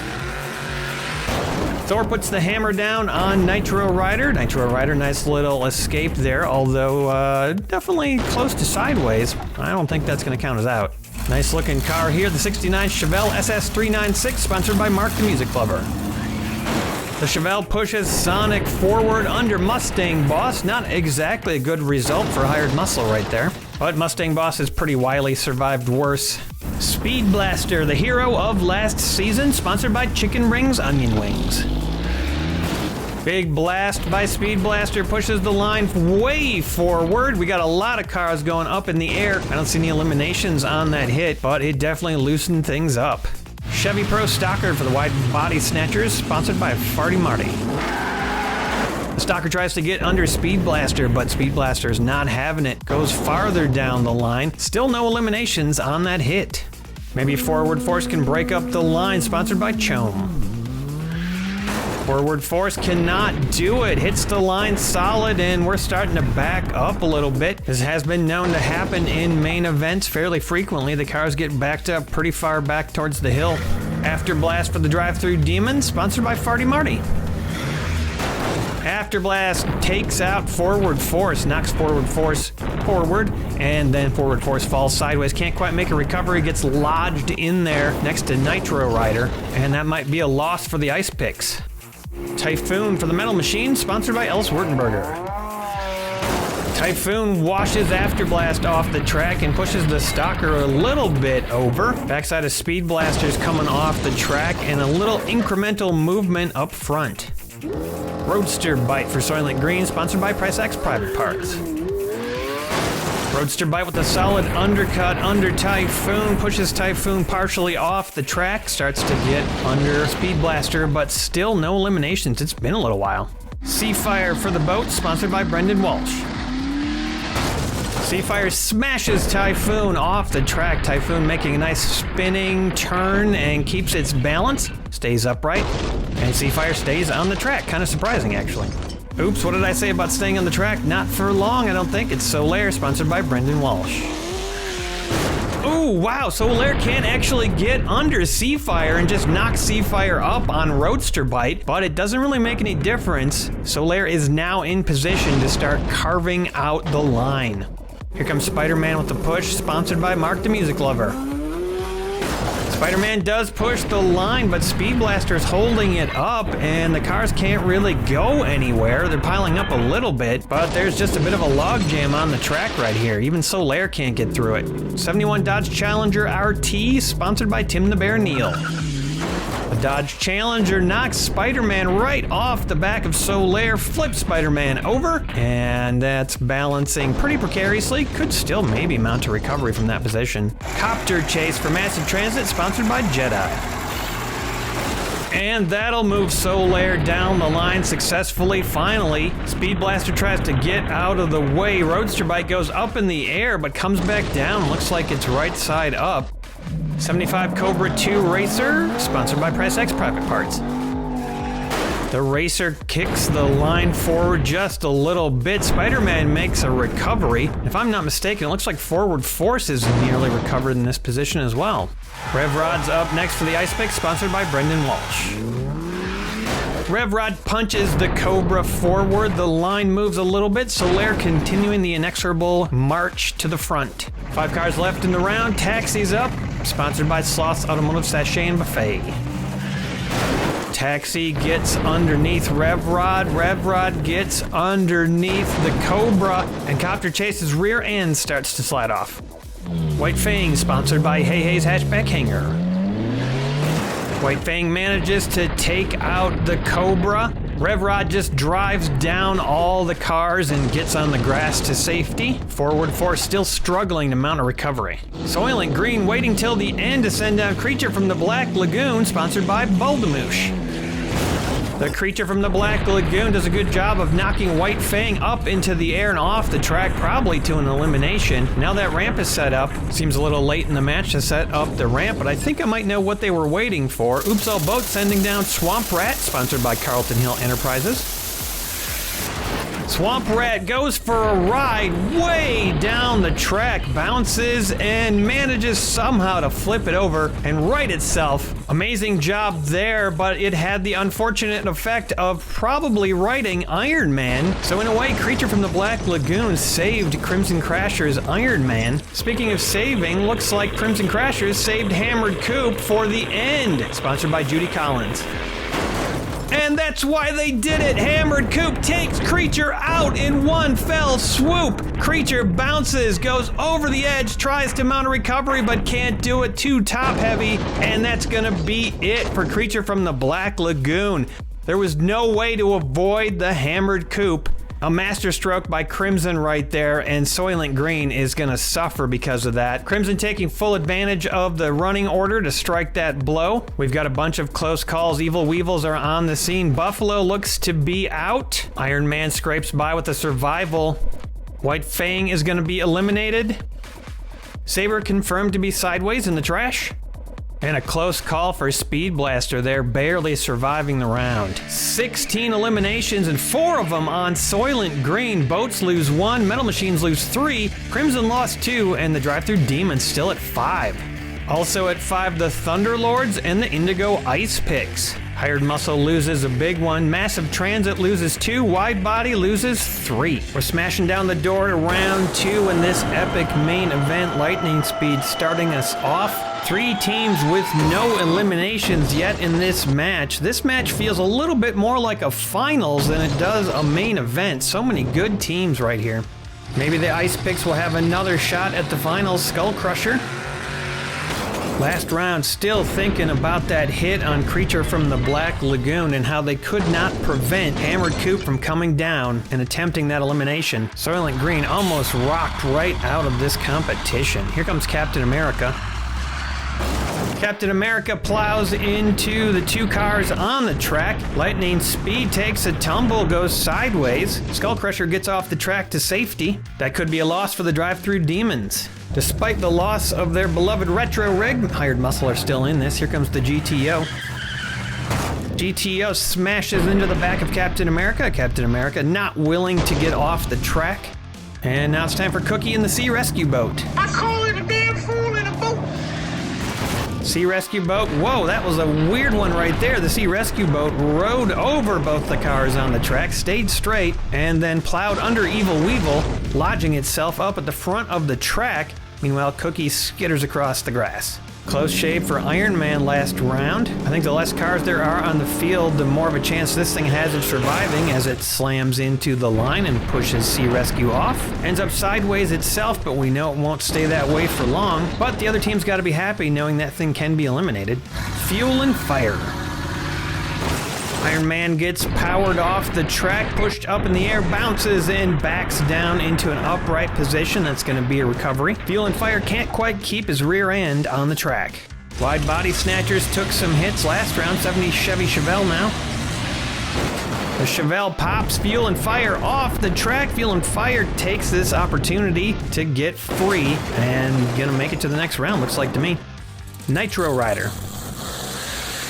Nitro Rider pops the Chevelle, stays locked in on the track. We got 4 lined up.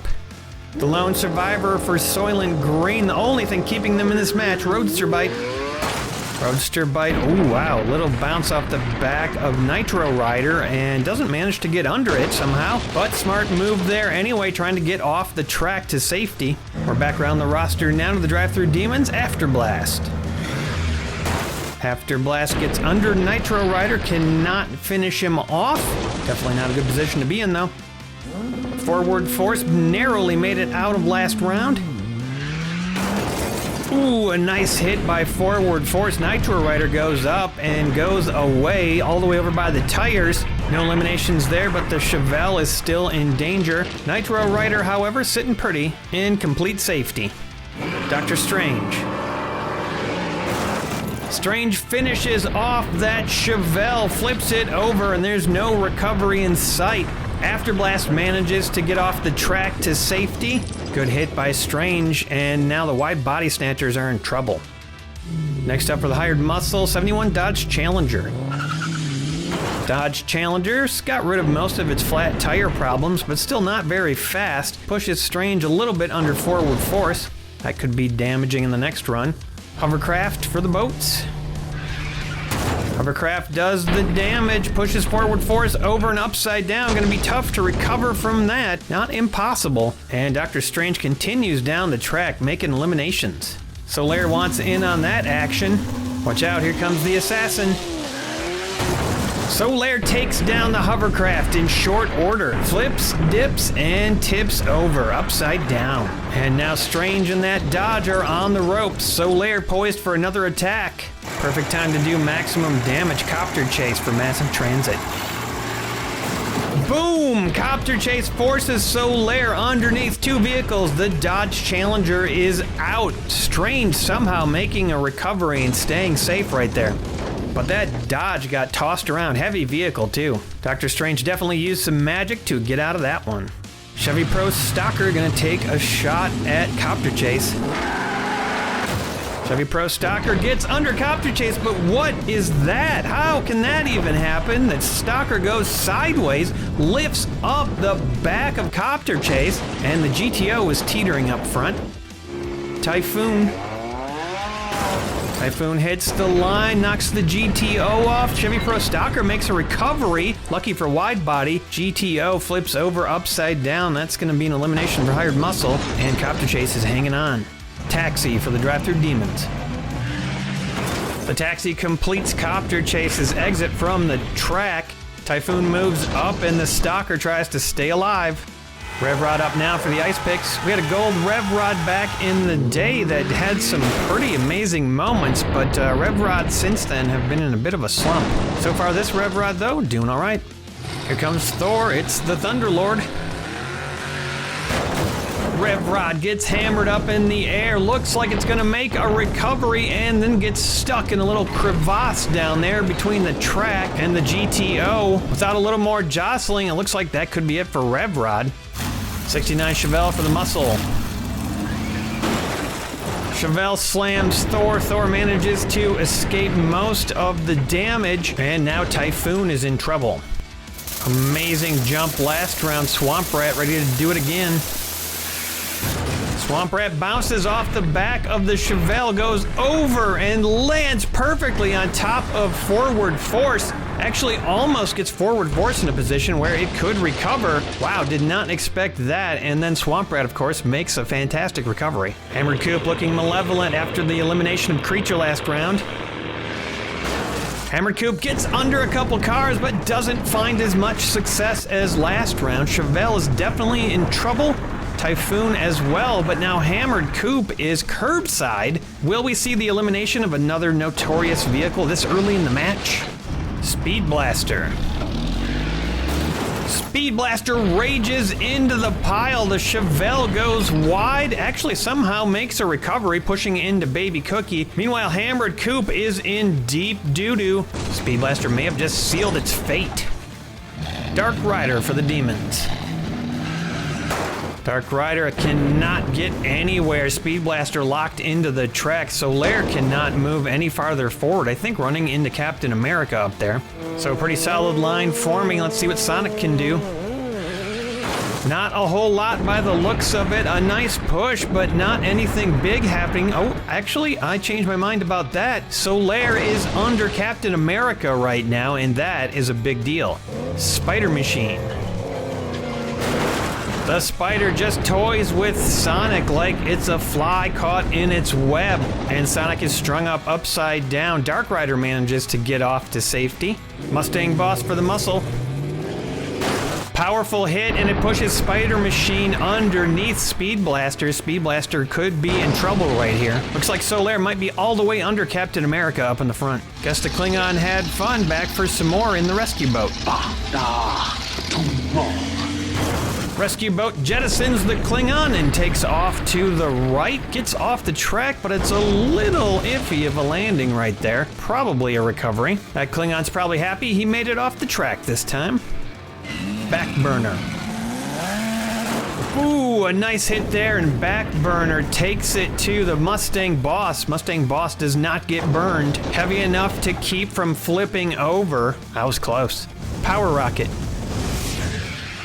Power Rocket smashes Backburner way off the track, goes all the way over into the fences, and Backburner cannot make a recovery. That's definitely going to be an elimination for the drive-through Demons. Fantastic hit by Power Rocket, and the Indigo Ice Picks, gotta love that. Final car of the round is Spider-Man for the Thunderlords. Spider-Man did manage to find a way upright in the last round and survive. Spider-Man tries to force Power Rocket under the Mustang Boss, but the Mustang Boss is not having it. And somewhere underneath this pile, Hammered Coop's status is a mystery, somewhere over by Speed Blaster. And there it is, Hammered Coop has been eliminated. That is Sideways. Speed Blaster has done the revenge for Creature from the Black Lagoon. We've got one close call here for Swamp Rat. Looks like Swamp Rat is gonna stay in. Taking a look at the aftermath, Soylent Green managed to stay alive with their one. Oops All Boats lost one boat. Metal Machine still at 2. Crimson lost 1, but it was a big one. Drive-Through Demons lost 2, no more 5 for them. Hired Muscle down from 4 to 2. Thunderlords did not lose a vehicle. Massive Transit did not lose one either. Wide Body Snatcher staying alive with 1, and the Ice Picks down from 5 to just 2 remaining. Evil Weevil is in position, sponsored by Track Buffer LLC. And here we go with round 3, starting out with the Thunderlords, who like to start out with Captain America, sponsored by Sid from Cybertron. Captain America sliding in at the front of the track. The running order is up. And here comes Cookie in the Sea Rescue Boat for Oops All Boats, sponsored by Sicken. I thought so. Cookie bouncing off the back of Captain America, goes flying off to the left. The boat goes flying off to the right. The boat makes a recovery. Cookie does not. Cookie lands face down in the grass. Taxi going down first for the Drive-Through Demon, sponsored by Sloss Automotive Sachet and Buffet. Taxi hits the back of Captain America, does a little pop up in the air, kind of a wheelie, and then a twist. Goes back down on the track and locks it in as best as that light car can. Gonna take a hit now from Fuel and Fire, 78 grams for Massive Transit, sponsored by Brendan Walsh. Fuel and Fire tosses the taxi over Captain America, almost over into the crate. Doesn't quite make it, which is good for the taxi because it makes a recovery, has enough space to do that. Next up, it's going to be the Nitro Rider for Metal Machine, sponsored also by Sloss Automotive Sachet and Buffet. It's odd how sponsored cars often go back-to-back for different sponsors as Nitro Machine slots in behind Fuel and Fire. Randomness is funny sometimes, as anyone who watches The Joust knows. One of 2 remaining for Hired Muscle, Mustang Boss 302, sponsored by Judy Collins. Mustang Boss, wow, I thought it would take Nitro Rider off the track, but Nitro somehow stays locked in. And now so is Mustang Boss. Coming on down now, Skull Crusher for the Ice Pick, sponsored by Ellis Wurtenberger. Skull Crusher hits the line, can't make a dent, and goes up on the back of Mustang Boss and is perched there. Gonna get launched. Maybe not too hard though, it's just Iron Man coming down, sponsored by Chemical Knight. Iron Man does indeed. Wow, that was quite a launch. Did not expect that. And Skull Crusher flips over. Looks like it's gonna be curtains, and then manages to make a recovery over by the crates. Good job there by Skull Crusher. Did not see that one coming. Wide Body Snatchers, Last Hope, Chevy Pro Stalker, sponsored by Farty Marty. Slam! Iron Man flips around, goes up and all over, and makes an amazing recovery. This thing always seems to land on its feet. Gonna be a tough one to eliminate. Chevy Pro Stalker keeping the hopes alive for the Hired Muscle. Roadster Bite, sponsored by Pricex Private Parts. Last car for Soylent Green, and it's been doing a pretty good job of surviving. Mustang Boss gets pushed off the track, stays level though for now. Doctor Strange for the Thunderlord, sponsored by Ellis Wurtenberger. We're back around the roster. Oh, Dr. Strange tosses Roadster Bite down the length of the track. Roadster Bite makes a nice spinning recovery and escapes. Soylent Green gonna stay in this match one more round. Nice recovery there, and it does look like Wide Body Snatchers might be in trouble here. Swamp Rat, sponsored by Carlton Hill Enterprises. Swamp Rat slams into the car, splits them apart. Dr. Strange recovers, and the Chevy Pro Stocker does not. If it doesn't get back upright again, Wide Body Snatchers will be our first eliminated team in this match. Here goes Dark Rider for the Drive-Thru Demons, sponsored by DYW Production Labs. Dark Rider forces Swamp Rat up in the air, takes its place on the track. Swamp Rat hits Iron Man and cannot make a recovery. Iron Man forcing it sideways and probably out. Copter Chase, sponsored by Jedi. Copter Chase slams into the line. That's a tight line right now. Fuel and Fire back ends coming off the track, but no other progress made right there after that big hit. Typhoon, sponsored by Ellis Wurtenberger. Typhoon pushes the line forward, a little bit of progress made, but no eliminations, and it's still pretty tight. 69 Chevelle SS396, sponsored by Mark the Music Lover. The Chevelle knocks Dark Rider out of the line and pushes the line down a little bit, but no eliminations. Power Rocket now for the Ice Pick, sponsored by Hendrika's Heavy Hauling. Power Rocket takes that Chevelle to town, flips it up and upside down and out. Typhoon almost gets it as well. Nice hit there by Power Rocket. A car that's got great survivability, but also a little offense as well. Speaking of offense, here comes the Assassin Solaire, sponsored by Brendan Walsh.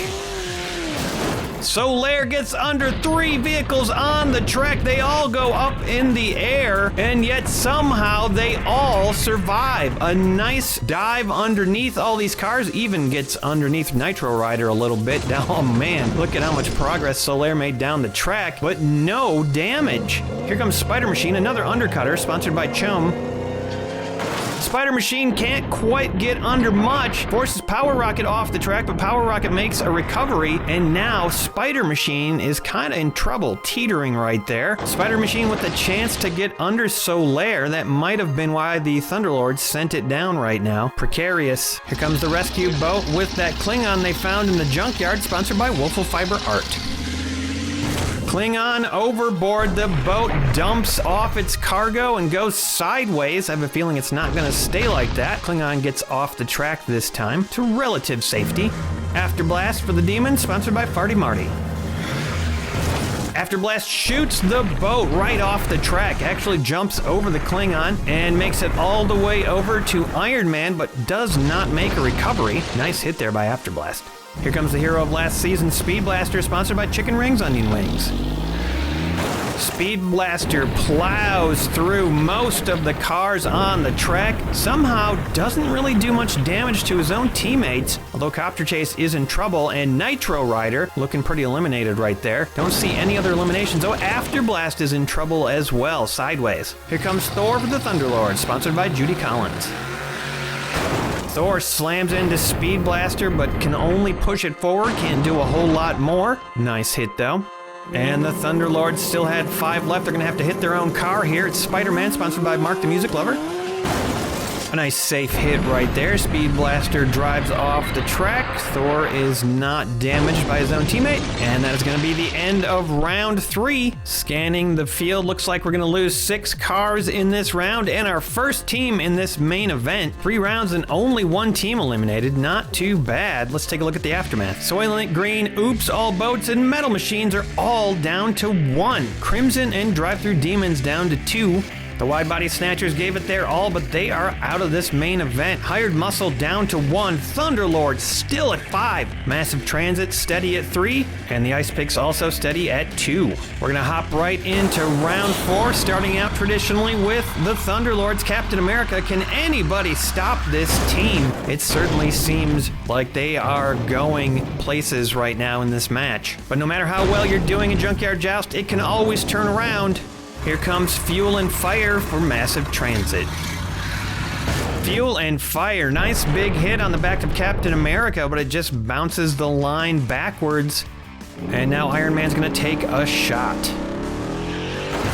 Iron Man hits Fuel and Fire, stops dead on the track, pushes the rest of the cars up to the front. Taxi next up. Taxi boots Iron Man up and completes the line. Iron Man usually likes to get off the track by now. Surprised it's been able to stay on. Skull Crusher up next for the ice picks.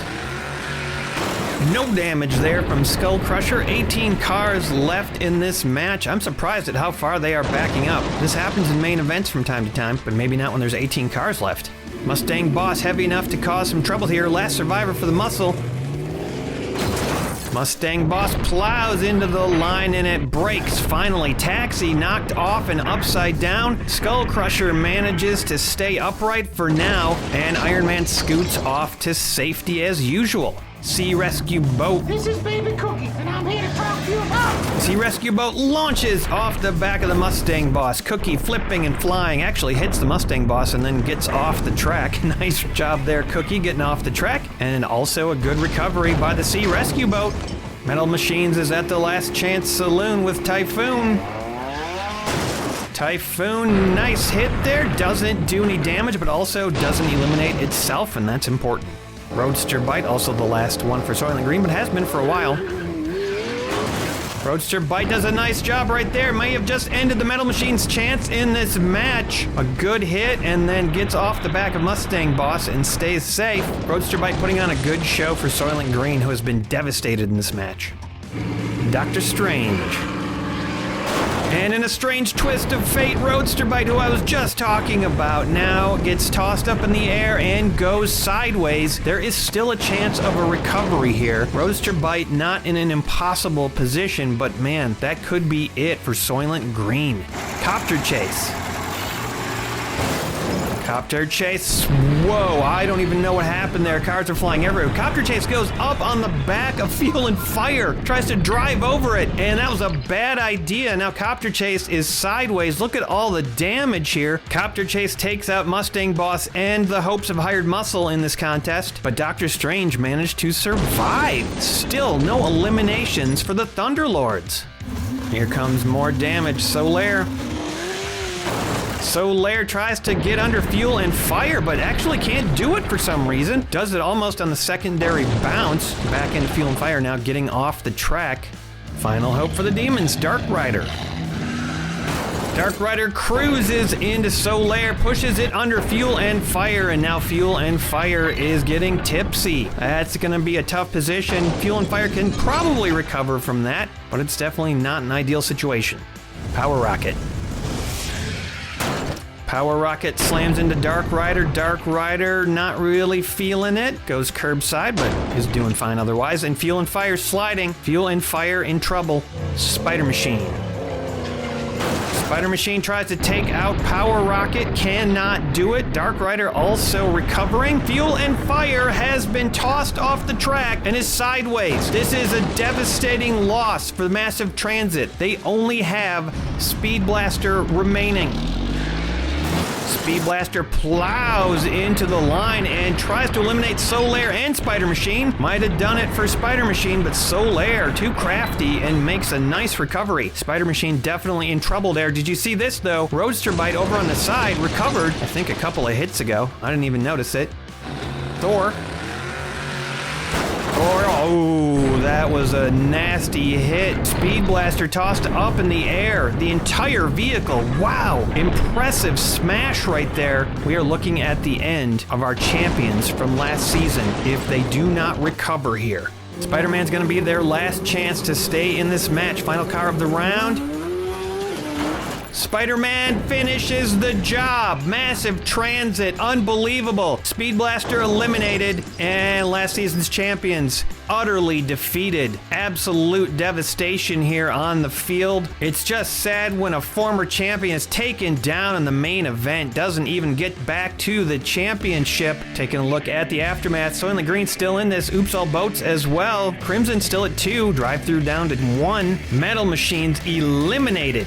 Thunderlords finally showing a crack in the armor with the loss of Spider Machine. Ice Picks down to 2. Wide Body Snatchers and Massive Transit out of the match. We're heading into round 5 with 3 teams having been eliminated just in that round. 6 teams left.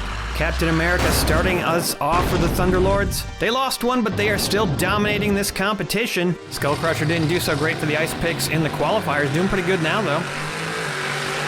Of course, you know what happens when I say stuff like that. So far, though, Skullcrusher looking good. Iron Man up now for the Crashers. They have to be pleased with the addition of this motorcycle to their team. Nice hit there. Actually takes down Skullcrusher and then gets off the track. A dynamite move, a quick elimination, and then an escape. Wow, Crimson looking good right now. Roadster Bite had a close call last round. And it just smacks, rather slaps Skullcrusher all the way across the track. And Skullcrusher had a chance at recovering right there, but couldn't do it. That's gonna be it for that vehicle. Dark Rider. Roadster Bike gets smacked in the rear by Dark Rider, ends up pulling it back in though on the track, and now Dark Rider's curbside. Another tough to take down vehicle, Sea Rescue Boat. About something that is very important. Riptide is fluff. Sea Rescue Boat, sort of a smallish hit, but Cookie still flies back. Oh, didn't get off the track this time though. Cookie's gonna have to take a hit. Hopefully she won't end up in the swamp like she did that one time. Doctor Strange gonna make the hit on Cookie and the boat. And Cookie handles herself nicely, just flying up to the front of the crates, not going too far away. Roadster Bite and Dark Rider are fighting for space on the track right now. Power Rocket. Power Rocket boosts into Doctor Strange. Doctor Strange, oof, that's close. Doctor Strange is gonna have to try to get his tires back on the ground on the next hit. Solaire. Solaire hasn't been doing a lot of damage so far in this half of the match, and as I speak, Doctor Strange gets completely eliminated. Solaire finally does some damage. 4 cars affected by that run, actually 5 really, and all of them survive except Doctor Strange, and that's gonna keep all those teams in the match. Thunderlord's the only team to take damage on that hit, and really the only team that could afford it. All that's left in the round now, the 2 Thunderlords vehicles, Thor and Spider-Man. Thor's up first. Tries to take out Solaire, can't get any luck with that. Spider-Man's gonna try to pound Thor into the assassin.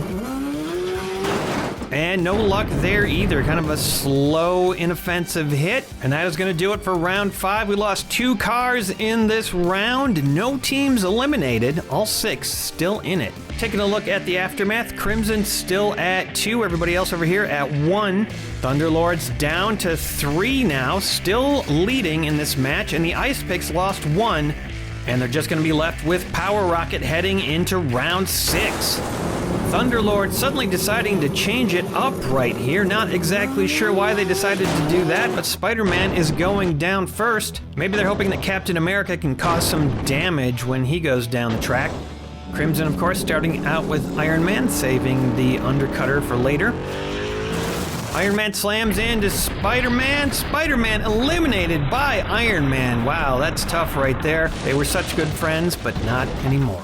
Here comes Dark Rider. Dark Rider could be another sort of superhero, it seems like.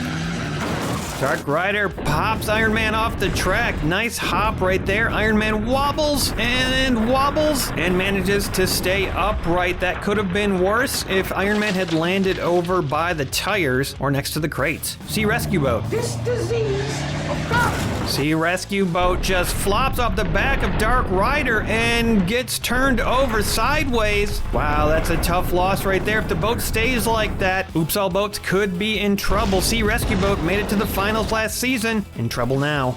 Roadster Bite. Roadster Bite tries to take out Dark Rider, but doesn't do it. In fact, just forces Dark Rider into the Sea Rescue Boat. And look at that, just enough of a knock for Sea Rescue Boat to bring it back and save their team from elimination. Time for Power Rocket. Power Rocket undercuts Roadster Bite, and that is a definitive elimination right there. I'm not seeing any coming back from that. Soylent Green made a good last stand, but they just couldn't recover from their initial problems, and they are out of this match. Captain America coming down now. Let's see if it pays off. Captain America knocks Power Rocket around, but Power Rocket is great at surviving this late in a match when there's not that much traffic. Makes a nice recovery and tries to back away. And now Captain America's got to survive a hit from Solaire. Solaire, ooh, man, it was close. Evil Weevil gets knocked off the track. Captain America, though, is definitely in trouble. And now we're going to see if this strategy was a good move or not. Thor, got to be really careful here. Could take out his own teammate. Oh, wow, that was close. That was close, and that could have been a disaster, but Thunderlords are saved by the weight of Captain America, and they are still going to lose one in this round, and we're also going to lose Soylent Green. Let's take a look at the aftermath. And we're going to say goodbye to Soylent Green. They're going to have to go back to the drawing board. I wonder if Creature is going to want to stay on this team. Get the feeling he's probably not gonna. Thunderlords lose Spider-Man. They're down to 2, even with Crimson Crashers, and Ice Picks still at 1. Round 7, here we go. Things are getting tense. Iron Man starting us off. Finally, a non-Thunderlords team starting us off in the running order. Now that Crimson and Thunder each have 2 cars, the randomness decides who goes first. Thunderlords not making the same mistake again. Captain America going down first. Captain America, good hit on Iron Man, but Iron Man just refuses to stay down. It's going to take a bit of a miracle to eliminate Iron Man from this match. Sea Rescue Boat. Thousands of men every hour. Cookie seeing a lot of extra action in this match, getting to ride down on the Sea Rescue Boat every single time. And the Sea Rescue Boat makes a nice bump and recover. Dark Rider. Dark Rider sends Cookie flying over into the junkyard, over by the station there. Cookie bounces back and actually lands right next to the Klingon, and she's just gonna hang out there for now. I think she needs a little bit of rest. That was a pretty hard hit. Cookie's a tough baby, but even a tough baby needs a rest now and then. Little nap. Power Rocket. Power Rocket knocks Dark Rider off the track, cannot eliminate it. No eliminations yet in this round. If anybody's gonna get eliminations, it's gonna be this car.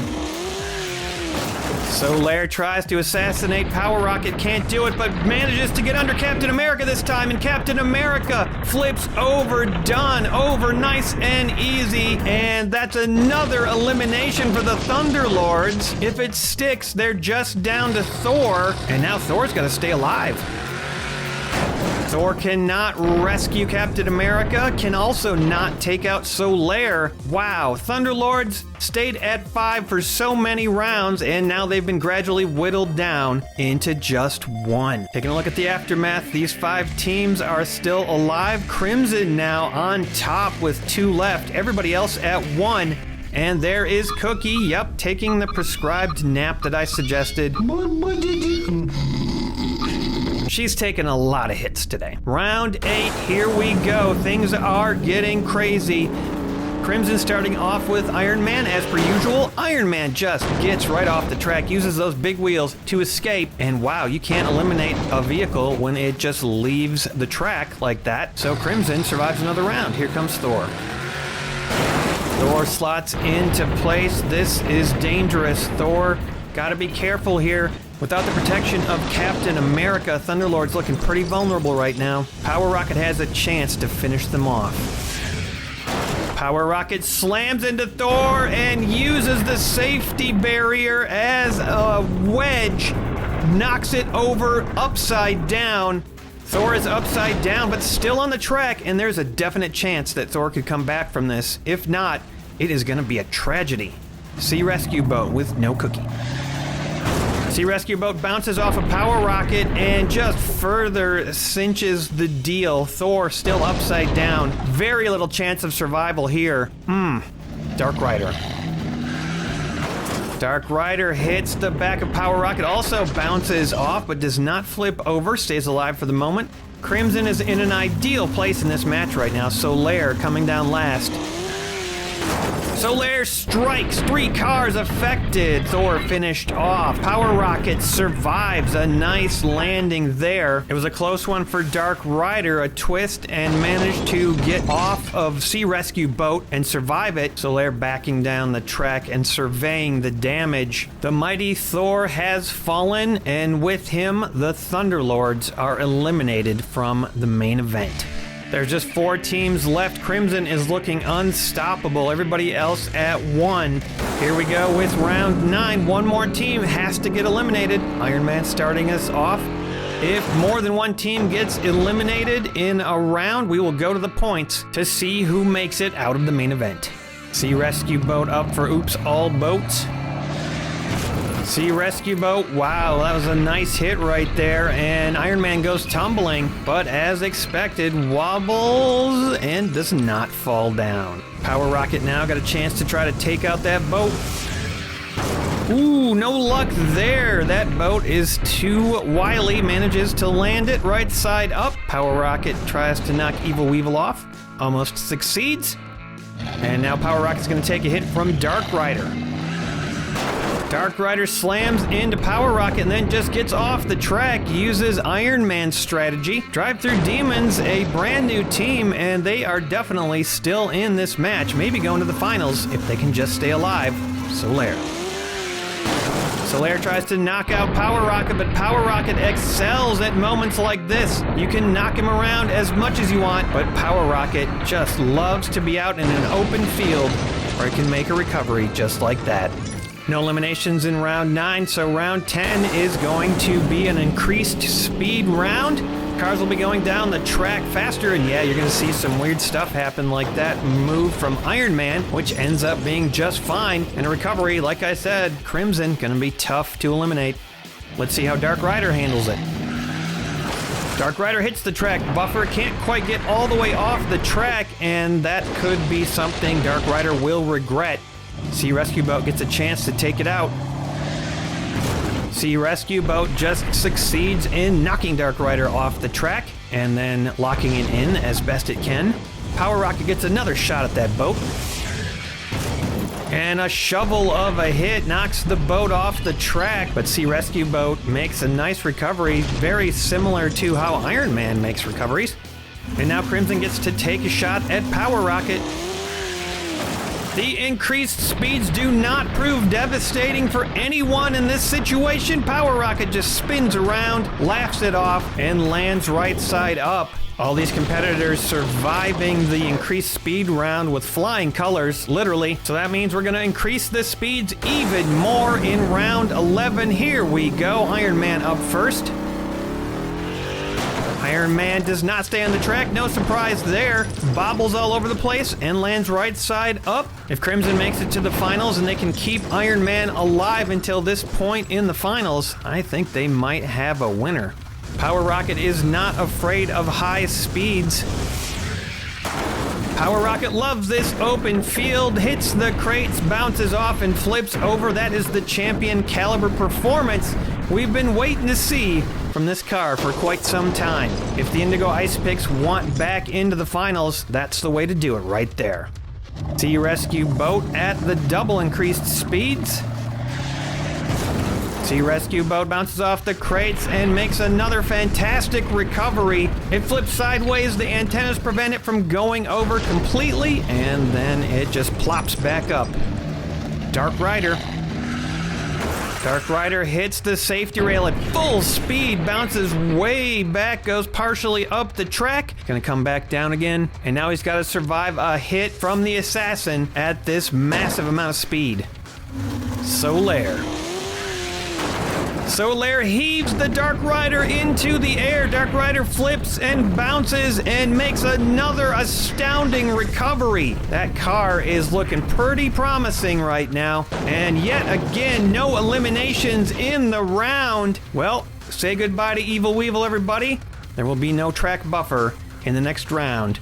Round 12 will be no holds barred. This first main event is feeling more and more like the finals every second. Iron Man, wow, did you see that? Going up in the air, bouncing off the crates, landing, turning around, and going back down the track. Wow, just showing off at this point, going up to a height of 8 on that jump. Crimson just kind of giggling. Feels like they cannot be touched right now. Power Rocket, though, also not afraid of no holds barred. Been through it before. Power Rocket slams into that motorcycle and Iron Man goes over in the corner. That is a deadly place for that thing, but it barely manages to make a recovery. Wow. I guess if you want to eliminate Iron Man, that's how you're going to do it right there. Dark Rider. Dark Rider slams into Power Rocket. Power Rocket does not go off the track. We've actually got 2 cars lined up in no holds barred. That's unexpected. Sea Rescue Boat. Sea Rescue Boat, nice jump right there off the back of Dark Rider, goes ahead of all the rest of the cars, lands on the track, and then decides that's not a good place to stay, and bounces right off. Oof. Wow, that was close, but stayed far enough away from that track that he was able to recover.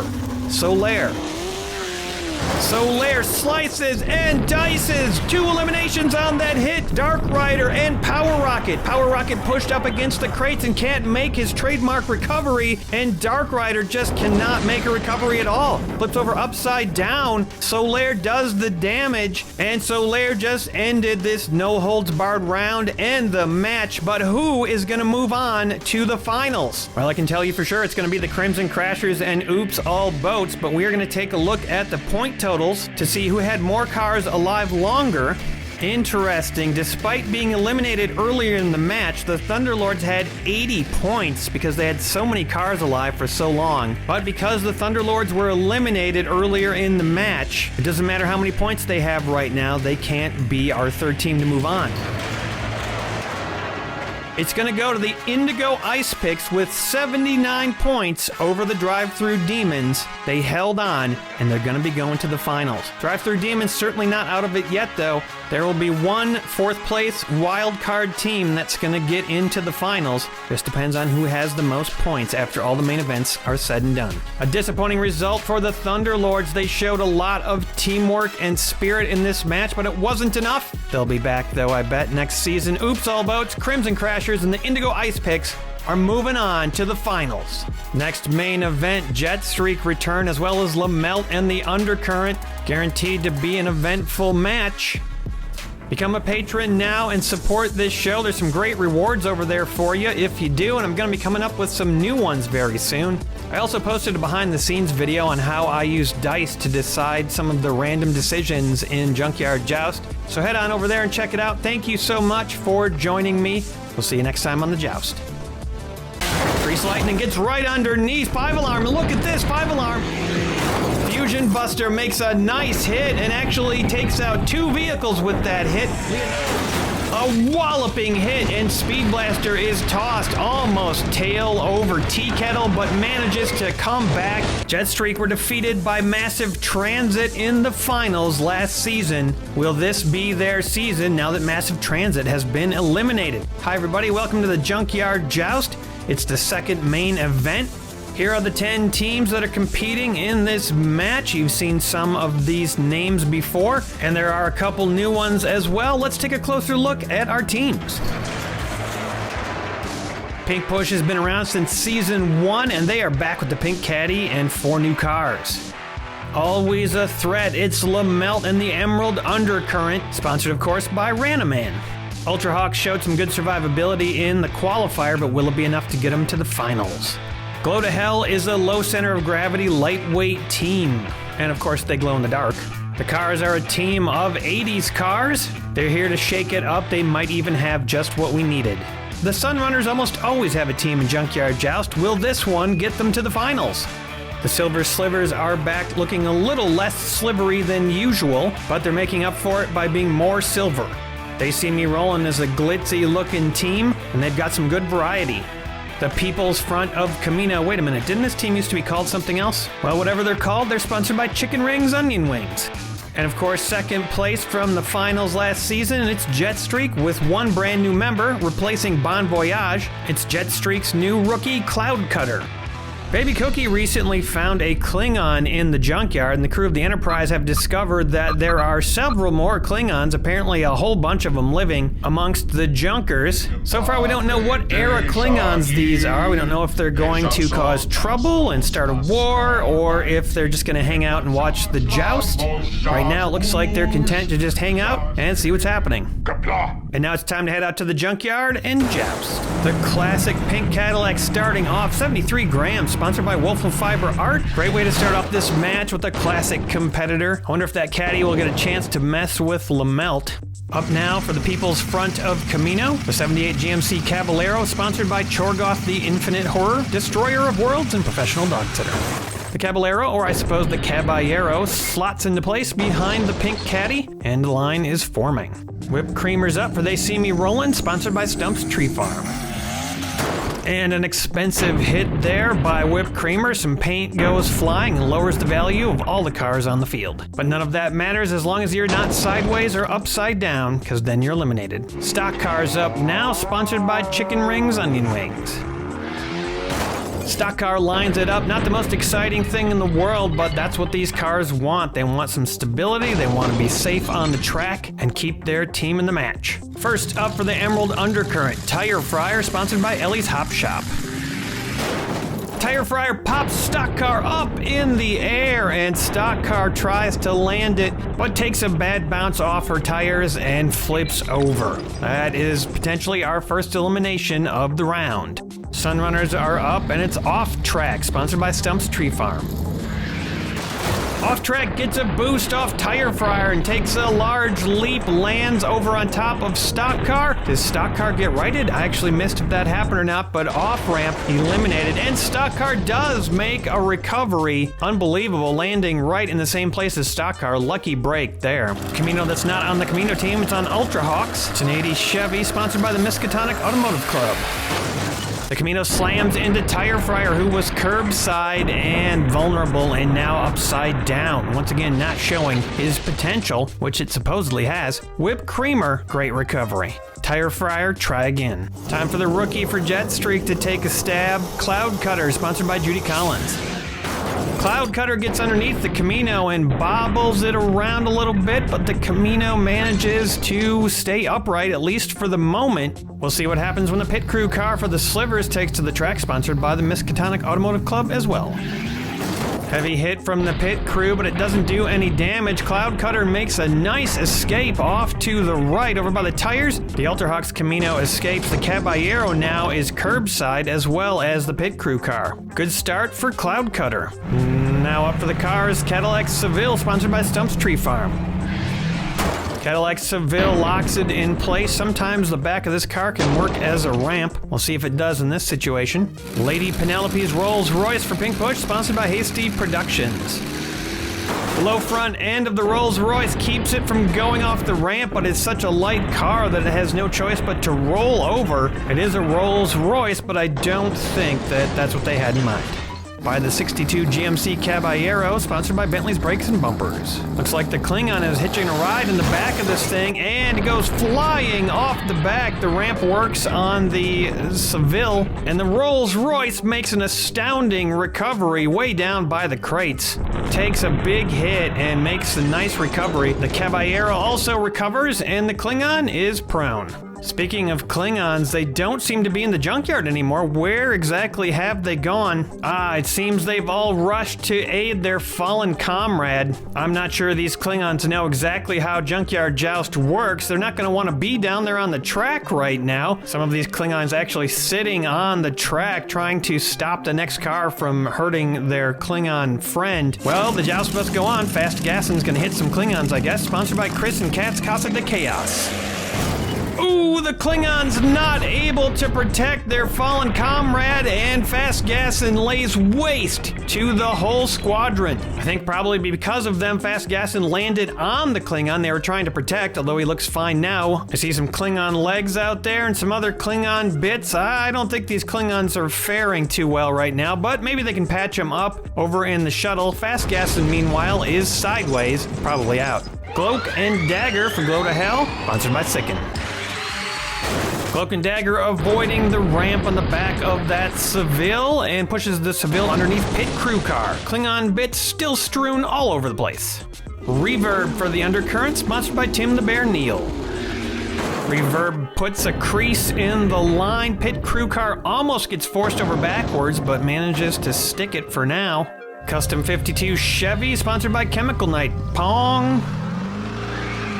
The Pong truck does some nice damage right there. Knocks that Seville upside down. Elimination for the cars. Cloak and Dagger trying to get away to safety. Not quite out of danger yet, though, I'd say. Here comes the Buick Regal for Ultra Hawk, sponsored by Jason's Bits Boys.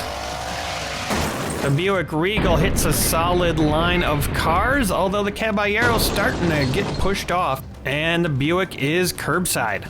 Jet Streak up now. Nitro Scorcher, sponsored by Sid from Cybertron. And the Buick Regal gets scorched. Nitro Scorcher goes nicely underneath, boots it right off the track. Can't get under the Pong Chevy, but that Buick Regal is toast. Nice hit. Here comes another Chevy. This one's classic, the 57 Chevy, sponsored by Ellis Wurtenberger. 57 Chevy pushes Nitro Scorcher underneath the Pong truck and partially underneath Reverb. Deckard's ground car from Blade Runner could do some damage here, sponsored by Regal Radio. The ground car does the deed, pushes Pong off the track, gets underneath Nitro Scorcher somehow. 57 Chevy jumps away to freedom. One elimination on that hit, and a lot of cars jumbled up in place right now. Evil Twins up now. Sloth's Automotive Sachet and Buffet, the sponsor.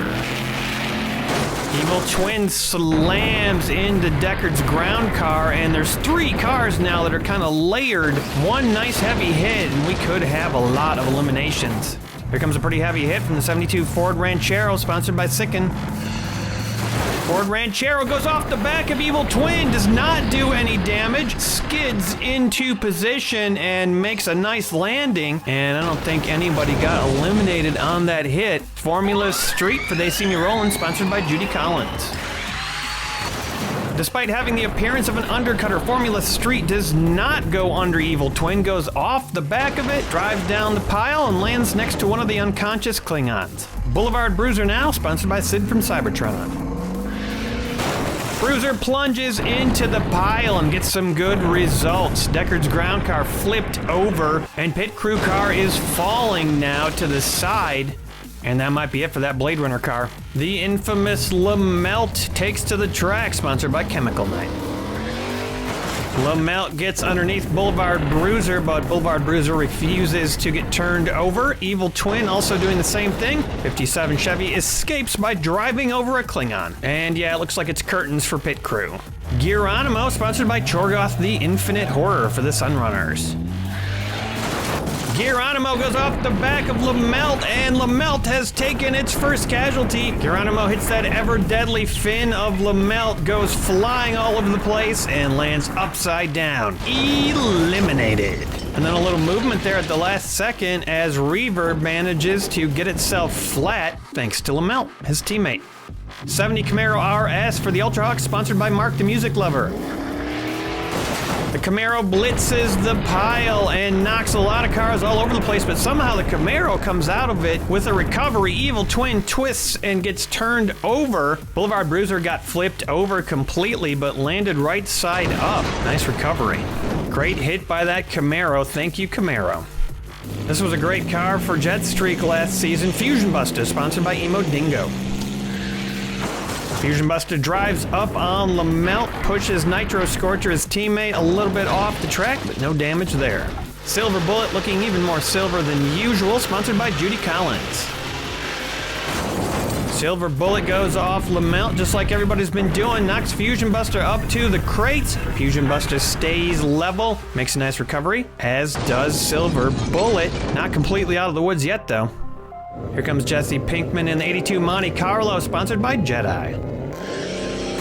The Monte Carlo makes a nice move, bounces, lands on that Camino, and then drives to a nice open spot up by the front of the crates there by Fusion Buster. Great recovery. That's going to keep the cars in this match. Here comes Cookie in the 57 Thunderbird, sponsored by Jason's Bits Boys. Toodaloo, my little party.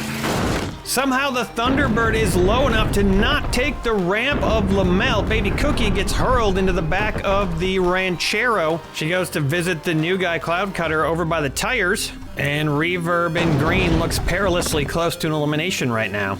Next up for the People's Camino Front, the 68 El Camino, sponsored by Chicken Rings Onion Wings.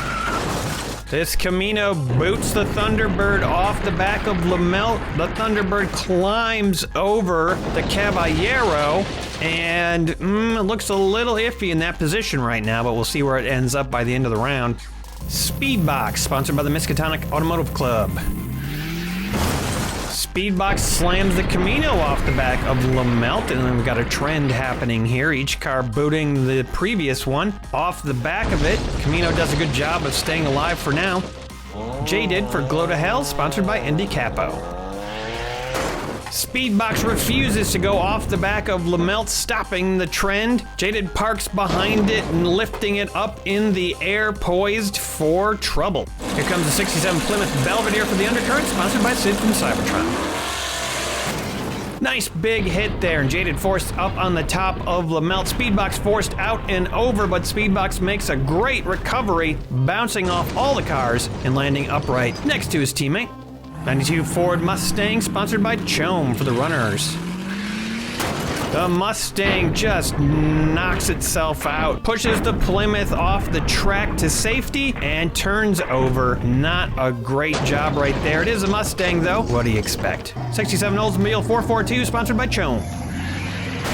The Oldsmobile gets a nice slam and knocks the Mustang around. Jada gets pushed up to the front of the crates. Can't make a recovery because the crates are in the way, and that is probably going to be an elimination right there for Glow to Hell.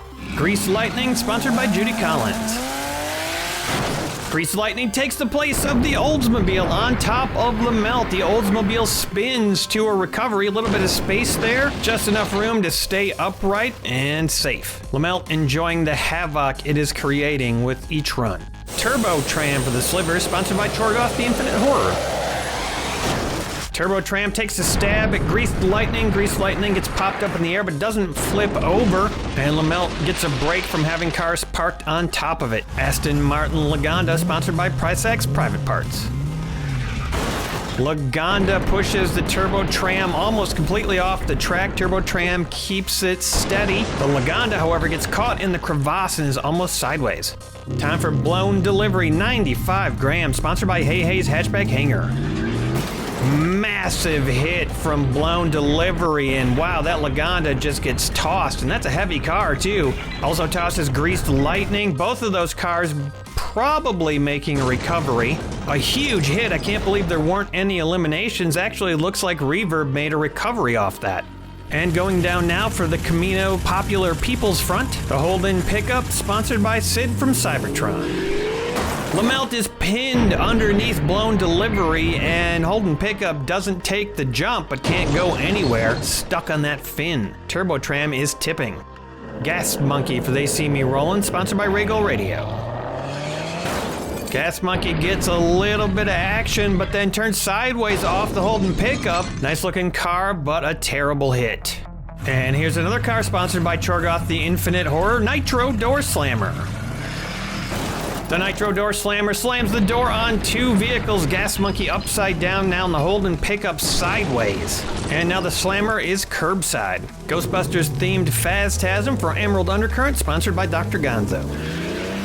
Phastasm pops Nitro Door Slammer up in the air. Nitro Door Slammer bounces off of Gas Monkey. There's nowhere to land, and it just gets stuck sideways, nearly upside down. Torque Twister for the Sunrunner, sponsored by Emo Dingo. Torque Twister pushes into Phastasm. Phastasm gets pushed up on, I think Lamelt is under there somewhere. Yep, okay, it's basically on top of Lamelt. More on Gas Monkey, maybe. 69 Mercury Cyclone, sponsored by Farty Marty. The Cyclone massacres Phastasm. He pushed Torque Twister into it so hard that Phastasm gets knocked all the way up to the crates. There's nowhere to land, and Phastasm is done. That's going to be a loss for Undercurrent. And now Torque Twister is perched, ready to take the jump. Here's a car that's been around for a while, Jet Threat 3, sponsored by Brendan Walsh. Jet Threat pushes into the back of the Cyclone, and Torque Twister is saved from taking that jump as Jet Threat starts to slide under. Here comes a different Cyclone, just Cyclone 3, sponsored by Brendan Walsh. This Cyclone pushes Jet Threat underneath the other Cyclone. No damage there, but we've got some buildup going on. There's really nowhere to go. The pile is so big. Ferrari 308 for the cars, sponsored by Chemical Knight. Ferrari slides off the edge of Cyclone and manages to make a recovery even though there's nowhere to land. It just lands on top of that Camino, right side up. 17 eliminations in the round all told. No teams completely eliminated from the match yet, although I think the Klingons aren't doing so well. Close call for the Lagonda, but it is not beyond 45 degrees. Same looks to be true for the Turbo Tram. just under 45, so they're going to stay in. Pink Push only lost 1 in the round. All 4 other teams on this page each lost 2, including Emerald Undercurrent. Big story of the round, the Sunrunners, some bad luck, losing 4 in the round, only Torque Twister remaining. Other big news, Jet Streak did not lose a single car. They are doing great. Ultra Hawks also doing well with 4 remaining, and the Silver Slivers only lost 1. Cars lost 2. Jordy and Troy got their hands full with a lot of injured Klingons, but I think they'll be able to fix them all up. Meanwhile, Picard tries to explain to the remaining Klingons how Junkyard Joust works and why they shouldn't go out on the track and do that again.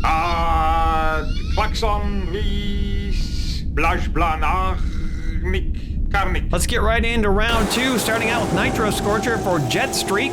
Jet Streak showing why they did so well in the finals last season. Let's hope they don't have the leader's curse like the Thunderlords did in the last main event. Pink Cadillac heading down first for Pink Push.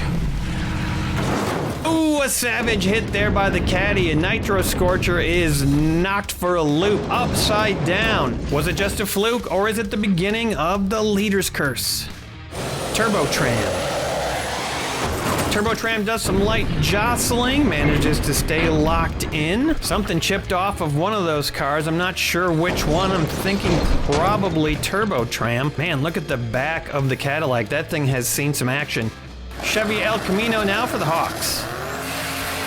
The El Camino slams into Turbo Tram, pushes it straight off the edge. Turbo Tram flips over and is done. Struck down by the Camino. That Camino not affiliated with this group. It's the Caballero. Caballero locks it in, cannot break the line, and they're starting to back up.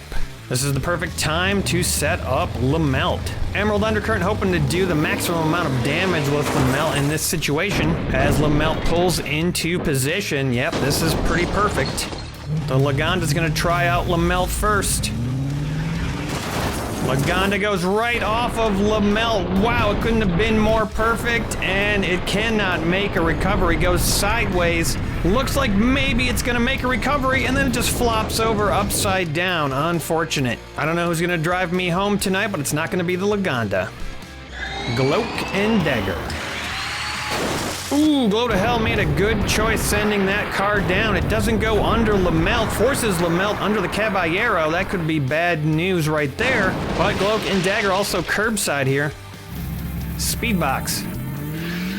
Speedbox tries to knock Gloak and Dagger upside down. Gloak and Dagger not having it. In fact, Speedbox flips over sideways on the track, so still a chance of recovery. Last hope for the Sunrunners, Torque Twister. Torque Twister saves Speedbox from doom, knocks Speedbox off the track to safety, and now Torque Twister's lined up at the back of Lamelt. Fusion Buster.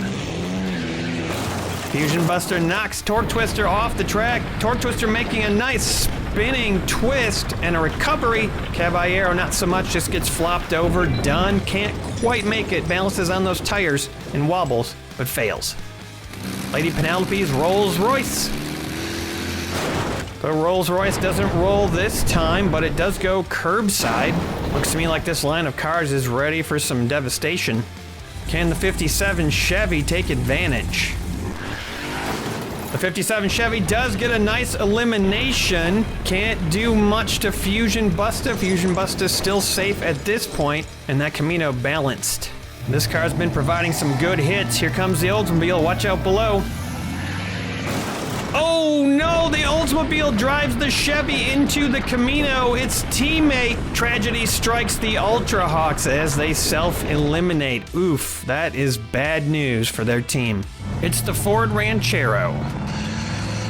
Ranchero boinks the Oldsmobile over Lamelt and off to safety, and then takes its place on that back fin. Let's see if Ranchero can survive a hit from Reverb. Reverb hits the Ranchero, and nope, cannot survive it. Goes up on Lamelt, balances, and topples sideways. That's probably going to be an elimination for the People's Camino front, or whatever it's called. 82 Monte Carlo. Monte Carlo goes all the way up on top of Lamelt, drives Reverb up to the front into the safety spot. Relatively safe up there behind the safety bar. And that 57 Chevy settles in for the Silver Slivers. Boulevard Bruiser. Boulevard Bruiser does pretty much what we expect in this situation. Every time a car comes down, they boot the last one off the track and take their place on that fin of the melt where they're gonna get booted. Formula Street. Formula Street knocks Boulevard Bruiser. Boulevard Bruiser handles it very nicely, bounces around a lot, and sits on reverb and then manages to make a nice recovery. Monte Carlo also recovering. Formula Street taking the position. Greased Lightning. Greased Lightning takes down Formula Street. Formula Street going sideways off Lamelt and then gets almost all the way over Lamelt.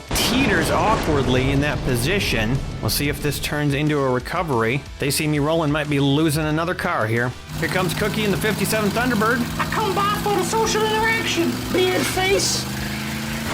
Thunderbird plows into Greased Lightning and flips over, hurling Cookie on the hood of the Monte Carlo. And that Thunderbird is upside down, suspended above the track on the rails. And there is Cookie hiding out. She loves it. Silver Bullet. Silver Bullet drives right over Lamel and somehow manages to push the Thunderbird back upright again. They may have just made a recovery for Pink Push. It's not the goal of Junkyard Joust, but sometimes it happens. 69 Mercury Cyclone. The Cyclone annihilates Silver Bullet. Silver Bullet paying the price for not getting off the track and gets flipped upside down up front. Probably no chance of recovery up there. Nice takedown there by the Ultra Hawks. Here comes another El Camino. Just a nice little tap right there, and the Cyclone gets pushed up a little bit on Lamelt, but maybe Lamelt is going to get covered up here finally, and the tradition of driving up on Lamelt and then getting annihilated will stop happening. 67 Plymouth Belvedere. Belvedere slams into the pile and pushes that Cyclone over via the Camino. Thunderbird gets pushed off, but is still right side up, so that thing looks like it might survive the round. Not so good for the Cyclone, though. Ferrari 308 for the cars. The 308 hits the pile, and the Plymouth manages to stay upright barely. 308 backs off a little bit. I don't think that Plymouth is out of the woods yet, though. Stock car. Stock car hurls the Ferrari all the way over to the fence. Ferrari making an adjustment in midair and then landing it. Nice job there. Looks like the Plymouth is now pretty much off the track, and Stock car is poised in the back of Lamelt. What a recovery by the 308. Whip Creamer. Ooh, a savage hit from Whip Creamer, and look at this. 3 cars go flying all over the place. Stock car gets tossed around, flips over upside down. The Camino is out, and that Thunderbird, I would say, is beyond 45 degrees right now. That's what we like to call Triple takedown. Cloud Cutter is going to follow that up. Cloud Cutter creams Whip Creamer. Whip Creamer getting knocked over by the crates. Tries to make a recovery, but skids and can't do it. Landing upside down. That's going to be another elimination for They See Me Rolling. They are in trouble right now. Heavy hit coming from Blown Delivery. It's going to hit Lamelt. And hit Lamelt it does, but doesn't manage to get anywhere. Doesn't go off the fin. Has a low enough front to stop that from happening. Look at the line just get bent. Blown Delivery delivered the force, but blew it at the same time, going sideways. Cyclone 3. Cyclone 3 knocks Blown Delivery over more sideways. It's definitely not going to be recovering from that position, but Lamelt now is blocked by the carcass of Blown Delivery. 70 Camaro. 70 Camaro hits the Cyclone. Had such a good recovery last round, but not so much this round. Just flips off and knocks itself off the track. Pushes Blown Delivery up more. Cyclone is coming off the track. Here comes Jet Threat 3.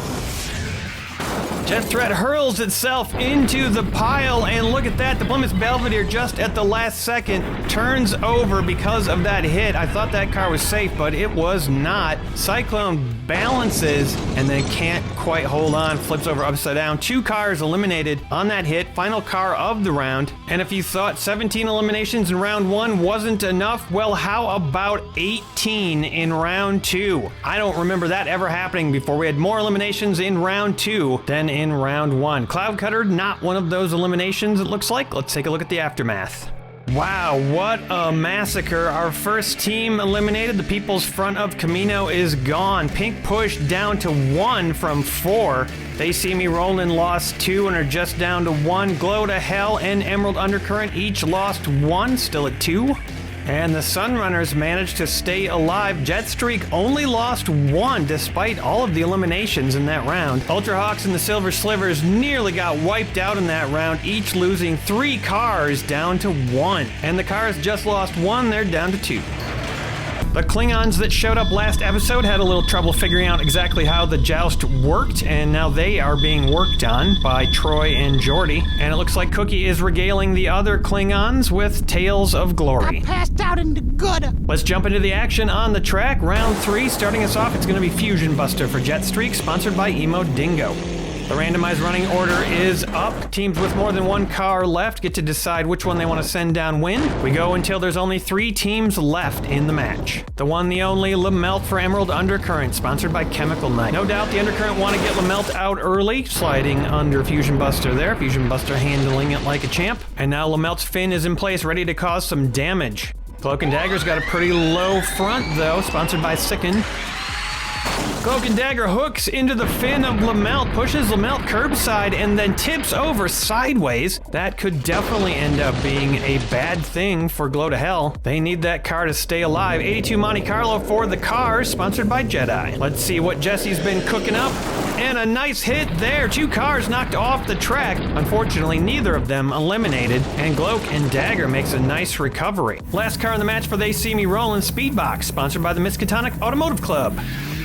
Seems like somehow all the cars Miskatonic sponsored have made it into this match. Lamelt righting itself and getting off that curb. No damage on that hit. Sunrunners just have Torque Twister left, sponsored by Emo Dingo. Torque Twister slams into Speedbox and just gets right off the track, and that is a great way to keep Sunrunners in the match. And the last car for Silver Slivers, 57 Chevy, sponsored by Ellis Wertenberger. The Monte Carlo is launched off of Lamelt, gets on top of Evil Weevil and turns right over, upside down, a little bobbling there. Can't quite make that recovery. Man, it was close, and that is a rough loss for the cars. If you've just got 1 car left, this is the one to have. Pink Cadillac, sponsored by Wolfel Fiber Art. Savage hit by the caddy, and look at the balance on that 57 Chevy. Silver Slivers literally hanging in there, perched on top of Evil Weevil. Speedbox in the safety spot, good place to be. That is not a good place to be though for that Chevy. Ultrahawks also down to just the 67 Oldsmobile, sponsored by Chome. The line remains firm as the Oldsmobile slides into Pink Caddy. Oldsmobile not going up on top of Lamelt. We've seen these two face off before, and the Pink Caddy does not mount Lamelt in any situation. Cloud Cutter, sponsored by Judy Collins. A good undercut right there, and the Oldsmobile flips on top of the caddy, bounces over, and makes a great landing, saving the Ultrahawks from elimination. Reverb for the Undercurrent, sponsored by Tim the Bear Neal. Reverb pushes Cloud Cutter. Cloud Cutter can't get under that caddy. That caddy is just protected on both sides. The 57 Chevy is gonna go. Will it land upright? When it does. Wouldn't be surprised if Boulevard Bruiser knocks it off that perch. Sponsored by Sid from Cybertron. Bruiser hits the line, but this Chevy does not tip over yet. Evil Weevil kind of getting off the track here because of Lamelt, and that might save that Chevy. Got a big line forming, and that Chevy is so close right now. Ferrari 308, last car for the cars, sponsored by Chemical Knight. The Ferrari slaps the Bruiser up into the air. The Bruiser flips over and lands it. Good landing right there. The 308 slides under Reverb and puts it in a pretty dicey position, but no eliminations on that hit. Greased Lightning, this thing's an undercutter. Look out below. Sponsored by Judy Collins.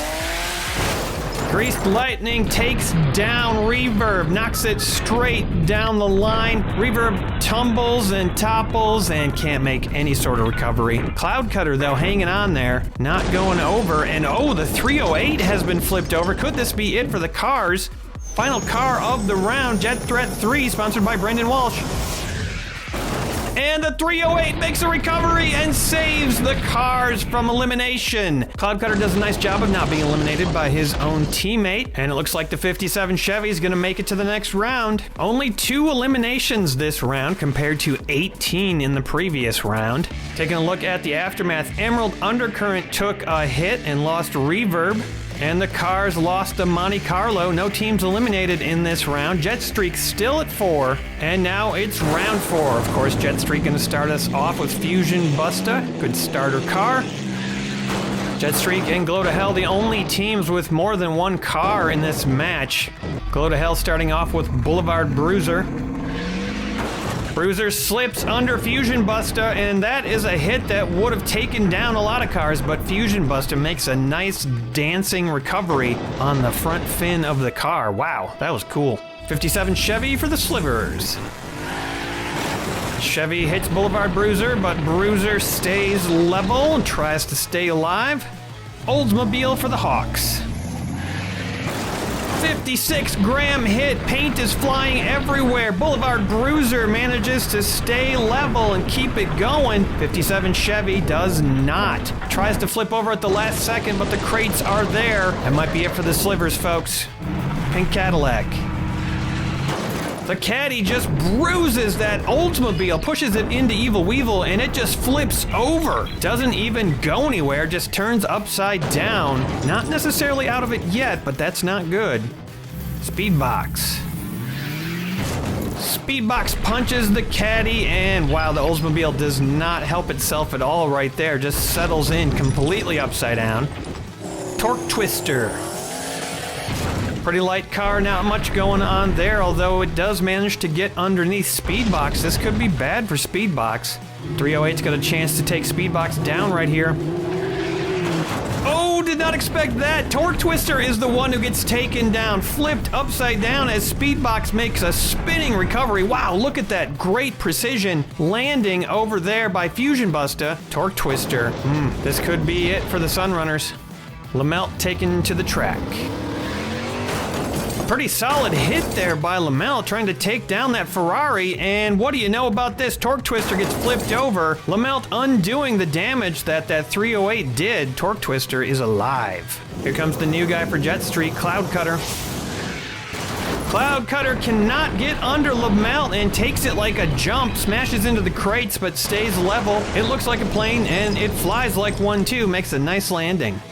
Cloak and Dagger. Cloak and Dagger does a better job of hitting that fin of Lamelt, not going off of it and not flipping over upside down. Oldsmobile, still upside down up front. Greased Lightning.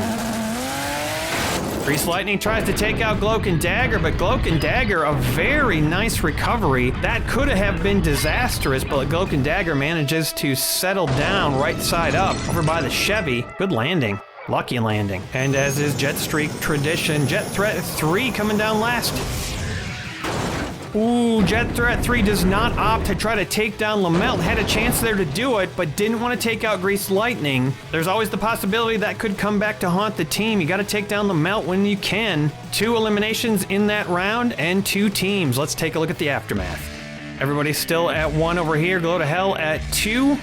Ultra Hawks and Silver Slivers both made a good run at it, but it wasn't enough. They are out of the competition. They will not be going to the finals. Round 5, Fusion Busta heading down.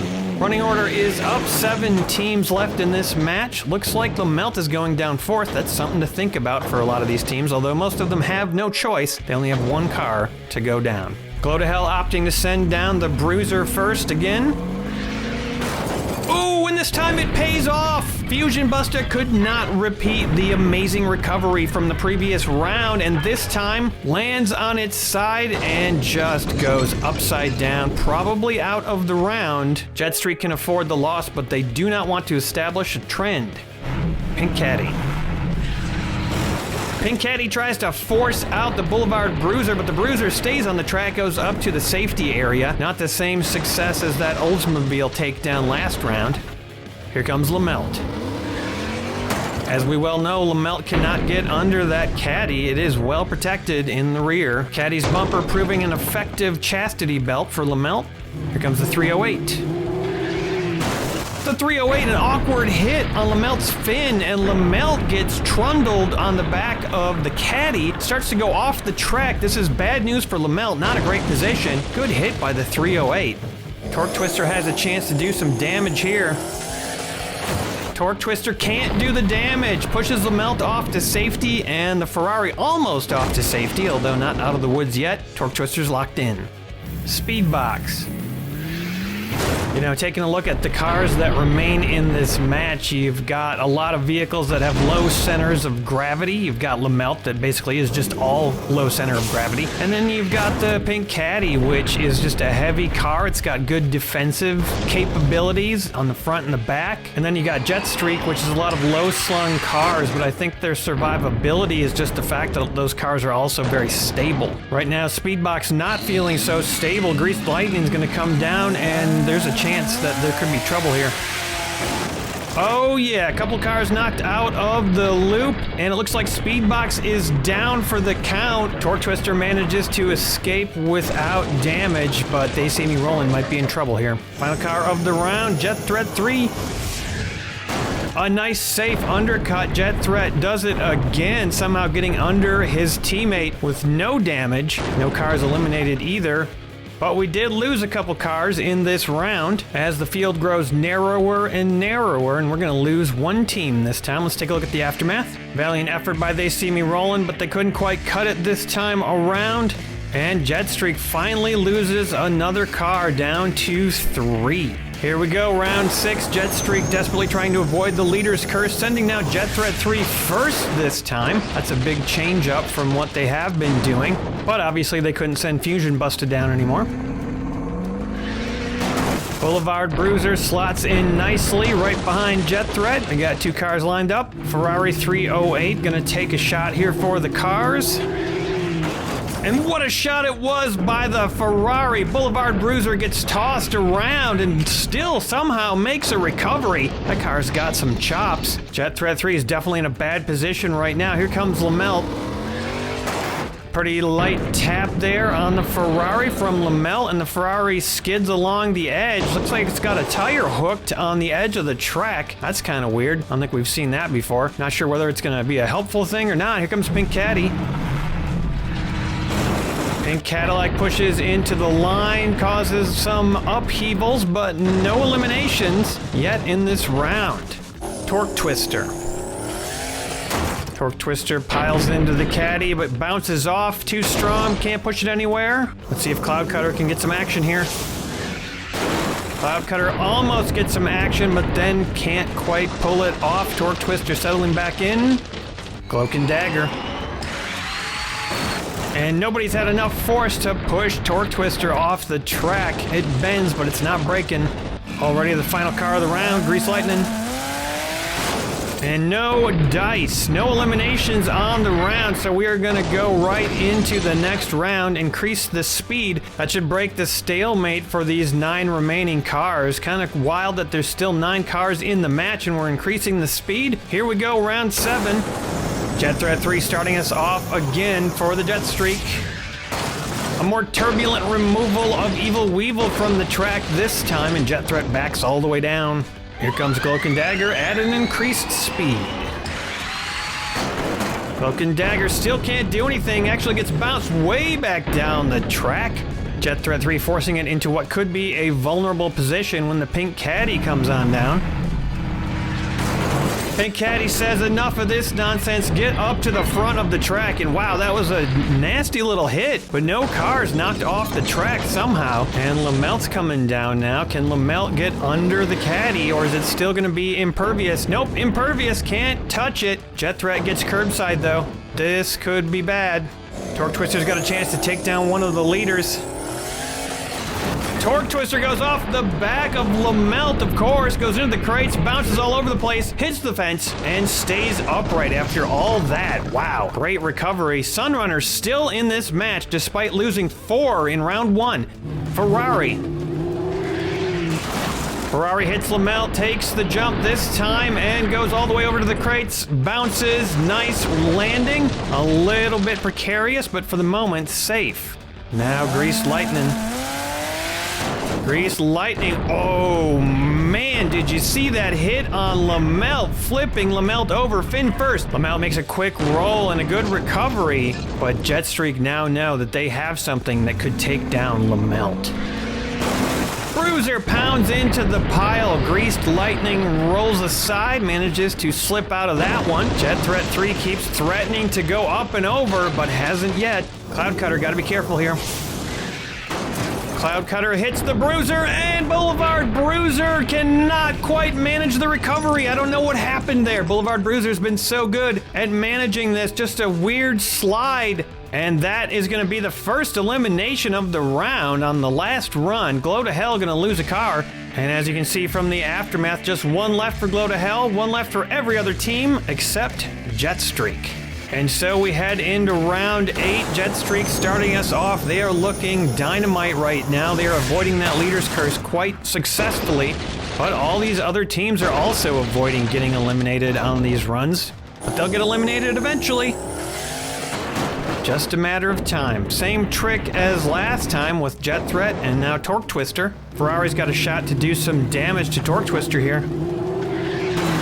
The 308 manhandles Torque Twister, pushing it all the way up the line, keeping him on the track.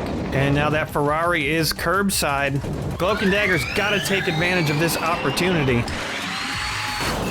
And, ooh, that was close. 308 flopping around a little bit. Looks a little unstable, but still somehow manages to pull it together just at the very end. And there's a bit of a mess on the track for Lamelt to clean up.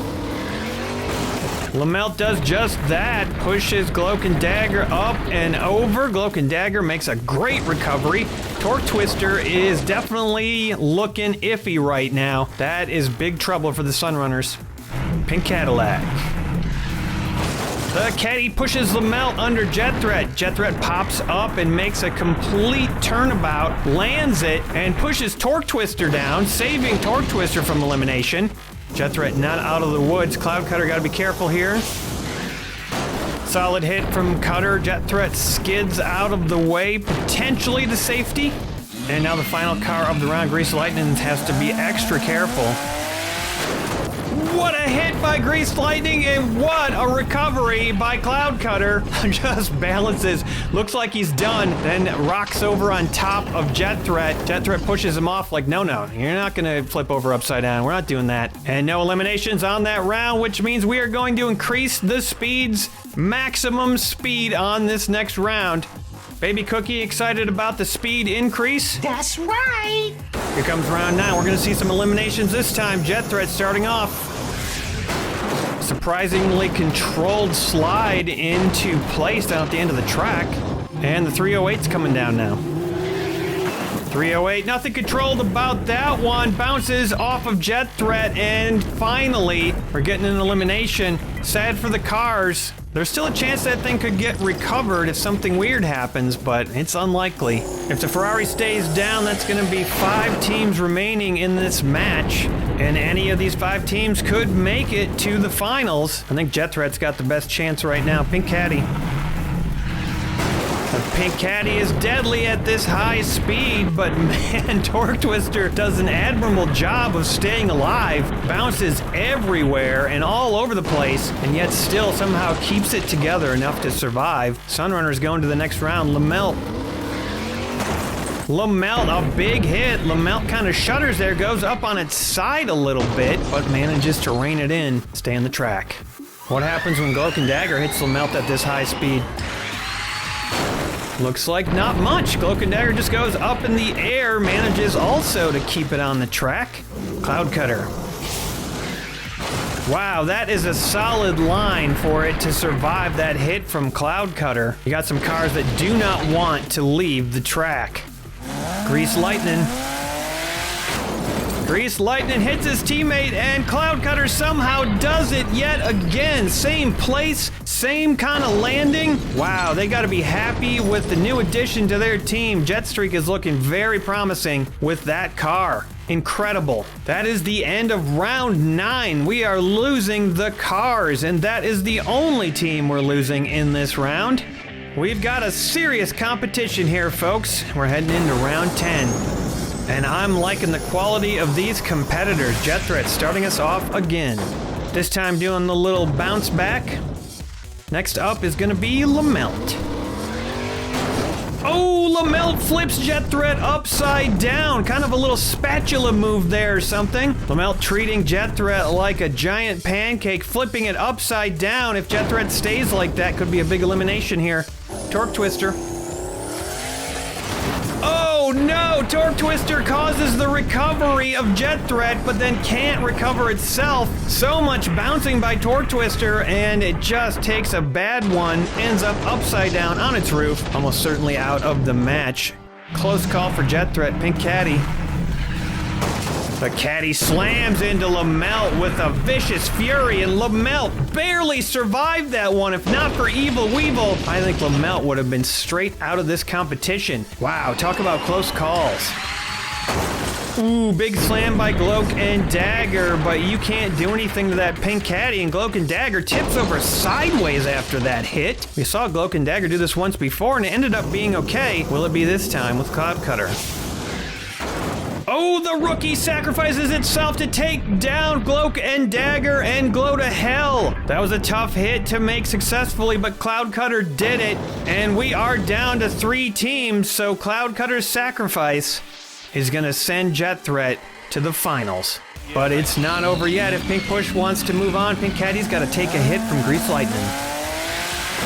Ooh, almost nobody can get under the Pink Caddy, but at this speed, Grease Lightning is able to manage it, and the Caddy goes up, over, makes a recovery. Still can't take that thing down, but that didn't stop Grease Lightning from giving it a shot. And just like that, we've got our 3 teams that are moving on to the finals after that tumultuous round. Jetstreak ending this match with 2 cars remaining, Pink Push and Emerald, each with the 1. Congrats to our 3 finalists. Nice to see some old school teams moving on here.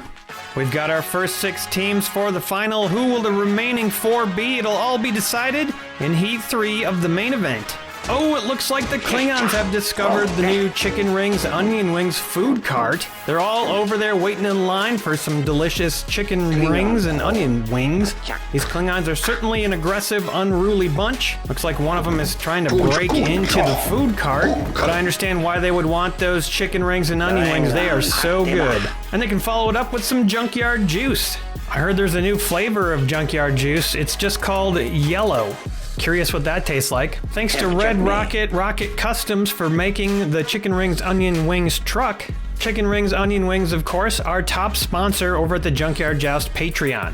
And now he's got his own food truck. I'm really loving this. In the race for Wild Card, Drive-Thru Demons are currently leading with 77 points. It's looking like we might have a 5-team runoff to determine that wild card spot. Depends on whether the rules revisions that have been proposed go through. We'll see what happens. Thank you for all the great feedback regarding the rules for custom cars and future Junkyard Joust events. I'm going to consider all of them, and I've got some ideas on how to make it fair across the board. Thanks for being a part of this community, everybody. If you want to become more of a part of the community, please join the Junkyard Joust Discord. There's a lot of fun stuff going on over there. People are running their own Junkyard Joust. They're talking about diecast cars. They're talking about real cars. Link in the description. Thanks for watching. See you next time on the Joust. Dune Crusher makes a bouncing leap off the back of the heavy speed blaster. And a big hit from the GT sends the Park Ranger trucks flying upside down. The faster speeds allow Shadowjet to get under both vehicles, but both of them make spectacular recoveries. Jet Threat splits both vehicles on either side of the track. Its teammate lives. Shadowjet does not. The Alabaster Aces are back, and they are facing some fierce competition in this, the last main event before the finals. 3 teams will move on from this event. Hi everybody, I'm Aaron Yonda, and welcome to Junkyard Joust, a miniature action sports spectacle. Here are the teams. Most of these teams we've seen before in different iterations. NASCAR Pwn is brand new, as well as the Super Crashers and Brick House. Let's take a closer look at who's competing today. The Turtles are back. They made it to 8th place in the finals last season. They're back to do it again with a slightly different lineup. Joust and Jalopies is a team of heavy-set cars that are tough to get off the track. Sponsored by Beaks Busted Barn Finds, it's NASCAR Pwn, an all-around pretty solid team. Propulsion is a flashy team. They've got some good variety and they're ready to go all the way. Bat Mobility has had mixed results throughout the seasons, but they're back to try it again with a slightly more consistent team. Sponsored by Chicken Rings Onion Wings, it's Brick House, a team of retro nasty boys. Copperheads are looking pretty solid this year with some good survivability and variety. Super Crashers are a brightly colored team of all Matchbox vehicles. Sweet and Low like to keep it close to the track, and they are tough to eliminate. Alabaster Aces used their one replacement to get rid of the Mustang Funny Car and replace it with RD10. They placed third in the finals, and they're gunning for first if they can get out of this main event. The crew of the Enterprise have been dealing with an invasion of Klingons recently. They don't seem too aggressive. What are you suggesting? Or at least not much more aggressive than normal Klingons. Seems like they're just hanging out right now, but they still look kind of menacing. Maybe they're just digesting their food. I don't believe it. Ugh. Round one, we're going to start off with the Alabaster Aces and Dune Crusher. Dune Crusher, a ace in the hole for this team. Often just gets booted right off the track. Almost booted itself off the track this time. 73 Cadillac Coupe for Sweet and Low, sponsored by Hey Hey's Hatchback Hanger. 68 gram car knocks Dune Crusher off, but wow, look at a great recovery by Dune Crusher, just skidding all over the place and never even flipping over. That's what you want to see. Number 21 for NASCAR Pone, sponsored by Sloss Automotive Sachet and Buffet. 21 slams into the Cadillac, but the Cadillac ain't moving, and 21 bounces back a bit. Jousting Jalopy is sending down the 75 Cadillac Eldorado, sponsored by Sean and Patrick Hogan. A lot of big low cars here for the Jousting Jalopies and Sweet and Low. They can even get a little bit confusing. I think we're going to see a big line of cars form. Purple Passion Woody for the Copperhead, sponsored by Sloss Automotive Sachet and Buffet. There's not really any ramps in this match and not a whole lot of undercutters, so this is just going to be a bash 'em out situation. MBK Van, sponsored by Wolf of Fiber Art. MBK Van surges into the line and ends up curbside. That could be trouble right there. Might have our first elimination coming up here. Will it be provided by Turtle Shell for Turtle Power, sponsored by Sicken. Turtle Shell cannot get MBK Van off the track. It bounces back. It's definitely looking like it's in trouble. Wild Thing packs a punch for Propulsion, sponsored by Judy Collins. Wild Thing powers through, and MBK Van topples over upside down. Turtle Shell escaping neatly off the track to safety. There's been some question about this Turtle Shell being as good as the previous one that Turtle Power had on their team. We'll see what happens. Lamborghini Marzal, sponsored by Scarsloss for the Super Crashers. Lamborghini pops off the back of Wild Thing, almost serving as a ramp. Maybe I spoke too soon, but the Marzal is able to tumble around and bring it to control right side up. And I guess there is a little bit of undercutting. Lickety Six for Brick House, sponsored by Chicken Rings Onion Wings. Lickety Six gets under Wild Thing, and it's curtains for Wild Thing, flipped upside down by that undercutting action. And Lickety Six stops dead on the back of the Woody. Elimination number 2. We're back around the roster to the Aces 17 Ford GT, sponsored by Crone Turtles Mini Painting. GT had a good run in the finals, a surprising run. Goes under Lickety Six here a little bit, but doesn't cause any damage. Another low heavy car for Sweet and Low, 63 Chevy Impala, sponsored by Chone. The heaviness of that Impala forces Lickety Six underneath the Woody, but also forces Lickety Six off the track. The Woody's in danger. Lickety Six is probably all right. Number 99, sponsored by Chone. Number 99 boosts the line forward. GT goes under the Eldorado. Woody flips over to a survival, and Lickety Six looks safe. Here comes another Cadillac for the Jalopy, sponsored by Stump's Tree Farm. Cadillac doesn't hit the line too hard and saves his teammate from destruction. Eldorado manages to almost get off the track to safety, as well as the GT. Semi-Psycho for the Copperhead, sponsored by the Miskatonic Automotive Club. Oh, and I spoke way too soon. The Eldorado, not off to safety, gets just enough force to topple it over and upside down. Oof, that's gonna be the third elimination in the round. Robin for Bat Mobility, sponsored by TJG. Robin tests the tautness of that line, and it is tight. Michelangelo's up next, sponsored by Hey Hey's Hatchback Hanger. Michelangelo gets underneath Robin, but Robin's got the moves, flips over and lands it no problem. Michelangelo, a little bit of undercutting going on with that vehicle. Tail Dragger for propulsion, sponsored by the Miskatonic Automotive Club. Tail Dragger pushes Michelangelo forward, but ends up off the track, pushed out by Semi-Psycho. Semi-Psycho looking a little precarious. Chevy Corvette for the Super Crashers, sponsored by Dr. Gonzo. Corvette goes off the back of Tail Dragger, knocks Semi-Psycho almost sideways, and Michelangelo is definitely sideways and down. That's a big loss for the Turtles, and that is not a stable situation for the Corvette. Rockbuster for the house, sponsored by Chicken Rings Onion Wings.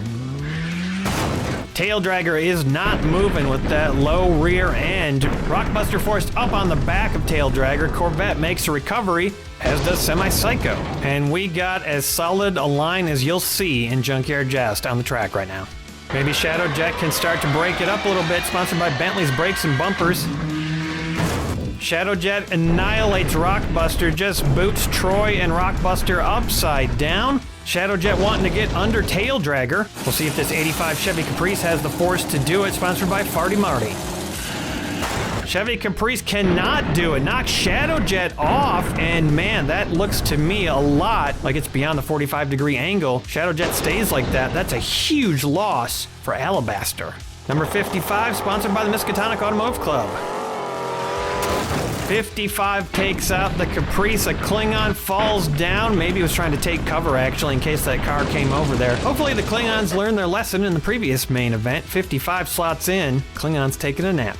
73 Cadillac Sedan DeVille for the Jalopy, sponsored by Jason's Bits Boys. Wow, what a slam, and 55 gets tossed around by that heavy car. Sweet and Low has the black coupe version of this car on their team. Those cars very similar. Zodic's up now for the Copperhead, sponsored by Sicken. Nowhere to go but backwards. Zodic pounds into the sedan, can't get anywhere, and that line is getting back pretty far right now. Slightly heavier version of the Batmobile for Batmobility this year, sponsored by Tim the Bear Neal. Batmobile takes down Zodic, pushes it over the top of the sedan, and Zodic bounces and flounces, cannot land it. Elimination. Donatello for Turtle Power, sponsored by Emo Dingo. Donatello knocks the Batmobile around like it's nothing. Batmobile flipping upside down and not even trying to make a recovery. One of these days, Batmobility is going to come up with a team that is impressive, but they haven't done it yet. Gangster Grin for propulsion, sponsored by Ellie's Hop Shop. Gangster Grin hits the line. It is solid. Batmobile slides off. Could that Gangster Grin back serve as a ramp? Gruesome Twosome for the Super Crashers, going to test it out, sponsored by DYW Production Labs. Gruesome Twosome annihilates Gangster Grin, gets right under, throws it up in the air. Gangster Grin looks like it's going to recover, but then drives off the edge, sideways, eliminated. And Donatello is safe for the moment, but looks a little angry about being pushed off the track like that. Here comes the big one, biggest vehicle on the track today, Greyhound MC8, 101 grams, sponsored by Chicken Rings Onion Wings.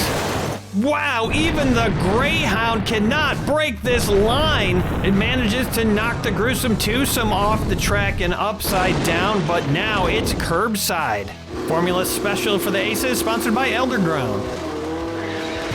Ooh, Formula Special almost gets the Greyhound off the track. Not quite enough impetus to do it. Greyhound slots in now, much safer position to be in for that bus. 64 Chevy Impala, sponsored by TJG. Impala hits the line, and finally a car breaks. The sedan mounts Tail Dragger, and that Impala goes curbside. I think we're going to see some fun on this next hit. It's going to be number 3, sponsored by Chorgoth the Infinite Horror. Number 3 tosses the Impala all over the place. Low car, tough to get off the track, but not this time. Number 3 having a field day with that thing, and that's definitely an elimination right there. 60 Chrysler 300F, sponsored by Hendrika's Heavy Hauling. The Chrysler knocks number 3 off the track, almost halfway. Can't quite finish it off. The sedan has pretty much made it to safety up farther. Custom Dragster now for the Copperhead, sponsored by Brendan Walsh. The dragster just bounces off the back of that Chrysler. Wow, just immediately flipping over upside down. Could it still recover from this position? Oh yeah. Batman Hot Rod, sponsored by Jedi. Hot Rod hits the dragster, and what did I tell you? The dragster flips around and makes an obscenely awesome recovery, and the Batman Hot Rod takes its place upside down on the side. Another fail for Batmobility. But what a recovery by that dragster. Leonardo for Turtle Power, sponsored by Judy Collins. Leonardo strikes and bounces off the track, not even attempting to do any damage, just trying to escape and survive another round. Here comes another Impala. This one's for Propulsion, sponsored by Chorgoth. The Impala just annihilates Leonardo. Leonardo gets flipped around, turns sideways, and another elimination for Turtle Power. They are being slightly devastated in this round. BMW 3.0 CSL for Super Crashers, sponsored by Chone. BMW takes a shot at the Impala, and the Impala lands it. Nice landing there up on Formula Special. Not perfectly safe, but pretty good recovery for the moment. Potential undercutter here, Spider-Man, sponsored by Chicken Wings, Onion Wings. No undercutting there. BMW gets forced up on top of that Chrysler, though, in a position that often ends in doom. Here comes the rookie for the Aces, RD10, sponsored by Judy Collins. RD10 slams into the line. The BMW makes a spectacular flip over and a recovery on the grass. Spider-Man is sideways. On the track, though, still. Good chance of recovery right there. 87 Chevy Caprice, sponsored by Sicken. The Caprice knocks RD and Spider-Man off the track, but both of them recover. No eliminations on that hit, and the line is still incredibly solid. We're running out of room on the track, and there's still 8 cars to come down. Number 1's coming down next for NASCAR Pone. If the cars get backed up much farther, they're going to be going up the hill. And the line buckles a little bit. That Caprice getting underneath the 300F. 57 Ford Fairlane, sponsored by Chris and Kat's Casa de Chaos. The Fairlane finishes off the 300F. Chrysler could have a chance of getting flipped over, but it doesn't look good. And now that Caprice is up in the air under number 1. Chevy 1500, sponsored by Emo Dingo. Chevy hits the line, not enough force to do a whole lot. Caprice manages to stay on top of 1. 66 Dodge A100, sponsored by Hasty Productions. Solid hit, and the Caprice tumbles, does not do the fried egg, flips itself all the way over, and makes it survive. Raphael, sponsored by Liz's Wizard Arts and Witchcrafts. Raphael knocks the Chevy out of the line. The Chevy makes a twisting recovery, lands on top of Spider-Man. Good recovery there for that vehicle. And the line's getting backed up the hill right now. I don't think this has happened for a long time. Purple Passion, sponsored by Dr. Gonzo. Purple Passion cannot get anywhere. The line is solid. We're really backing up now. This is crazy. 2 cars left in the round. Alpha Carabo, sponsored by Judy Collins. Ooh, the Carabo careens off the back of Purple Passion from Propulsion, hits the ground on the front of the car, and flops over dead. Elimination right there. Things are getting perilous with these cars being backed up. Final car of the round, it's Baby Cookie in Iced Tea, sponsored by Chicken Rings Onion Wings. I ain't no Pillsbury Doughboy. Purple Passion turned into a ramp by the nature of the hill, and Iced Tea flips over upside down, Cookie tumbling along after. An elimination for Brick House. Looking at the wreckage on the field, 17 vehicles eliminated, same as the last main event. No teams eliminated. We got one close call with Shadow Jet from way earlier in the match, and wow, Alabaster barely avoiding a catastrophe there. 45 degrees, just about on the nose. And looking at the aftermath, that'll give Alabaster Aces the edge right here. No eliminations on the round. Copperheads and NASCAR Pone each only lost 1. Turtle Power and Sweet and Low lost 2 apiece. Propulsion, Brick House, Joust, and Jalopies and Super Crashers each lost 2 apiece. Pretty even round for them. Batmobility, of course, sustained the heaviest losses, 3, taking them down to 2. A solid start for Alabaster as we head into round 2, starting off with Dune Crusher, as they traditionally do.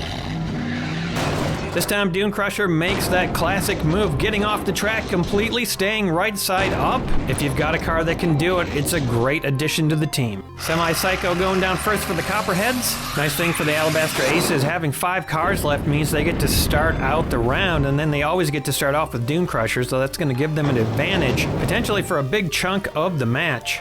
Number 1 starting off for NASCAR Pone. Slots in behind Semi-Psycho. I get a distinct feeling we're going to see a line of cars develop here that's going to go far back yet again. Cadillac Coupe DeVille for Sweet and Low. The Coupe's just going to add 1 to the line. Lickety Six might be able to stir things up a little bit. Lickety Six gets under the Coupe DeVille. Can't get it off the track, but that is definitely a nice hit. Good position, although Lickety Six is in trouble right here for sure. Big hit coming from the Cadillac Sedan DeVille for the Jalopies. And the Sedan takes out the Coupe. The car that looks really similar to it just tosses it right off the track. Lickety Six makes a lickety split recovery, but the Sedan has taken out the Coupe. Hopefully it'll be a little easier to keep track of who's who. Turtle Shell. Turtle Shell leaps off the back of the Sedan and makes a nice bouncing, spinning recovery. No flipping over there. Never really in any danger. Nice job there. Lamborghini Marzal. Lamborghini also goes off the back of the Coupe, pushes it up on number 1, but then drives over it, flips upside down. No recovery this time. Line of cars is not growing as much as I thought it was gonna. Tail Dragger. Tail Dragger pushes into the line, gets number 1 underneath Semi-Psycho, and the Sedan's feeling the heat. 66 Dodge for Batmobility. The Dodge loses control and spins off the track after hitting Tail Dragger, but manages to barely stay alive. Sedan makes an escape, and Semi-Psycho is precarious. RD10. RD bounces hard off Tail Dragger. Semi-Psycho gets pushed off and is definitely in trouble. That might be beyond 45 degrees. RD10 is curbside. Purple Passion Woody. Little holiday design on this car. Happy holidays, everybody. The Woody piles into RD10, and RD10 showing some good skill right there. Staying alive, not flipping over, backing into the tires right side up. Semi-Psycho sliding down into a slightly better position. Number 3 for NASCAR Pone. Number 3 hits the line. Semi-Psycho recovers. Maybe we're gonna build that lineup again now. 63 Chevy Impala for Sweet and Low.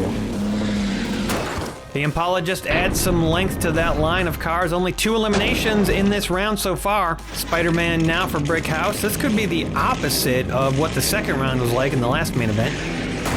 Spider-Man does a little damage. Number 3 is perched on the hood of that Impala. Jalopy sending down Cadillac Coupe DeVille. Spider-Man gets manhandled by the Cadillac, pushed sideways. Number 3 stays alive. We might have our 3rd elimination in the round. Donatello. Donatello causes a bit of commotion, wedges that Cadillac in between his bow staff and the hood of his truck. Spider-Man cannot make a recovery. Chevy Corvette for the Crashers. The Corvette smacks Donatello off the track, and Donatello drags the Cadillac down with him. He is not going off that track without taking that Cadillac. Man, he had him wedged in there pretty good. 2 eliminations on that last hit. 61 Impala. The 61 Impala pushes the Corvette onto the back of the 63 Impala. Impala's teaming up here. Even though they're on different teams, they still like to help a fellow Impala out. Ooh, couldn't help him with that hit, though. Robin takes down the 61 Impala, flips it off the track upside down, takes its place behind the Corvette. Formula Special. Formula Special bops Robin to the side, gets it about halfway off the track. And now the Chevy 1500. The Chevy wrestles with the back of Formula Special, and they both end up almost off the track, but not quite enough to be safe. Corvette is hanging on right here. A lot of precarious cars for 99 to do some damage to. 99 gets a lot of action on the track, but no eliminations. All the cars managing to escape to relative safety as 99 lines it up. Chevy Caprice for Sweet and Low. Caprice gets underneath 99, 99 gets underneath the Impala, And it's all just in time for the Greyhound to make a big splash. Huge hit, and another Impala is eliminated. We're running out of Impalas in this match. A lot of these heavier, wider cars are just not doing so well in this particular round. That was a nasty hit from the bus. Ford Fairlane. The Fairlane puts all its force into that bus and a little bit of movement, little penetration up front as the Woody starts to slide sideways and the Corvette is in trouble. Raphael smacks the Ford Fairlane off the track, somehow makes a recovery. I don't know if it has anything to do with that door being open. Maybe that helped. Woody slides all the way off the track, knocks the Corvette upside down, but stays upright itself. But that Corvette's done. BMW now, the sole remaining car for the Super Crashers. BMW gets a nice hit on Raphael, and the Ford Fairlane is tossed over upside down. Also looks to me like Formula Special might have been turned upwards a little bit at that and could be eliminated here. Purple Passion for Propulsion. Purple Passion locks it in. And now it's gonna have to watch out for this hit from Shadowjet 2. Shadowjet gets underneath Purple Passion, knocks it up in the air, and Purple Passion makes a pretty decent recovery right there, but it's not over yet. If that BMW doesn't make a recovery, Super Crashers are finished. Custom Dragster. The Dragster knocks Purple Passion for a loop, but look at that recovery by Purple Passion, bouncing and flipping over upright. Custom Dragster not too shabby itself, righting itself on the pile, and those Klingons don't even seem phased by that car landing right next to them. BMW's got 2 more chances to get righted here. Number 21 is one of them.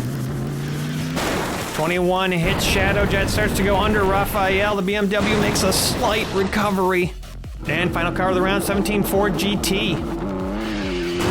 The Ford slides into the pile, and I think the BMW just made a recovery. Raphael teeters and gets close. I think it's going to stay alive as well. 10 eliminations on the round. No teams out of it yet, but it is getting very close for a couple of them. Let's take a look at the aftermath. Alabaster only losing 1 in that round. Copperheads did not lose a car. Turtle Power lost 1. Sweet and Low definitely in trouble, lost 2 in that round. NASCAR Pwn still at 4. Propulsion and Brick House each lost 1. Bat Mobility, to their credit, did not lose a car. Joust and Jalopies and Super Crashers each lost 2, and they are down to 1. It's round 3. NASCAR Pwn is going to start us off with number 3, sponsored by Chorgoff. NASCAR Pwn, a bit of a surprise. These cars not expected to do as well as they have, but as we know, things can turn around quickly in the Joust.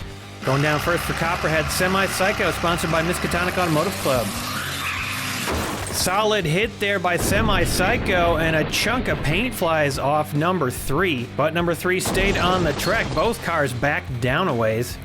Dune Crusher for Alabaster, sponsored by Wolf of Fiber Art. Dune Crusher gets off the track, goes a little wibbly-wobbly, but somehow manages to make a recovery as usual.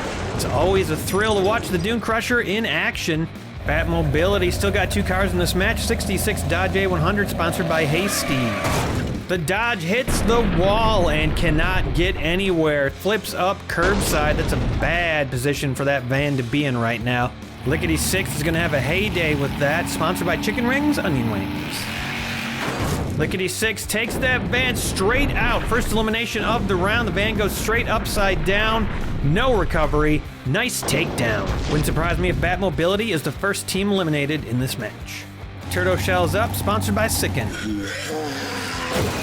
Ooh, Turtle Shell does a bit of a wheelie there, then gets clotheslined by Semi-Psycho, falls backwards, still on the track. I have a feeling that Turtle Shell's gonna be fine. Semi-Psycho, though, is in danger. Tail Dragger, sponsored by Miskatonic. Tail Dragger gets that low back end in place. Turtle Shell makes a great spinning recovery. Look at that last little spin on his back, but then just flips it right up. Great recovery, incredible actually. Semi-Psycho still sideways. Last car for the Crashers, it's the BMW, sponsored by Chone. BMW hits the solid back of Tail Dragger, pops number 3 off the track. Lickety Six getting some good action there, but number 3 stable enough to survive for the moment. Here comes 87 Chevy Caprice, last chance for Sweet and Low, sponsored by Sicken. The Caprice slides into the line. Number 3 dismounts safely. 4 cars backed up. Final car standing for the Jalopies, Cadillac sedan, sponsored by Jason's Bits Boys. The sedan pops into the line. Everybody playing it safe, just trying to keep their teams in this match. We're back around the roster of NASCAR opponent number 21, sponsored by Sloss Automotive Sachet and Buffet. Number 21 gets up on the back of the sedan, and it's not going to be a good position to be in. Very dangerous. One quick hit from the Purple Passion Woody could do the trick here, sponsored also by Sloss Automotive Sachet and Buffet. Wow, 21 makes a deft maneuver right there and slides in between the two cars in front of it, and that's not a bad position to be in for an easy survival. Shadowjet 2 sponsored by Bentley's Brakes and Bumpers. Shadowjet does not have enough momentum to get under the Woody all the way and slides back into the line, and 21's trying to escape to safety. Last car for Batmobility, Robin, sponsored by TJG. Robin goes up off the back of Shadowjet. A lot of cars have been doing that, but Robin manages to stay alive. Unfortunately, could not escape the track entirely, and there's a big hit coming down. The Greyhound bus, sponsored by Chicken Rings Onion Wings. Ooh, a massive hit. Shadowjet sliding under a couple cars on the field. Alabaster obviously knew what they were doing when they sent down Shadowjet before this bus went down. Robin is eliminated. Batmobility is probably out of this match. Close call for the Jalopies with the sedan making a recovery, and 21 makes a nice recovery as well. A couple of cars on the track are in danger right now. Raphael, sponsored by Liz's Wizard Arts and Witchcrafts. And it's a solid hit, and it does some damage. The Caprice gets tossed off by Shadowjet. Sweet and Low in big trouble right here. The Woody makes a nice escape. Purple Passion, a light car, 26 grams, sponsored by Dr. Gonzo. It's light, but it still packs a punch. The BMW gets eliminated by Shadowjet, and the Super Crashers will be the second casualty of the match. NASCAR opponent still doing great in this match. 99 now, sponsored by Chone. 99 slams into the back of Purple Passion, flipping it over. No room for a recovery. Getting stuck upside down right next to its namesake, the Woody. Here comes the Chevy 1500, sponsored by Emo Dingo. The Chevy boops number 99, and now look at that. Shadowjet could take propulsion out of this match if Tail Dragger doesn't make a recovery on this next hit. Next hit going to be provided by RD10, sponsored by Judy Collins. The rookie for Alabaster sends the Chevy careening all over the place, and look at that fantastic recovery by the Chevy. Just bounces everywhere. Plenty of space out there for a recovery, and the Chevy makes it happen. Here comes number 1, sponsored by Beaks Busted Barn Find. Number 1 goes for damage, but doesn't manage to cause any. Actually, lucky for him, because number 99, his own teammate, don't want to eliminate that one. RD10 makes a nice arcing leap over all the cars, makes a recovery, and actually helps Semi-Psycho make a recovery, potentially. Here comes a wild car, the Custom Dragster, only 21 grams, sponsored by Brendan Walsh. Custom Dragster doesn't do anything crazy this time, actually just slots in kind of nicely on the track. Tail Dragger slides. Ford GT for the Aces, sponsored by Crone Turtles Mini Painting. Final car of the round, and it does some damage, eliminating the Custom Dragster. Nice takedown right there. The Dragster spins, but can't find any space to flip over. That Woody has caused 2 eliminations by being where it is. And that's the end of round 3. Looks like we're going to lose 6 cars on the round, and we're going to lose a few teams. There's a close call on the field for Semi-Psycho, and the measurement looks good. 45-degree angle, almost exactly. Semi-Psycho is going to make it to the next round. But the Copperheads are going to lose Custom Dragster. Sweet and Low are out of the match. Alabaster and NASCAR Pone still at 4. Turtle Power still at 2. Batmobility lost both vehicles out of the match. Super Crashers also done. Jalopy's sticking around with 1. Propulsion lost 1, down to 1. Brick House still at 2. 17 cars still in the match as we head into round 4. That's a pretty good number. Dune Crusher starting us off as per tradition for Alabaster. Number 1 from NASCAR Pone's going to get a hit in on him. Dune Crusher swings its rear around. Number 1 slams into the safety rail, and it doesn't end great for number 1 up on the side of the track now. Copperhead's up now with Purple Passion Woody. The Woody powers into number 1. Number 1 goes sideways, about to flip over, definitely in trouble. Woody even goes up on its side a little bit after that hit, but steadies it out. Here comes the undercutter Lickety 6.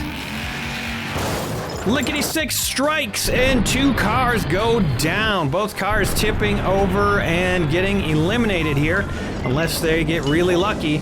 Nice hit there by Lickety-Six, doing some damage. Turtle Shell. Turtle Shell rebounds off the back of Lickety-Six and does sort of a crazy maneuver, almost looks like a trick. Can't quite right itself. Generally, that does not matter for Turtle Shell. Cadillac Sedan DeVille for the Jalopies. The sedan pops Turtle Shell off the track, and as expected, Turtle Shell makes a nice recovery. Tail Dragger had a close call last round. Slotting in nicely here and keeping propulsion in the game. RD10 jostles for position with Tail Dragger, bounces back and ends up curbside. Alabaster with no eliminations on the field as of yet. NASCAR Pone's got a chance to strike here. And strike they do, number 3, taking down RD10 with no chance of recovery there, upside down. Unfortunately, number 3 goes sideways. A nice takedown, but number 3 couldn't keep it together. Still on the track, however. Let's see if the Chevy can finish number 3 off. The Chevy takes down number 3, finishes the job, and that's probably going to do it for number 3. That's 2 losses for NASCAR Pone right now. Tough round for them so far. Greyhound, big hit coming. The Greyhound savages the line of cars, pushing 2 cars loose, mixing things up nicely for Raphael, who's coming down next. The Chevy gets knocked off the track and makes a nice landing, flips over, plants all 4 wheels almost on the ground. Actually only got 3 there, one of them on RD10. Shadow Jet coming down for Alabaster, gonna take a shot at Raphael. Not much of a shot, but does lock it in. That sedan manages to hang on even though it's halfway off the track. 21. Ooh, that was what Shadow Jet was waiting for right there. Goes underneath Raphael. Raphael flips over, no chance of recovery. Turtle's still in this though, they got Turtle Shell. 3 cars left in the round, Semi-Psycho. Fast moving hit, but Shadow Jet can't get underneath the bus. Lucky for Brick House, and the line grows. Ford GT for the aces. The Ford tries to sneak under Semi-Psycho, but can't pull it off, and the line grows. Here at the end of the round, that line is getting back there. Last chance to do some damage right here, number 99. 99 strikes and takes out one of the aces. A little bit of revenge there. That's the second Alabaster ace that NASCAR Pone has eliminated, and that brings both their teams down to 2. Bit of a rivalry brewing here, perhaps. 6 cars eliminated in that round, but all 7 teams still in it. This is starting to look a lot more equal. Taking a look at the aftermath, Alabaster, Copperheads, and NASCAR Pone all down to 2. Turtle Power down to 1.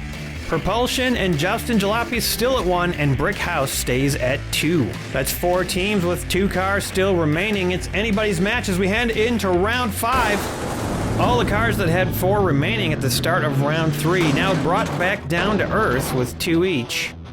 And now Brick House is up with Lickety-Six, a chance to strike a blow at NASCAR Pone.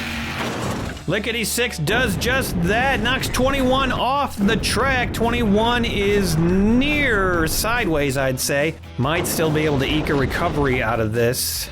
And here comes Dune Crusher, of course, first up for Alabaster. Ooh, Dune Crusher deciding to stay on the track this time and do some damage to NASCAR Pone. I'm telling you, this is a rivalry in the making if these 2 make it to the finals. That is not a strategy you see Dune Crusher use very often, and now 21 is down. Chevy hits Dune Crusher flipping up in the air. Looks like it's gonna be curtains, and then of course, it's not. But Dune Crusher is not out of danger yet. Here comes a 68-gram Cadillac Sedan DeVille. The sedan knocks Dune Crusher off the track, and look at this!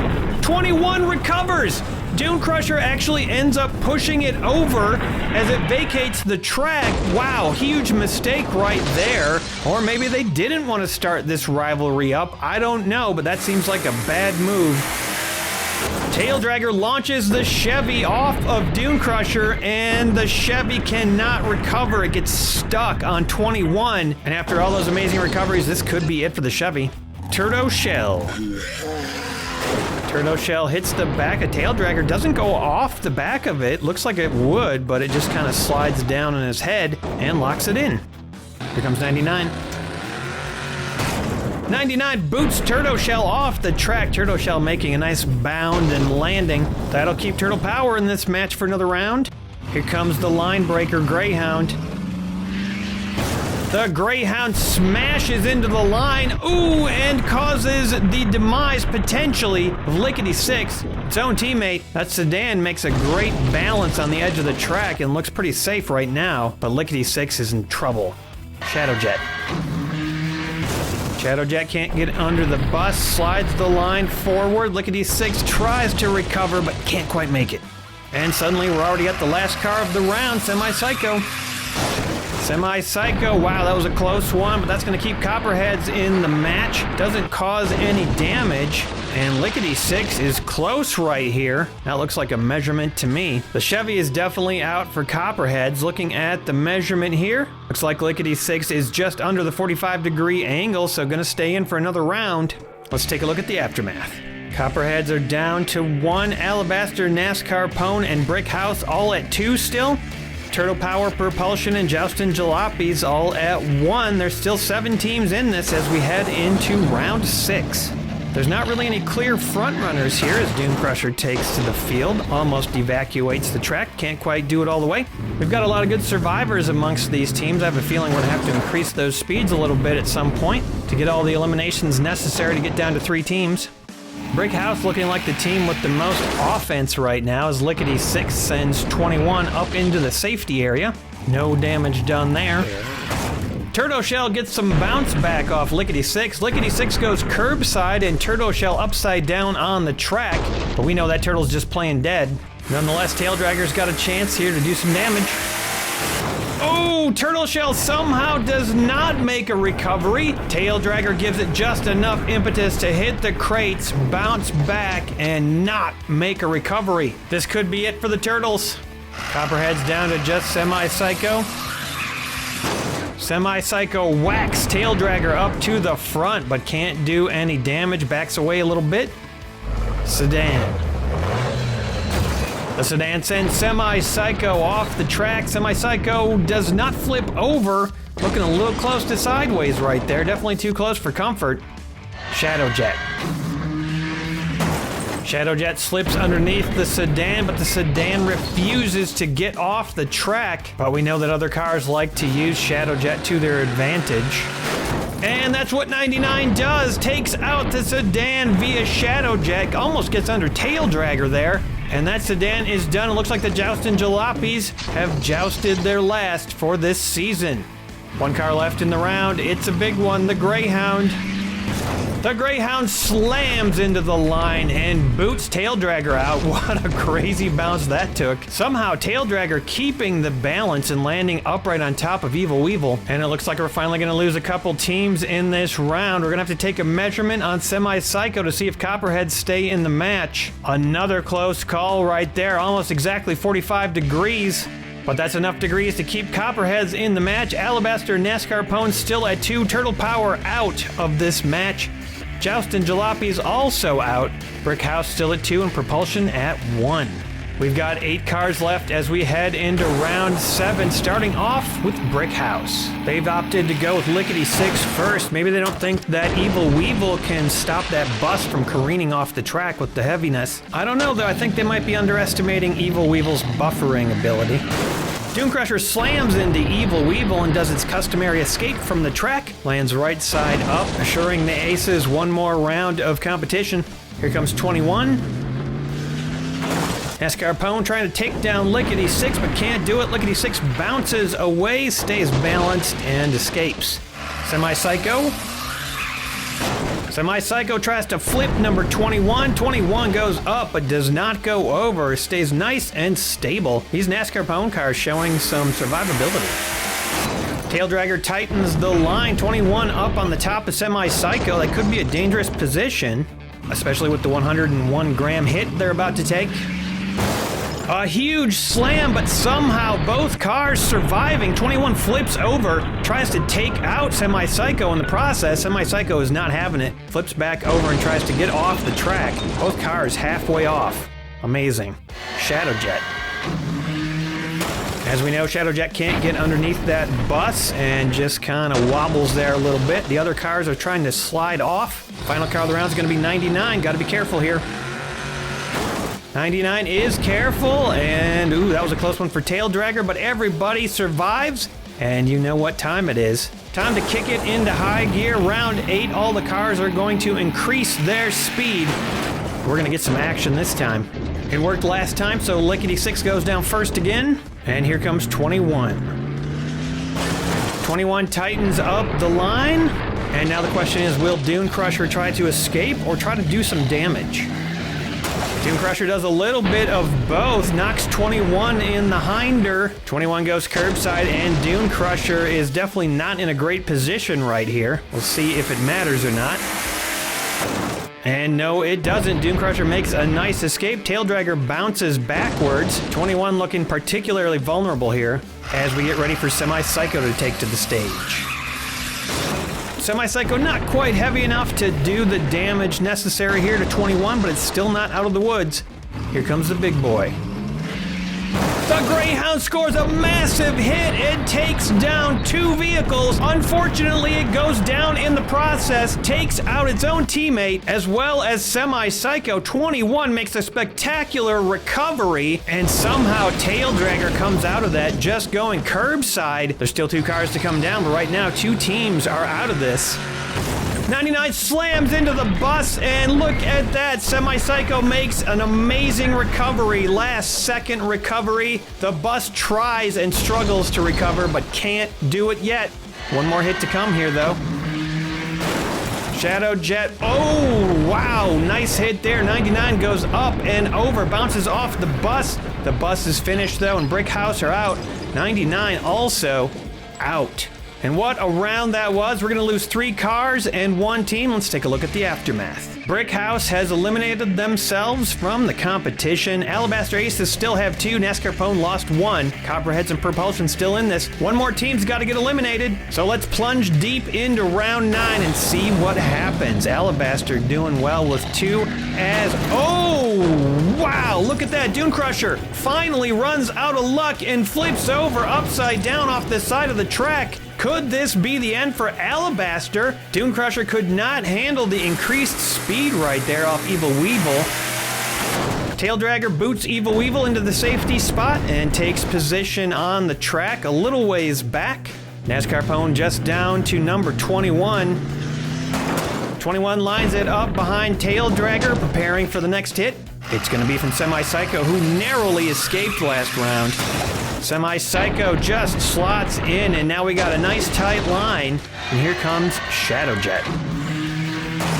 Shadowjet goes for the eliminations, but can't do it. Semi-Psycho makes a nice leaping, bounding recovery.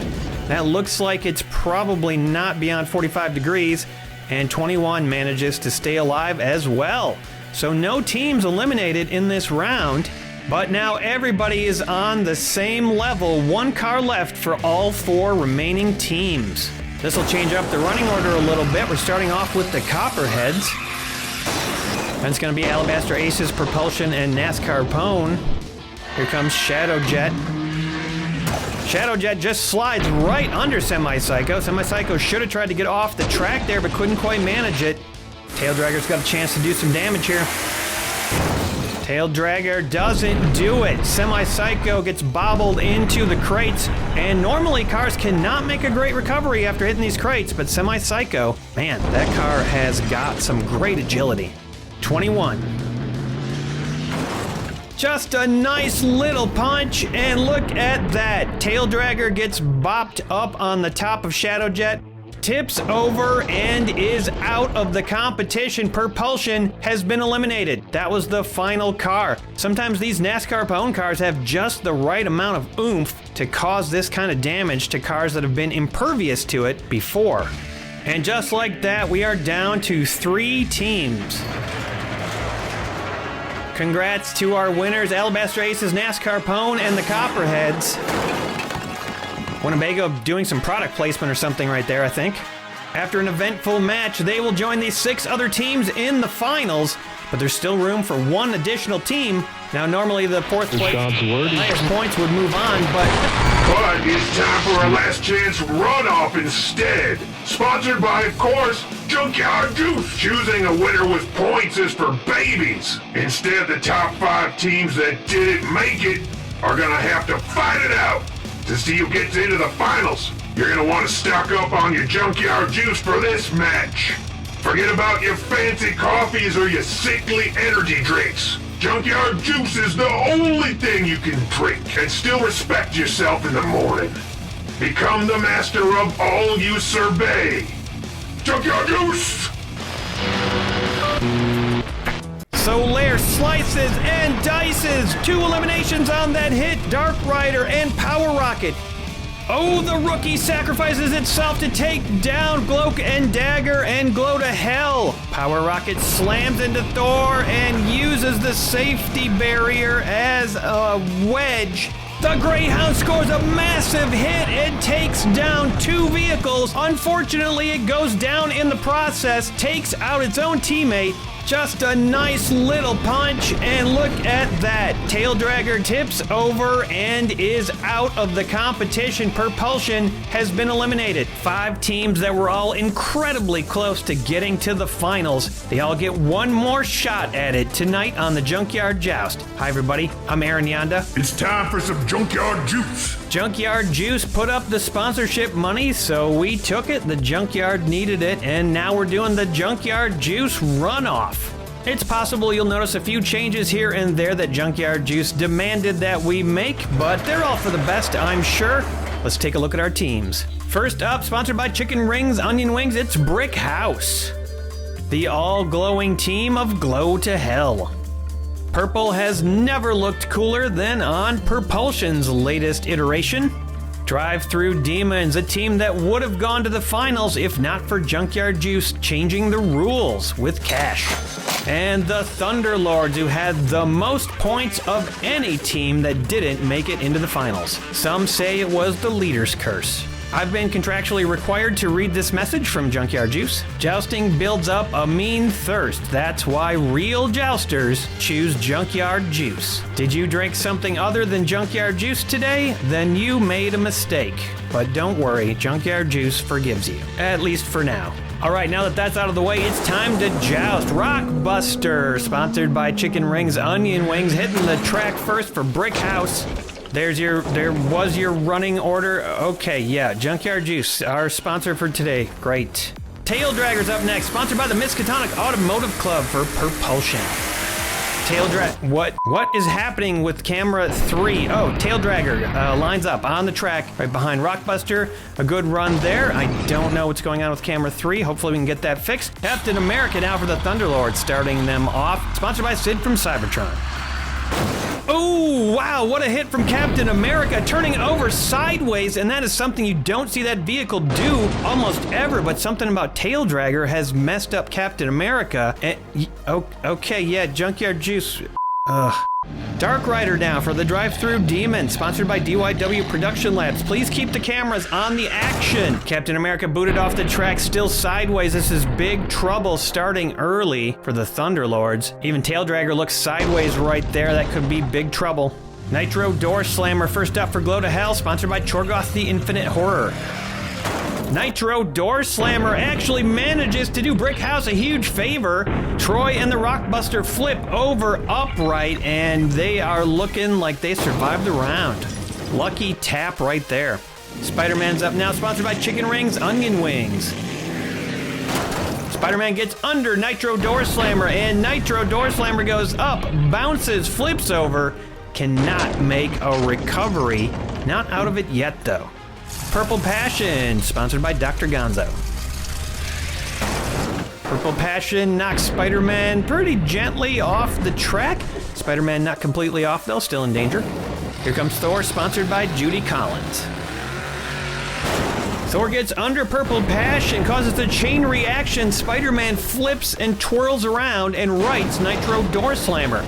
Does Glow to Hell a huge favor there, but now another vehicle for Propulsion is sideways. Afterblast for the drive-thru demon, sponsored by Farty Marty. Light hit there by Afterblast, doesn't damage his own teammate up in front of Thor. Cloak and Dagger, sponsored by Sicken. Cloak and Dagger slices Afterblast off the field, but Afterblast makes a very nice recovery. Here comes Jordy LaForge in Lickety 6, sponsored by Chicken Rings Onion Wings. Lickety 6 cannot get underneath Cloak and Dagger. Jordy goes flying off, lands pretty successfully on his back. He manages to get 2, maybe even 2.5 flips on that. Captain Picard's been drinking Junkyard Juice all day out of a 5-gallon sized container. That may explain why he's slumped over like that. Here comes the 61 Impala, sponsored by Chorgoth. 61 Impala gets underneath Lickety 6. Lickety 6 foiled, trying to do some undercutting right there. Thor is starting to get under the Dark Rider. Thunderlords may be sensing an opportunity to do some undercutting right here with Spider Machine, sponsored by Chone. And under Spider Machine goes. Lickety 6 is definitely in trouble. The Impala doing all right for the moment. Backburner, sponsored by Mark the Music Lover. Backburner slides into place nice and easy. Stock Car, sponsored by Chicken Rings Onion Wings. Stock Car gets a little action, but does not take anybody down. Here's a vehicle that is going to take some cars down. Greyhound MC8, sponsored by Chicken Rings Onion Wings. The Greyhound slides into the line of cars, and they're all knocked off the track completely. And you want to know the most amazing thing about this? Not a single elimination on that hit. Somehow all those cars kind of stuck together and made recoveries that could have been devastating, but somehow wasn't. Gangster Grin, sponsored by Ellie's Hop Shop. Gangster Grin can't do much with the back of that bus, but manages to lock it in anyway. Here comes Dr. Strange, sponsored by Ellis Wurtenberger. Dr. Strange gets under Gangster Grin, wedged between that bus, and Gangster Grin cannot handle the heat, lands upside down and out. Another loss for Propulsion, though it looks like 2 of their cars that were in danger are now back upright. Lightning Speed for the Demons, sponsored by Jedi. Lightning Speed causes some jostling, but doesn't really do any damage. Lickety 6 is getting real close to a recovery. Jaded, sponsored by Indy Capo. A very light hit and just manages to knock all the cars together and starts creating a line. Here comes Baby Cookie in Iced Tea, sponsored by Chicken Rings Onion Wings. Here come the ice. Cookie goes bobbling all over the place, bouncing and lands way over to the right. Ice-T stays on the track. Lightning Speed knocked off, does not go over, saves itself. And it looks like Cookie's been practicing her gymnastics. What a great tumble she did right there. Wild Thing, sponsored by Judy Collins. Wild Thing takes down Ice-T, knocks it completely upside down on top of Jaded, manages to stay on the track, could even potentially have set up a ramp at the back of that car. And here's a different Spider-Man vehicle, sponsored by Mark the Music Lover. Spider-Man does ramp off the back of Wild Thing and flips over, takes the tumble, goes upside down. Not quite as good at the gymnastics as Baby Cookie. Taxi, sponsored by Sloss Automotive Sachet and Buffet. Taxi simultaneously goes off the ramp and also pushes Wild Thing forward under Jaded. Taxi is almost sideways. Final car of the round, Boulevard Bruiser, sponsored by Sid from Cybertron. Bruiser jams into the line and Taxi is booted way over to the tires. I think there was a Klingon over in those tires. The Taxi did somehow manage to make a recovery. Junkyard Juice! Yeah, we haven't done the aftermath yet. It's not time for the promo yet. Hold on a second, please. Looks like we lost 6 cars in the round. It's a testament to how good these teams are that we only lost that many. And after pulling Taxi back, it does indeed appear there was a Klingon in those tires. Looks like he's probably fine. Maybe not a great place to hang out. Here are your eliminated vehicles. Let's take a look at the aftermath. The biggest losses sustained in this round, Brick House and the Thunderlords losing 2 each. Propulsion and Glow to Hell just losing 1 apiece. And an impressive showing by the Drive-Thru Demons, no losses yet. Okay, now you can do your promo. Looking for a new way to drink your Junkyard Juice? Drink outside the box. Joust pouch. Looks like Cookie's gone over to finish off that 5-gallon Junkyard Juice. I drank the scissor Somehow I get the feeling she's gonna have a good tolerance for it. when I'm sipping on the purple rain. machine! Okay, now that that's out of the way, we are starting round 2 with Dark Rider for the drive-thru Demons. Slotting into place on the track, running order is up. Demons had a great first round. Let's see if they can keep it up. Nitro Door Slammer locking it into place. Ooh, Tail Dragger takes both cars almost all the way off the track, and Dark Rider does an amazing feat of recovering right there. Rolls right over. Nice to have that rounded top in that situation. Spider Machine tries to get under Tail Dragger and succeeds. Tail Dragger definitely in a bad position right there. Propulsion should be worried about that.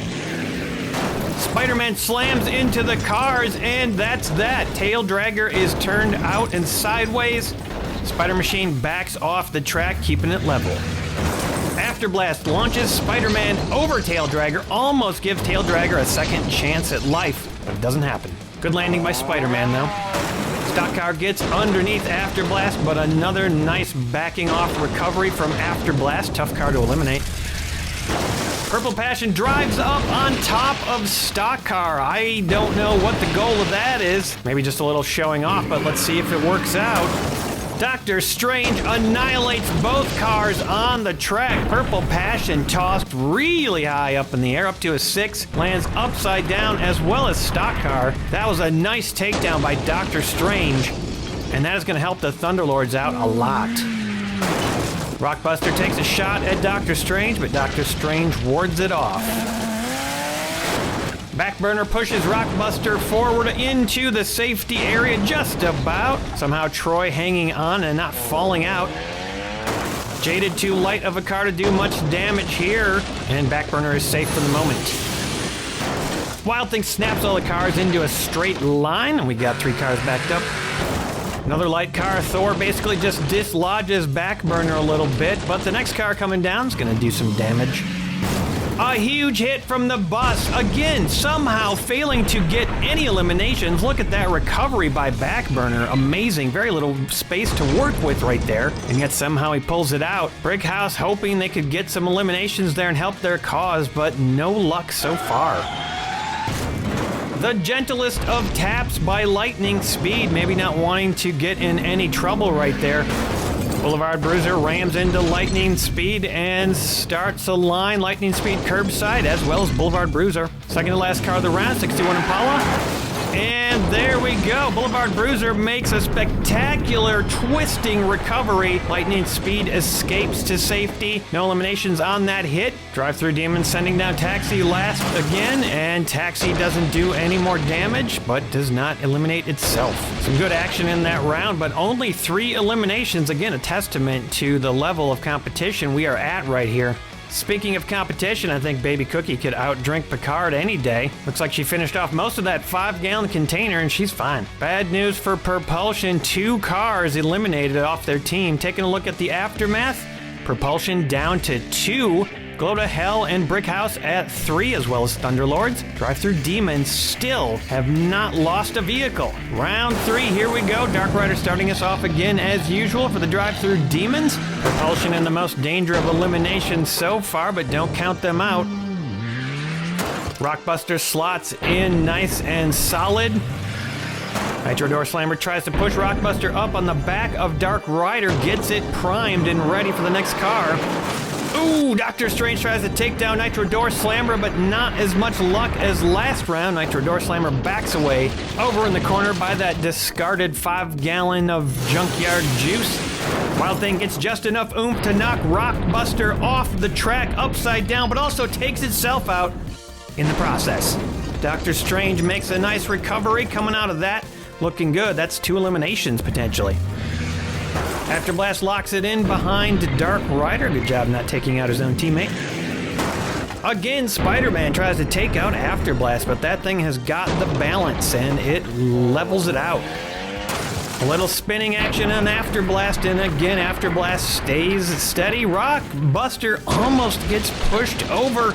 Can't quite make it. Thor hammers 2 cars off the track. Spider-Man taking the worst of it. Jaded keeping it level for now. And the 61 Impala ends Spider-Man once and for all. Dark Rider tries to escape. Jaded gets off the track, and Thor is curbside. Backburner pushes into the Impala, not enough momentum to do any damage, but the Greyhound's gonna give it another shot. Greyhound gets a big hit and this time is somewhat more successful, but not with the car that you would have expected. The Impala, which flies up to 6, makes a stunning display of recovery right there, landing that massive hit. It's Thor who gets the elimination, and the Thunderlords are shaken. Boulevard Bruiser slams into the bus wall, nowhere to go. Bus is curbside. Spider Machine gets underneath Boulevard Bruiser and tosses it up in the air on top of the bus, and Boulevard does not quite manage to make a recovery. This is a vehicle that is great at recoveries, but just too much sliding here and no flipping. Lightning Speed smushes into the back of Spider Machine. Spider Machine can't get under that bus. Taxi being careful, going up against his own teammate, and a nice gentle hit, letting his teammate down. And unbelievably, the drive-through demons are going another round without an elimination. Junkyard Joust. Yeah, hold your horses. This was a devastating round. 5 cars eliminated. Brickhouse definitely getting the worst of that deal, losing 2 cars this round. Let's take a look at the aftermath. Things are definitely heating up here. Propulsion and Brickhouse down to 1. Glow to Hell and Thunderlords down to 2. And the Demons haven't lost a car yet. And now another quick word from our sponsor.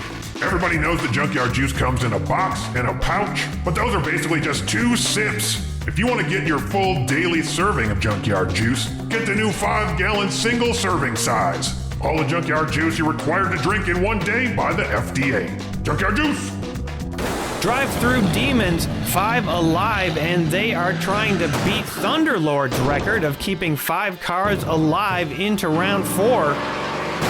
If they keep all 5 alive in this round, they will have beaten that record. And we've got 2 cars lined up. There's 11 cars left in this match, and almost half of them are drive-through Demons. Greyhound hoping to cause some trouble this time for once. And it finally succeeds. Nitro Door Slammer gets the door slammed. Wow, that car went high up in the air off the back of Doctor Strange, all the way up to a 6, but then cannot make a recovery. Doctor Strange gets lucky and gets booted off the track to safety. The Greyhound now left in kind of a tough position. Brickhouse could be in trouble.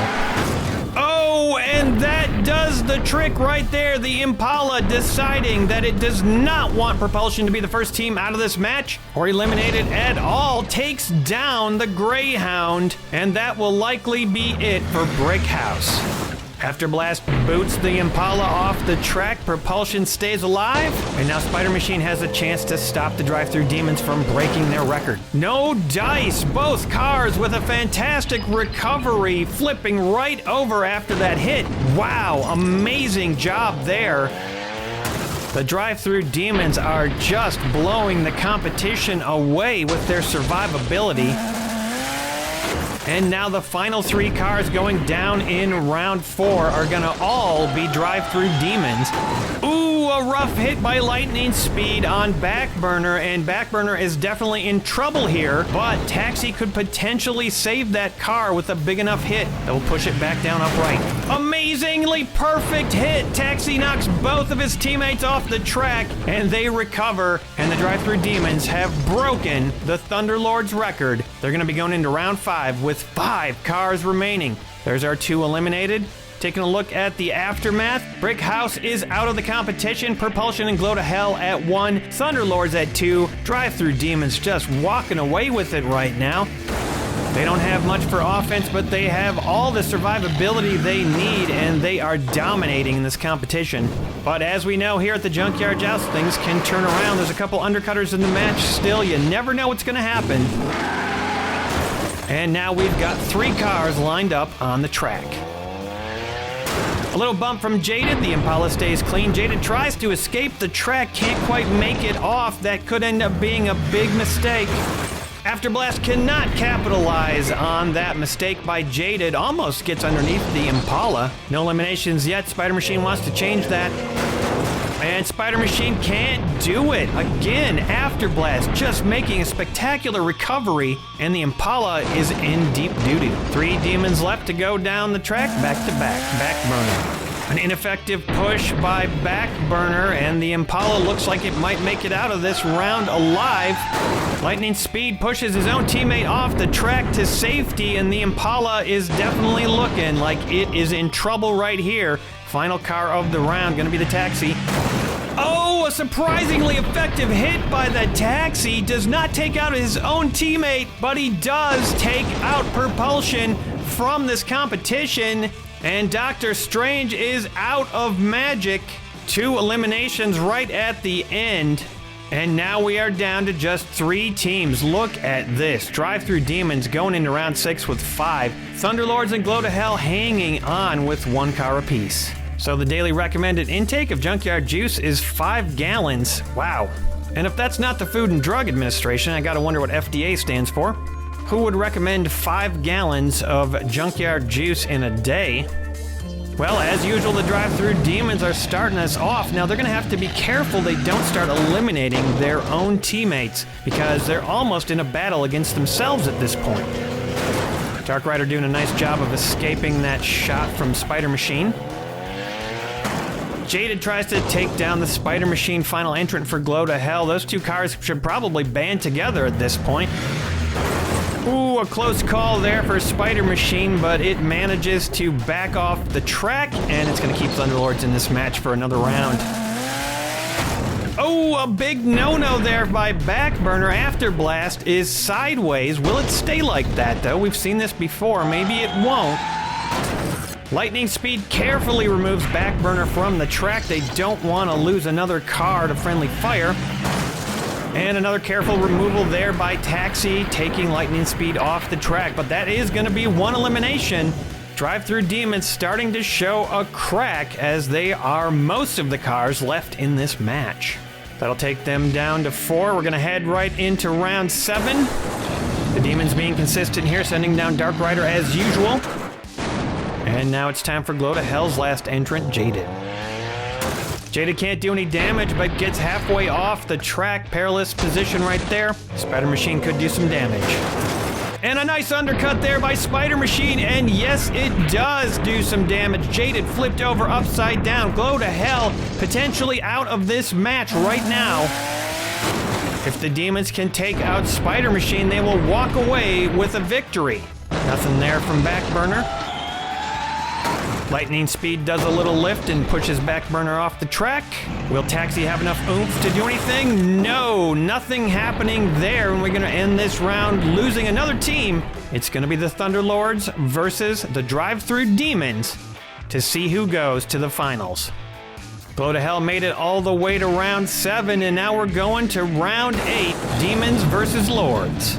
Drive-Thru Demons starting off with 4 cars. They have the upper hand. Now they have to figure out how they're going to take Spider Machine out. Speaking of being taken out, look at this. Spider Machine finally manages to get the better of Dark Rider. Dark Rider not able to do its trademark rollover for some reason. Just enough of an oomph to get back upright. Gotta hope for a teammate to save him. Backburner takes a shot at Spider Machine, and it's a good one, but Spider Machine keeps its balance and gets off the track. The Demons have to be real careful right now. Lightning Speed does its best to do a gentle tap on Backburner, but now that car is sideways hanging out on the track. That is one of the worst possible positions to be in. And yet, with just the slightest of taps and a little agility, the Drive-Thru Demons are just gonna lose 1 this round, but it is one of their best. It's a big loss for their team to suffer. They still got 3 left though. We're heading into round 9, 3 versus 1. Here we go.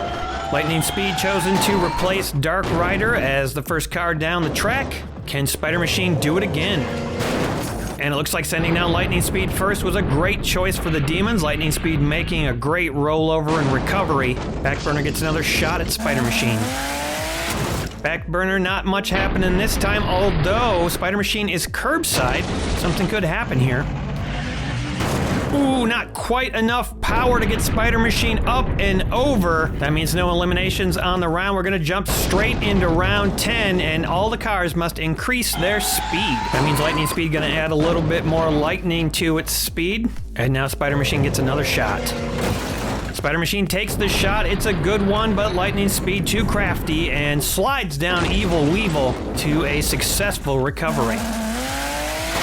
Backburner only succeeds in knocking Evil Weevil, the track buffer, off the track. Taxi takes the safe shot and no eliminations. Guess what? That speed's going up yet again. We're basically going to get a replay of that round, but even faster speeds this time. Spider Machine gets underneath both cars, the buffer and Lightning Speed. Lightning Speed has a second to think about it, gets all the way up to a 6. And there's a moment where it gets kind of scary for Lightning Speed on its side, but then manages to flop back upright. Close call, but good recovery. Backburner slams into Spider Machine, but Spider Machine keeps it locked in. Taxi just never a fast car, but actually almost goes off the track this time, but no damage. So guess what, folks? The track buffer is going away, no holds barred. Spider Machine has held its own against these 3 cars, but can it handle the fast speeds and multiple hits from the drive-through demons? Lightning Speed manages to keep it on the track. Spider Machine knocks Lightning Speed off again and then vacates the track. A great maneuver right there, because now that car is staying in until the next round. What's not clear is if drive-through demons are going to be able to survive these hits on the safety rail. And there's your answer. Backburner eliminates itself, flipping over after a hefty bounce off the rail. All that agility failing at the last moment when left to its own devices. Now Taxi's got to do the same thing. Taxi hits the safety rail, and I don't even know what happened. It went sideways, but did it recover? It's going upside down there for a second. And Taxi did not make a recovery. Drive-through demons just suffered 2 eliminations in this round. No holds barred was too much for their team, and they are simply down to 1 car along with Spider Machine. Oh, how the tide has turned. Now it's 1-on-1. Lightning Speed versus Spider Machine to decide who goes to the finals. Round 13, here we go. Lightning Speed choosing to go down forward. You can also go down backwards in no holds barred. Lightning Speed in a little bit of an awkward situation right here. Spider Machine's gonna get a great shot. Spider Machine chooses forward. And an amazing recovery by Lightning Speed yet again, flopping off the track, spinning and flipping and landing over by all the Junkyard Joust signs. Luckily, it did not run into Picard, Troy, and Cookie. Now it's Spider Machine's turn to go down first. Spider Machine going backwards. Can it survive the safety rail hit? And yes, it does with flying colors. And now right at the bottom of the hill, there is a ramp. Can Lightning Speed survive this ramp at high speeds? Lightning Speed hits the ramp, bounces, goes all the way up to the crates. Look at that jump. The height attained there is staggering, all the way up to 8. Lightning Speed lands, bounces into the crates. It's a bad bounce, and Lightning Speed does not recover. Oh, and something may have happened. Winnebago may be pushed by Lightning Speed when it bounced off the crates. A Klingon has fallen from the Junkyard Joust billboard. Oh no, the Junkyard Joust billboard has fallen over. It's crushed Troy and Picard and Cookie. Unbelievable. I hope they're okay. I can't believe that billboard was just sitting on top of the vehicle. That is incredibly unsafe. Junkyard Joust has a lot to answer for, but let's try to focus on what just happened here. The Thunderlords have somehow thundered their way to victory. What a come from behind after early eliminations. It was basically the drive-through demons match to lose, and they did. Here are the 10 teams competing in the finals, everybody. Don't miss it. It's going to be incredible. Hopefully we can get this Junkyard Joust stuff sorted out, but I can tell you they are not going to be sponsoring any more episodes. Junkyard Joust. No, that's it. You're out of here. Get out of here right now and don't come back. In fact, I would recommend that all of you watching do not drink Junkyard Joust. Don't even buy it. Don't look at it. Stay away from Junkyard Joust. Whatever the FDA is, they never should have approved it. Say no to Junkyard Joust. Thanks for watching, everybody, and we'll see you next time for the beginning of the Junkyard Joust Finals. Cheers. These 10 teams have proven that they are the best in the world at the Junkyard Joust. And now it's time to find out who is the absolute best out of all of them. Welcome to the Junkyard Joust, everybody. I'm Aaron Yonda. It's finals time. It's been a winding road for some of these teams, and there's been a lot of surprises along the way. Last season's champions, Massive Transit, didn't even make it into the finals this year. Jetstreak and the Alabaster Aces are back, as well as the Crimson Crashers and the Thunderlords. We've got some new faces. We've got some returning classics. Let's take a closer look at our teams. Alabaster Aces placed third last season. They're gunning for number 1. The Copperheads have never made it to the finals, and they are ready to prove they are a team of quality.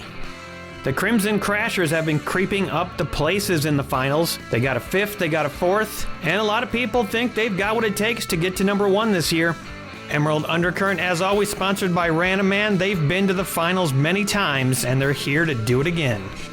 Indigo Ice Picks won it all a couple seasons ago. Could they be our first 2-time champions? Jetstreak have been to the finals twice, getting 2nd place last time, but they have never gotten first. NASCAR Pwn surprised everyone by getting into the finals with their survivability, sponsored by Beaks Busted Barn Finds. Oops All Boats proved that boats are a viable competitor in the Junkyard Joust. Pink Push, led by the Pink Caddy, have been to the finals before, but they've never won it. The Thunderlords have been to the finals before. They almost didn't make it this season, and they've got something to prove. We don't really have waivers here at the Junkyard, and after what happened last time with Junkyard Joust, there are multiple lawsuits now. In the meantime, everyone has banded together to try to get rid of all the Junkyard Joust advertising, or at least to face it with some spray paint. Sour blue lawsuit indeed. It's just about all removed, including off of Evil Weevil, our track buffer, who is sponsored by Track Buffer LLC, of course. Round 1, here we go. It's the finals. Starting us off, Thunderlords, Captain America, sponsored by Sid from Cybertron. Running order is up. Thunderlords like to start off with this vehicle, just as Alabaster likes to start off with the Dune Crusher, sponsored by Wolf of Fiber Art. Dune Crusher gets off the track as he likes to do, flips around and makes a nice recovery. Next up, the Iron Man motorcycle for Crimson Crashers, sponsored by Chemical Knight. This thing has not been eliminated yet, has a perfect record, and some people doubt whether it can be. The other teams know this though, and they're gonna have to try to take it down if they want a chance at the title. Power Rocket's gonna start off for the Indigo Ice Picks, sponsored by Hendrika's Heavy Hauling. Power Rocket tries to boost off the back of Captain America, can't get enough impetus, and slots back in on the track. NASCAR Pwn starting off with number 3, sponsored by Chorgoth the Infinite Horror. Who knew that Cthulhu was into NASCAR? Power Rocket gets shunted off the track to safety. The star player for Oops All Boats, Sea Rescue Boat, sponsored by Sicken. Sea Rescue Boat tries to get off the track, can't quite make it, and goes at a 90-degree angle. Emerald Undercurrent sending down the 67 Plymouth Belvedere, sponsored by Sid from Cybertron. The Sea Rescue Boat gets tossed and goes upside down, makes a little twist, and somehow manages to turn it over into a recovery at the last second. If by chance you're new to the joust, upside down or sideways at the end of the round means you're eliminated. Pink Caddy for Pink Push, sponsored by Wolf of Fiber Art. Pink Caddy slots into place, nice and solid that car. No eliminations on the field yet. Fusion Buster for Jetstreak, sponsored by Emo Dingo. As many have done before, Fusion Buster tries to get under the pink Cadillac, cannot do it. Now it's the Purple Passion Woody for Copperhead, sponsored by Sloss Automotive Sachet and Buffet. Though Woody tosses Fusion Buster off the track, Fusion Buster making a nice flip to a recovery. That car's been a great survivor for Jetstreak. Here comes Thor for the Thunderlord, sponsored by Judy Collins. Thor can't get under the Woody and stops dead on the track. Here comes an undercutter extraordinaire, Shadowjet 2 for Alabaster Aces, sponsored by Bentley's Brakes and Bumpers. Shadowjet gets under Thor, but Thor makes a neat little flip to a recovery, and now he's off the track to relative safety. The ever fearsome Hammered Coupe for Crimson Crasher, sponsored by Judy Collins. Hammered Coupe gets under 2 vehicles, and Shadowjet is upside down. This could be devastating for Alabaster Aces. The Woody somehow manages to survive for the moment by sitting on top of Hammered Coupe. Crimson thinking they probably made a good choice to send down Hammered Coupe early. Sonic is up next for the Ice Pick, sponsored by Farty Marty. Sonic sticks it to the back of Hammered Coupe, and look at that! Shadow Jet making an unlikely recovery from the push. Sonic giving Alabaster a new lease on life with that recovery of one of their best cars. Number 1 for NASCAR opponents, sponsored by Beaks Busted Barn Finds. Oh no! Hammered Coupe finds a new victim, and it's Pink Caddy flipping over easy. Will the Pink Caddy be able to make a miracle recovery like Shadow Jet, or are Pink Push in deep, deep trouble now? Seafire, sponsored by Brendan Walsh. Seafire floats it over number 1 and makes pretty much a recovery. A little bit close to sideways there, but that's pretty good for the moment. Reverb, sponsored by Tim the Bear Neal. Reverb pushes Hammered Coupe underneath the Plymouth Belvedere, and now that thing is doing a balancing act. Gotta be nice and careful here, you're gonna end up like Pink Caddy. Blown Delivery up now for the push, sponsored by Hey Hey's Hatchback Hanger. A big hit from Blown Delivery, and it looks like number 1 might be in trouble. The Plymouth Belvedere, however, making a great turnover to a recovery. Another NASCAR opponent car in trouble up farther down the track now from Hammered Coupe. Nitro Scorcher for Jet Streak, sponsored by Sid from Cybertron. Nitro Scorcher, a solid hit on Blown Delivery, but can't get that heavy vehicle quite over. Blown Delivery hung up trying to escape on that boat. Zodic for the Copperhead, sponsored by Sicken. Zodic with that low front gets under Nitro Scorcher, pushes it up in the air, almost over. Blown Delivery makes an escape. Scorcher could be in trouble. Dr. Strange, sponsored by Ellis Wurtenberger. And that's a bit of sorcery right there. Zodic somehow gets tossed up and over, but Nitro Scorcher just stays in place, balanced on the boat. That's going to be a loss for the Copperheads. 17 Ford GT for the Aces, sponsored by Chrome Turtles Mini Painting. The GT hits a wall, but it's enough for Hammered Coupe to toss number 3 off the track. Not eliminated yet, though. Saber for the Crashers, sponsored by Sicken. Saber slides underneath the GT. Now the GT is balancing precariously. Forward Force for the Ice Pick, sponsored by Chome. Forward Force ends up bouncing backwards. No eliminations on that hit as the GT backs off to safety. Number 99 for the NASCAR opponent, sponsored by Chome. 99 takes Forward Force out, tossing it over the top of Saber upside down. Nice takedown. The SRN6 Hovercraft, sponsored by Hendrika's Heavy Hauling. Hovercraft bonks into the back of 99, doesn't really do any damage, just moves a couple cars farther off the track. The one, the only Lamelt, sponsored by Chemical Knight. Lamelt takes a stab at the hovercraft, but it flips around deftly and makes it sort of off the track, not quite. Lady Penelope's Rolls Royce, sponsored by Hasty Productions. The Rolls Royce from the Thunderbirds hits the back of Lamelt, nice low front so it doesn't go over, and now Lamelt's trying to take out 99. Jet Threat 3, sponsored by Brendan Walsh.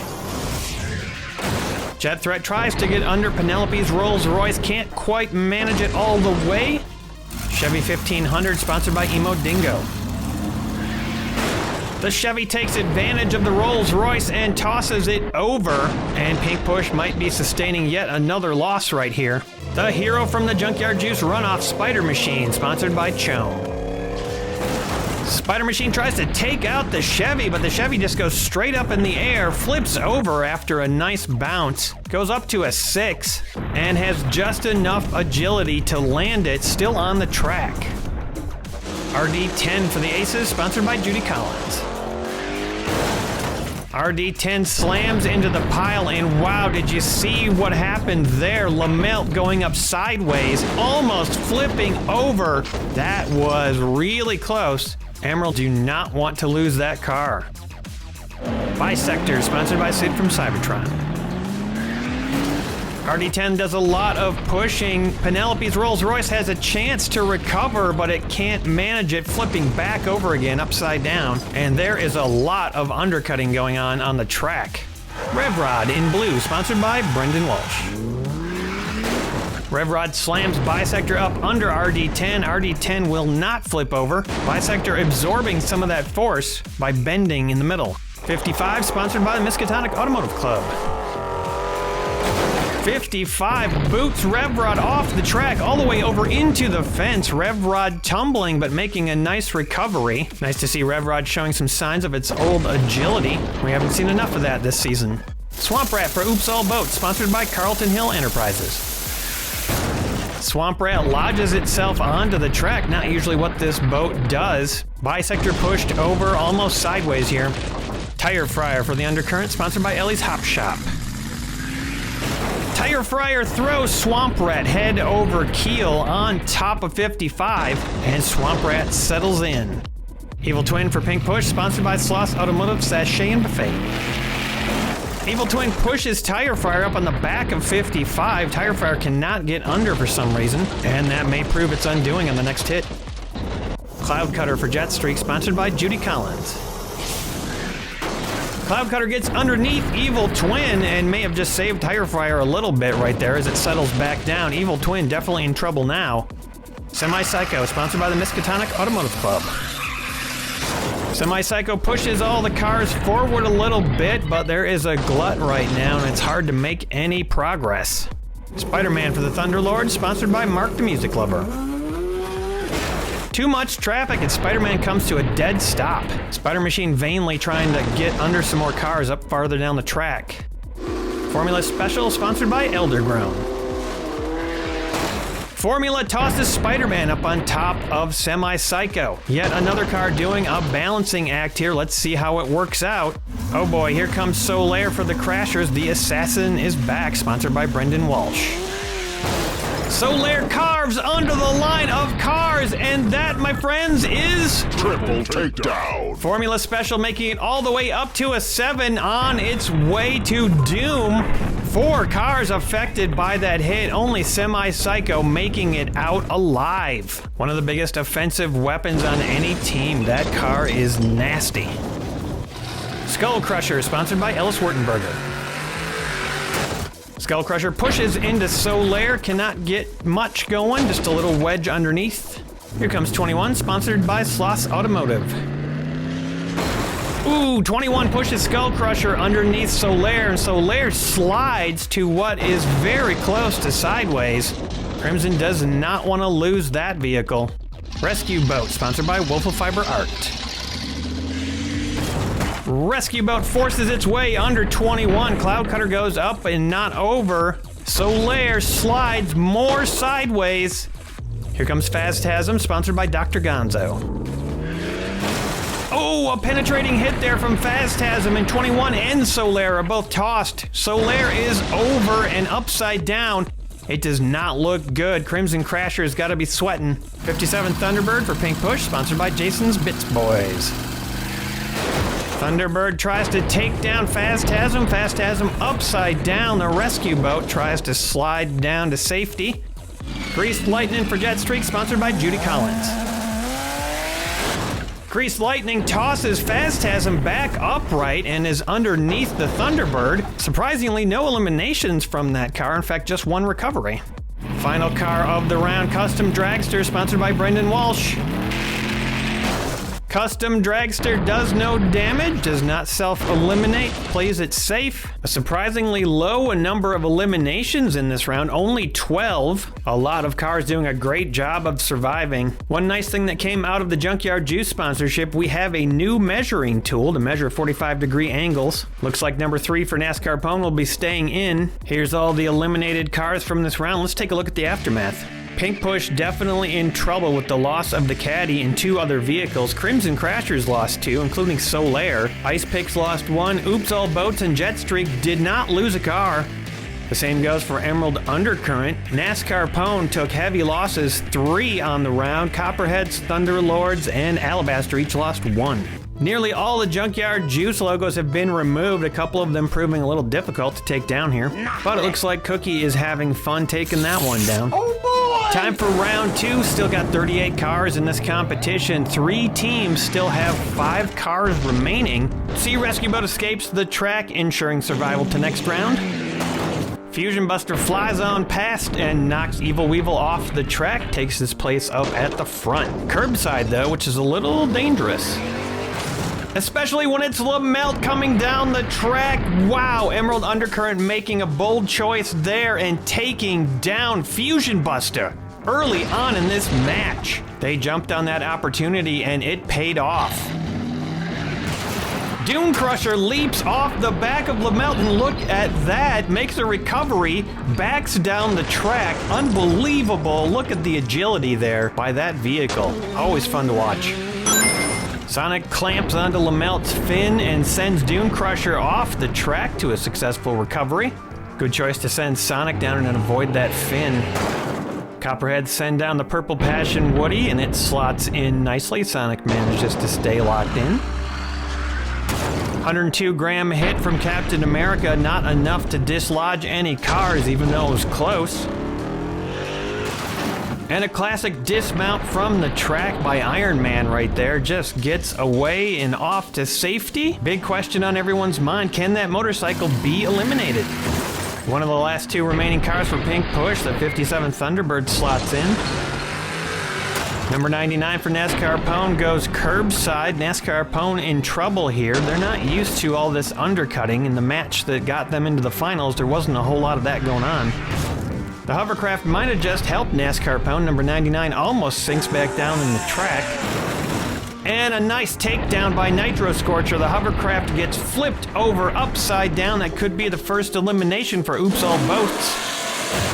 And now we're getting some action on the line of cars. Nitro Scorcher gets under 99, who manages to stay alive for the moment.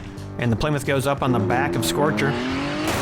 The Ford GT knocks the Thunderbird into an iffy situation. That is probably an elimination. It's tough to say right now.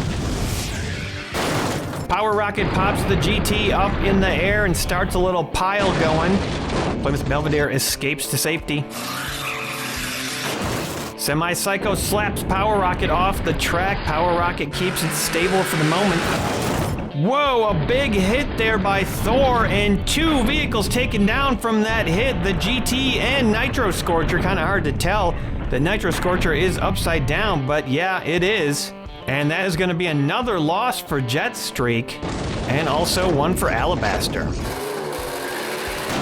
Saber slices into the back of Thor, and Semi-Psycho goes flying off the track to a successful recovery. Good balance on that car for the Copperheads.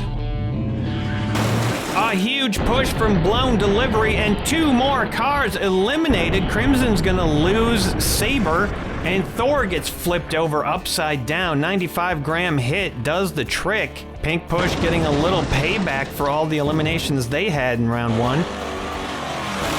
Number 3 for NASCAR Pone squeezes the Woody out of the line of cars.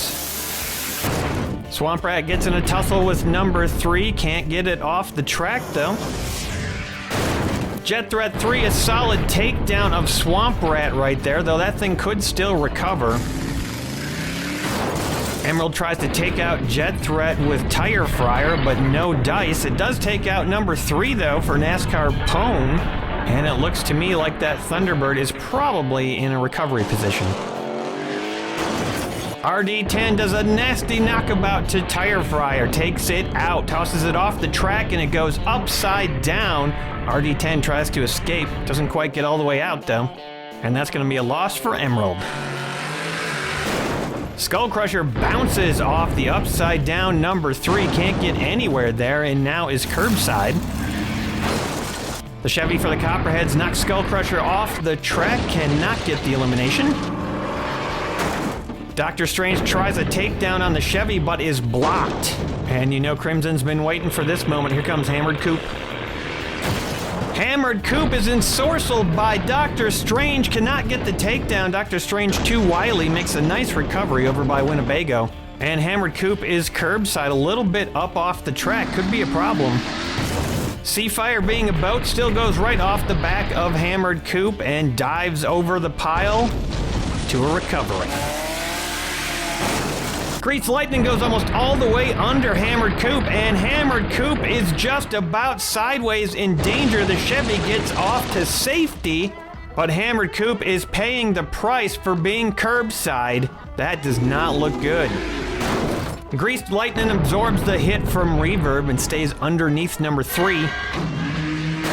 Shadowjet kicks Reverb up on top of the pile. Hammered Coupe starting to look like it's making a recovery. Revrod hits the dangerous back of Shadowjet, and it doesn't go well. Flipped over easy sideways. Not enough momentum for a clean escape, and Revrod is probably done for the ice picks. Custom Dragster handles the back of Shadowjet with style and grace, making a nice flopping around recovery. That's how you do it. Spider Machine tries to take out Shadowjet, gets it up in the air, but cannot boost it over. Nice attempt, though, and now Reverb is in trouble. And a boat trying undercutting? Apparently so. Rescue boat starts to get underneath Spider Machine. That could be enough to get the process started. Cloud Cutter throws Rescue Boat into the ocean of cars, and Rescue Boat may be recovered. It's tough to tell right there. Might not be close enough for a recovery. Final car of the round, Phantasm goes flying off the back of Cloud Cutter, almost like a ramp, and makes a spectacular diving recovery, nestled in a bunch of cars. And it looks like we're gonna lose 12 cars in this round as well. That's pretty devastating for a round 2.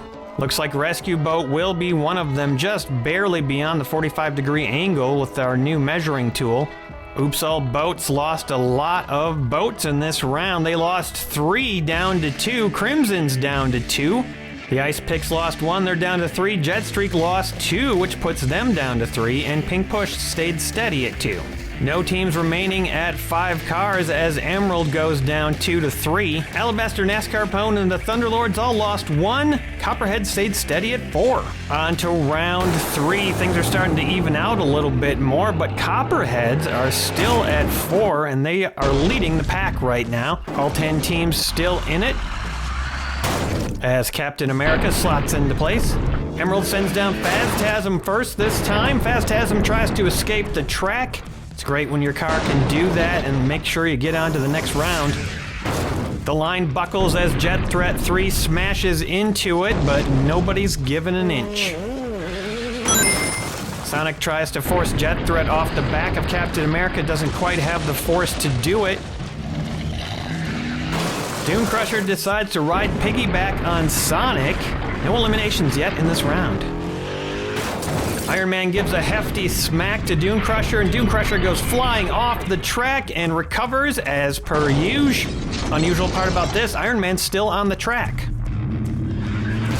Oh, a big hit from Blown Delivery, and Blown Delivery goes right off the top of Sonic and flips over sideways. Now, wait a minute. If I'm not mistaken, that's a sideways Iron Man. The unthinkable has just happened. Always unpredictable, the Junkyard Joust, and wow, look at Iron Man sideways up against the rail. Blown Delivery hit it with just the right amount of force to push it up against that wall where it couldn't make a recovery.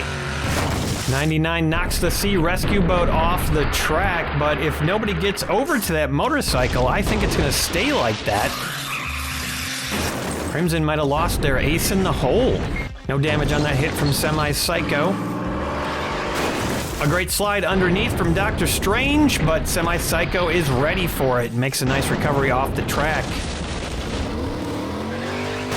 Lamelt tries to take out Dr. Strange and is partially successful. Dr. Strange is sideways, and that's definitely not a good position to be in, but still partially on the track. Also, Lamelt turns sideways on the track, looking rather vulnerable right now. Gonna be interesting to see what happens on this next hit from Cloud Cutter. Oh my! Cloud Cutter takes advantage of Lamelt's sideways positioning, flips Lamelt over, and that is probably done for Lamelt. It's gonna take a miracle to get Lamelt flipped back over again. We've just seen the elimination of one of the most difficult to eliminate contenders in this match. No help there from Skull Crusher. RD10 tosses Skull Crusher around, but Skull Crusher makes an impressive recovery, balancing after 2 flips. And Lamelt tries vainly to make a recovery, but it doesn't happen. Wow, not a ton of eliminations yet in this round, but the ones that have happened have been huge. And now watch out below, here comes Hammered Coupe.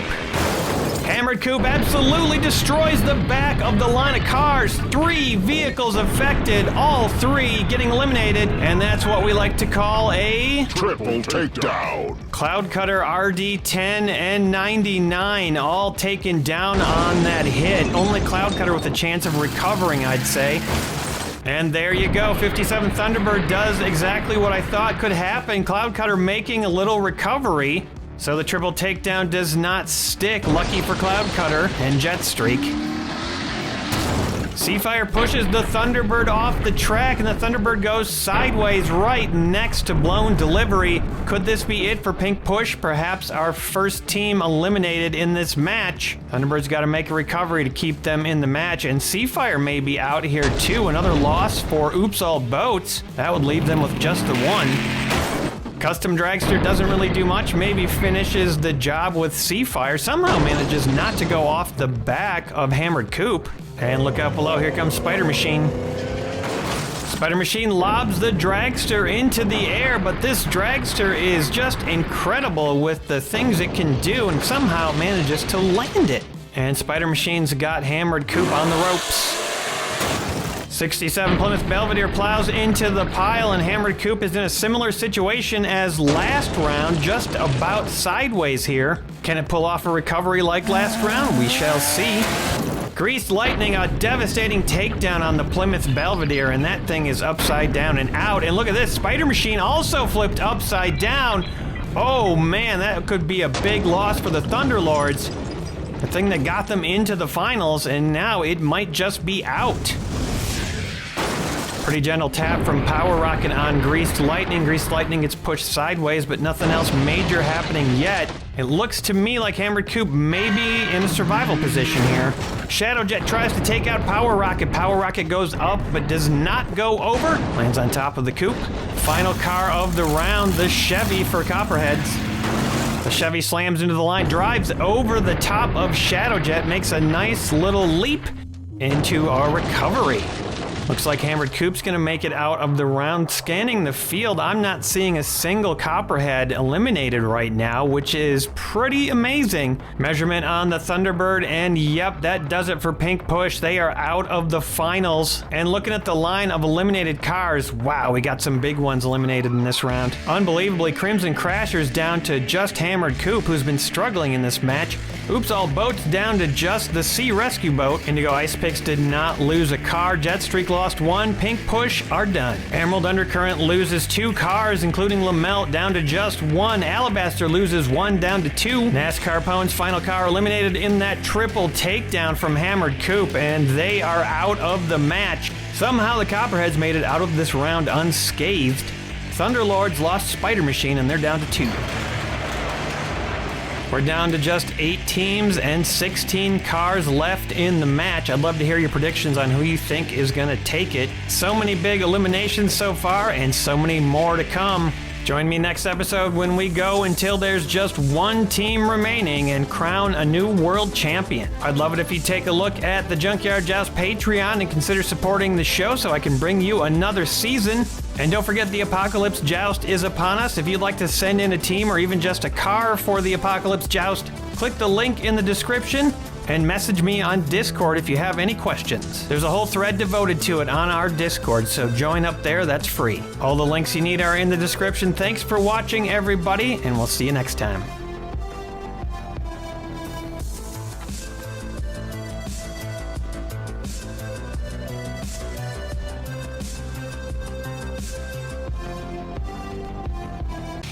Oh no! Hammered Coupe finds a new victim, and it's Pink Caddy flipping over easy. Oh, a big hit from Blown Delivery. Now, wait a minute. A sideways Iron Man? The unthinkable has just happened. Oh my! Cloud Cutter takes advantage of Lamelt's sideways positioning, flips Lamelt over. There were a lot of huge eliminations in the first half of the finals, and now we're gonna find out who's gonna be the big winner of it all. Welcome to Junkyard Joust, everybody. I'm Aaron Yonda. There are just 16 cars left in the match, 8 teams, some of them just hanging on by a thread with 1 car left. Lamelt, the Pink Caddy, and Iron Man, who some thought could never be eliminated, have now ruined their perfect records and are out. Sea Rescue Boat and Semi-Psycho still have a perfect record. Here comes round 4. We're diving right into it with the Purple Passion Woody, sponsored by Sloss Automotive Sachet and Buffet. The Copperhead's doing well with 4 cars left in the match right now. Indigo Ice Picks have 3. Sonic starting off, sponsored by Farty Marty. Sonic discombobulates the Woody, gets it curbside, and then locks itself back onto the track. The wildcard team Thunderlord's still in it. Captain America now, sponsored by Sid from Cybertron. Somehow Captain America forces its way under Sonic and flips Sonic over. A perfect flip. No recovery even attempted by Sonic, and the Woody hangs on. And we might have our first elimination of round 4 already. Jetstreak still has 2, Jet Threat 3, sponsored by Brendan Walsh. Jet Threat pushes the Woody back up on the ropes again and stays nicely slotted in. The master of spectacular recoveries, Dune Crusher for the Alabaster Aces, sponsored by Wolf of Fiber Art. Dune Crusher bounces back off Jet Threat, and don't let that position fool you. I have a feeling it's not going to stay like that for very long. The final boat on Oops All Boat, Sea Rescue Boat, sponsored by Sicken.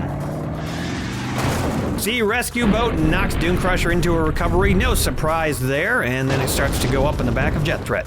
They've only got Hammered Coupe left, but Crimson Crashers are still deadly, sponsored by Judy Collins.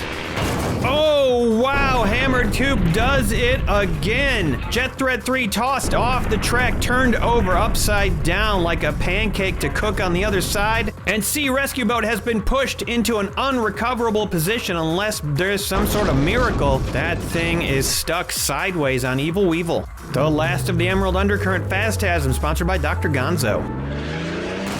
Phantasm goes off the back of Hammered Coupe, dislodges Hammered Coupe, then flies off for a nice landing. Hammered Coupe, after that double elim, now in deep trouble. Semi-Psycho, sponsored by the Miskatonic Automotive Club. Semi-Psycho takes out Hammered Coupe, flips it over straight upside down, and eliminated. The Crimson Crashers were a favored team this season, but that might just be the end of their season right there. Skull Crusher for the Ice Pick, sponsored by Ellis Wurtenberger. Skull Crusher pushes Semi-Psycho a little bit sideways off the track. Doctor Strange has had a pretty good match so far, sponsored by Ellis Wurtenberger. Strange slams into the line. Skull Crusher gets booted off to the right, probably a recovery, and Semi-Psycho makes a nice sliding recovery off to the left. The rookie Cloud Cutter for Jetstreak's had a good match so far, sponsored by Judy Collins.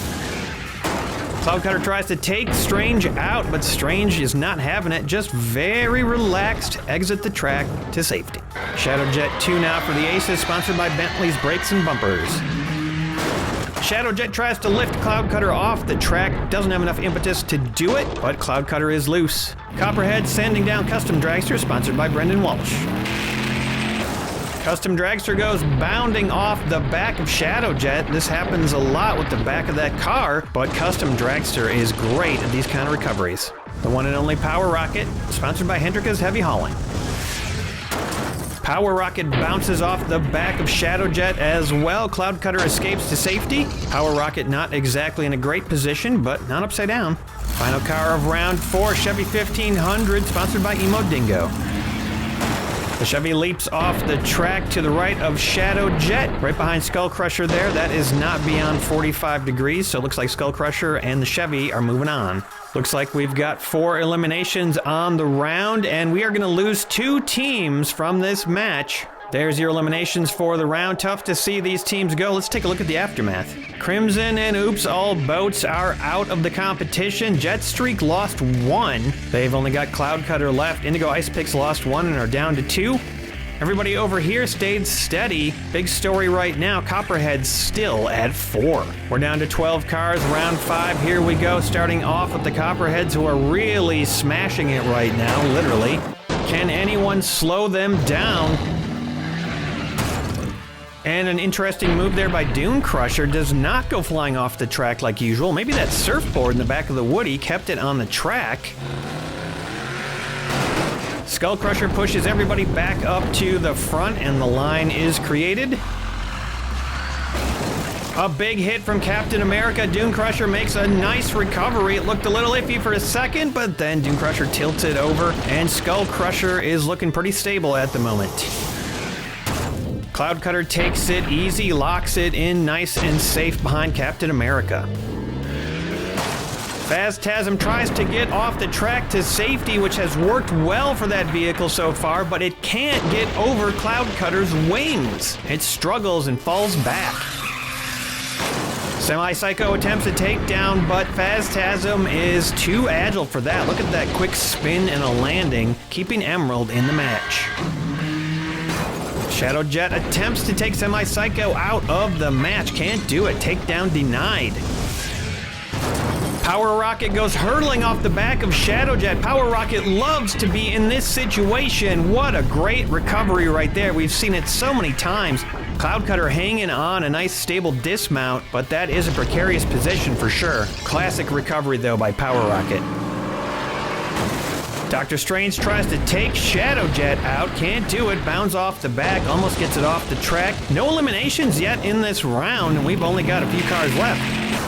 Custom Dragster slams through the line, and look at that. Goes off the back of Captain America. There's no room for a recovery, and it gets stuck in a position that is definitely sideways. The Chevy plays it safe, but the Copperheads have finally been taken down a peg, losing the only car in this round, Custom Dragster.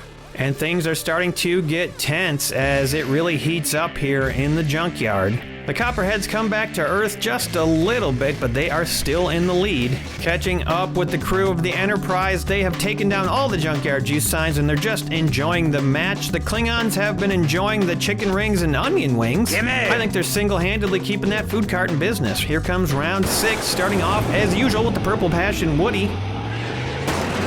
6 teams still in this. Oh, and a nice shunt by Captain America, and the Woody is in trouble. Still on the track, but that's going to be a tough position to get back upright from. Oh, wow, now Dune Crusher goes sideways after a bad bounce off Captain America. It was bound to happen at some point. Dune Crusher's luck was not infinite. This could be a big loss for Alabaster Aces. Oh, Skull Crusher does a huge favor for the Copperheads and rights the Woody. The Woody balanced on top of Evil Weevil, but upright again. Phantasm does not get much action, succeeds in pushing the Woody all the way off the track. That is certainly going to be a safe spot to be in. Cloud Cutter tosses Phantasm off the track, and look at Phantasm in this match so far. A car that did not show much signs of life throughout the season, but came alive here, keeping Emerald going. Semi-Psycho, a little boop on Cloud Cutter, and stays locked in. Doctor Strange shovels Semi-Psycho off the track. Semi-Psycho tripped up and turned over upside down. No recovery yet. And will it be able to recover, or will Copperheads lose another one? Shadow Jet tries to take out Strange and Cloud Cutter, maybe a little too ambitious, and it doesn't really do much good. Doctor Strange actually drives backwards and locks it back in. Oh, and Strange is going to regret not getting off the track when he had the chance. He gets hung up on the back of Shadow Jet, which is proving a big obstacle for a lot of vehicles in this match. Tossed over on top of Dune Crusher upside down, and that's going to be a potential elimination for the Thunderlords. The final car of the round, the Chevy tries to do some damage, can't quite get anything to happen. Big round for eliminations. No teams eliminated in this round, but 3 vehicles are out. The field is getting thinned down considerably. Semi-Psycho, Dune Crusher, and Doctor Strange are out. Ice Picks and Jetstreak did not lose anyone this round. Copperheads lost 1, Alabaster lost 1, and the Thunderlords lost 1. We've got 2 teams with 2 cars left, 4 teams with 1. Round 7, here we go. Purple Passion Woody starting us off. Skull Crusher tries to take down the Woody, can't do any damage, and backs off. 8 cars left in the competition as Captain America squeezes Skull Crusher off the track. Crusher zooms over to the sidelines to escape safely. Shadow Jet can't get under Captain America, as we know, but now the back of Shadow Jet comes into play. Cloud Cutter handles it deftly and stays locked into the track for the moment. Phantasm clips the wings on Cloud Cutter and pushes it off the track to a sideways position, but then also goes sideways itself. Cloud Cutter then flips over upside down, and that could be 2 eliminations. Phantasm may have just taken itself out and also taken out Jetstreak in the process. We might have just lost 2 teams as the Chevy tries to get up on top of Shadowjet, but can't manage it. Shadowjet is curbside. Power Rocket, a pretty gentle shove of the Chevy off the track. Chevy does not get flipped over. That was the last car of the round. We are going to see 2 teams exit the competition in this round. Phantasm and Cloud Cutter are out. That leaves us with only the Ice Picks, the Aces, the Copperheads, and the Thunderlords in the match. 10th through 5th place have now been decided. Crimson dropping from 4th all the way back to 8th. Jetstreak dropping from 2nd back to 5th. The Sea Rescue Boat, which was on Shark Attack last season, made it all the way to 5th place. On the Oops All Boats team, only 7th. Still, that's pretty consistent. All right, back to the action. Round 8. Here we go. Indigo Ice Pick starting us off with Skull Crusher this time. Copperhead's following it up with the Pink Passion Woody. These 2 teams now equal with the number of cars left in the match. Shadowjet has the Bloodlust but can't get underneath the Woody.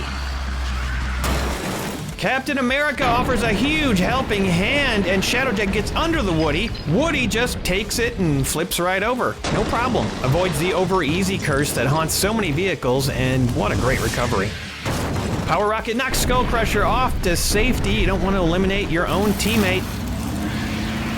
And the Chevy bounces off of Power Rocket, goes sideways. No eliminations in this round. Well, we all know what that means. We're going to increase the speed on the next round. The cars will be going down faster. We're going to try to get some eliminations. Here we go, round 9. Skull Crusher starting us off again at a faster speed down the hill.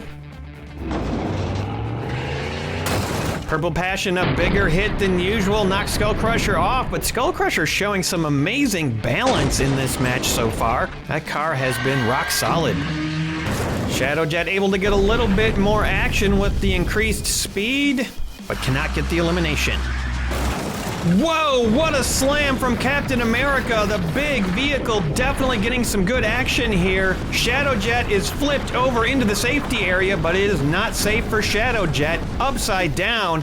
Woody makes a great recovery again. Wow, that could be it for Alabaster, everybody. Power Rocket. And what just happened? Somehow Captain America just saved Shadowjet from elimination with that strange impact. Wow, he flipped the front of it over and Shadowjet might just survive the round. Very unpredictable, the Junkyard Joust. As the Chevy stays locked in the track, knocks Power Rocket off, and again, no eliminations, but wow, that was a close round. These 6 cars showing some serious abilities in this match, and we're going on to the next round with the speeds increased again. Skull Crusher hurtling down the track for round 10. Followed up by an even faster hit from the Woody, and Skull Crusher again taking it, no problem. And now there's gonna be a really big hit from Captain America. Ooh, a narrow escape there for Skull Crusher, getting pushed over on Evil Weevil, but managing to land it upright. And the Woody taking some abuse, but staying alive for the moment. Shadowjet launches Captain America, and the Woody escapes to safety yet again. So many solid recoveries by the Woody, and I don't think anyone's managed to get Captain America off the track yet in this match.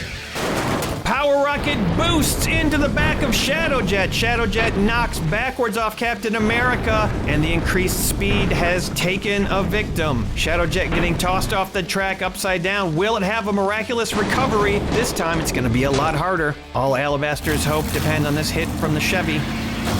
The Chevy knocks Power Rocket for a loop, but Power Rocket takes it like a champ. Shadowjet does not make a recovery, and the Alabaster Aces are no more. It seemed like the writing was on the wall for Shadowjet, and Alabaster, who got 3rd in the finals last year, gonna get 4th this year. And now we are down to the top 3 teams. Copperheads and Ice Picks both at 2. The wildcard team, the Thunderlords, guaranteed at least 3rd place in this match. Skull Crusher starting us off in round 11. We're getting closer and closer. I wonder how long Evil Weevil is going to stay on the track here. And a great hit by the Woody pops Skull Crusher up in the air, and Skull Crusher lands it yet again. This car really showing it has some value here, up to a height of 6. I think Skull Crusher's recoveries have been even more impressive than Power Rocket's in this match. And again, a massive hit from Captain America, but the Woody just handles it. Power Rocket manages to stay locked into the track. And even at the increased speeds, the Chevy can't quite do any damage to Power Rocket. Looks like your job is done for today, Evil Weevil. The track buffer will be leaving the track. Cars can now go backwards because it's that time again. No holds barred.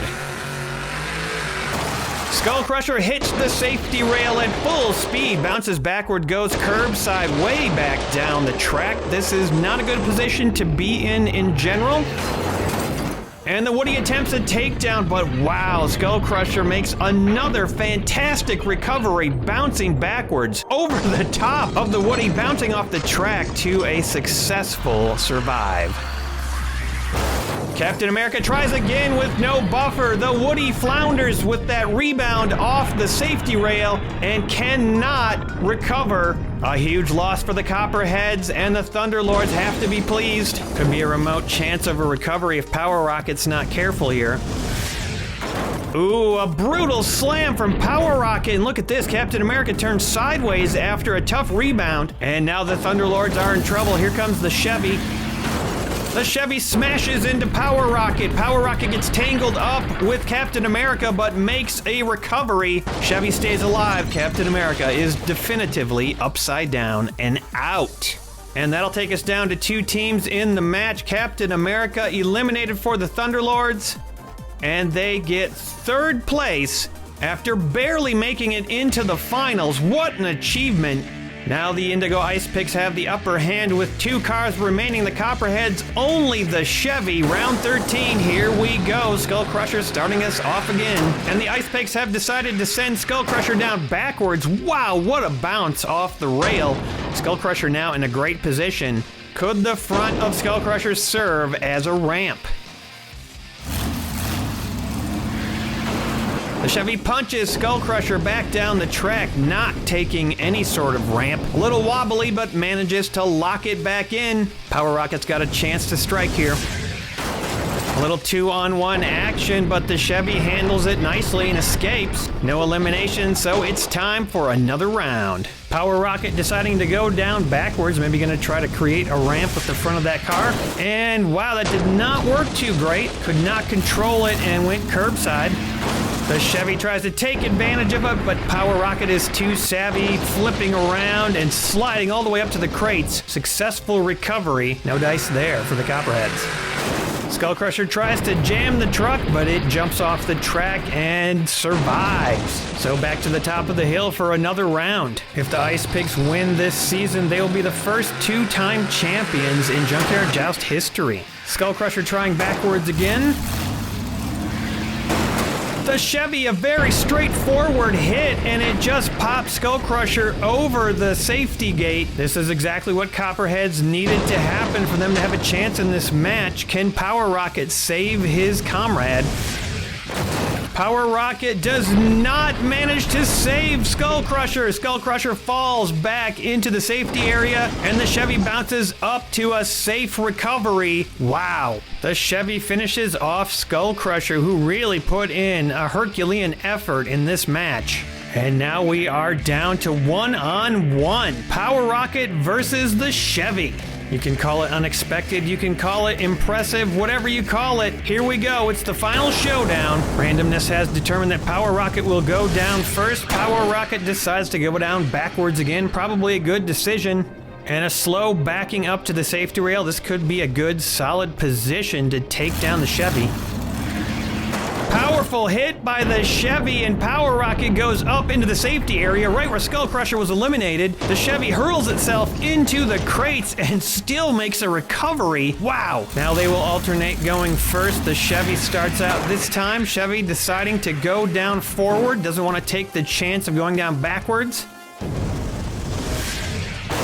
Power Rocket tries to knock the Chevy out, but look at that amazing bounce all the way back on the track and then slides off. Yet another successful recovery. These two vehicles playing cat and mouse. Power Rocket up first now. Backwards again, ends up about a third of the way down the track this time after some driving back and forth. And the front of Power Rocket works as a ramp. The Chevy flies up in the air, oh so high, bounces all over the place, reaches a height of 7 before it finally crashes to the ground and somehow makes another recovery. Both of these cars, amazing agility. Chevy up now first. The Chevy bounces and goes all the way back, then comes way back down again. One of these cars has to eliminate the other one before this match can end, and we will go as long as it takes. Power Rocket smashes into the Chevy, but not enough force this time to make anything happen. Again, nobody eliminated. Power Rocket up first this time. Both of these cars doing a great job of staying on the track at these high speeds. Power Rocket takes its place up towards the front. Gonna try to get some more ramp action from the Chevy. The Chevy pushes Power Rocket. Oh, look at this! Power Rocket gets flipped off the track and doesn't roll over. That hit looks similar to how the Chevy eliminated Skull Crusher, and not enough force for Power Rocket to recover, and unbelievable, the Copperheads have won the Junkyard Joust Finals. There was so much talk about all the teams everybody thought would win this competition, but I don't recall the Copperheads being one of the teams that people were talking about. But now everybody's gonna be talking about the Copperheads, the new champions of the Junkyard Joust. And congratulations to them, a hard-earned victory, a lot of teamwork, a good strategy that paid off, a legendary team that will return next season along with the Ice Picks and the Thunderlords to face a whole new crop of competitors.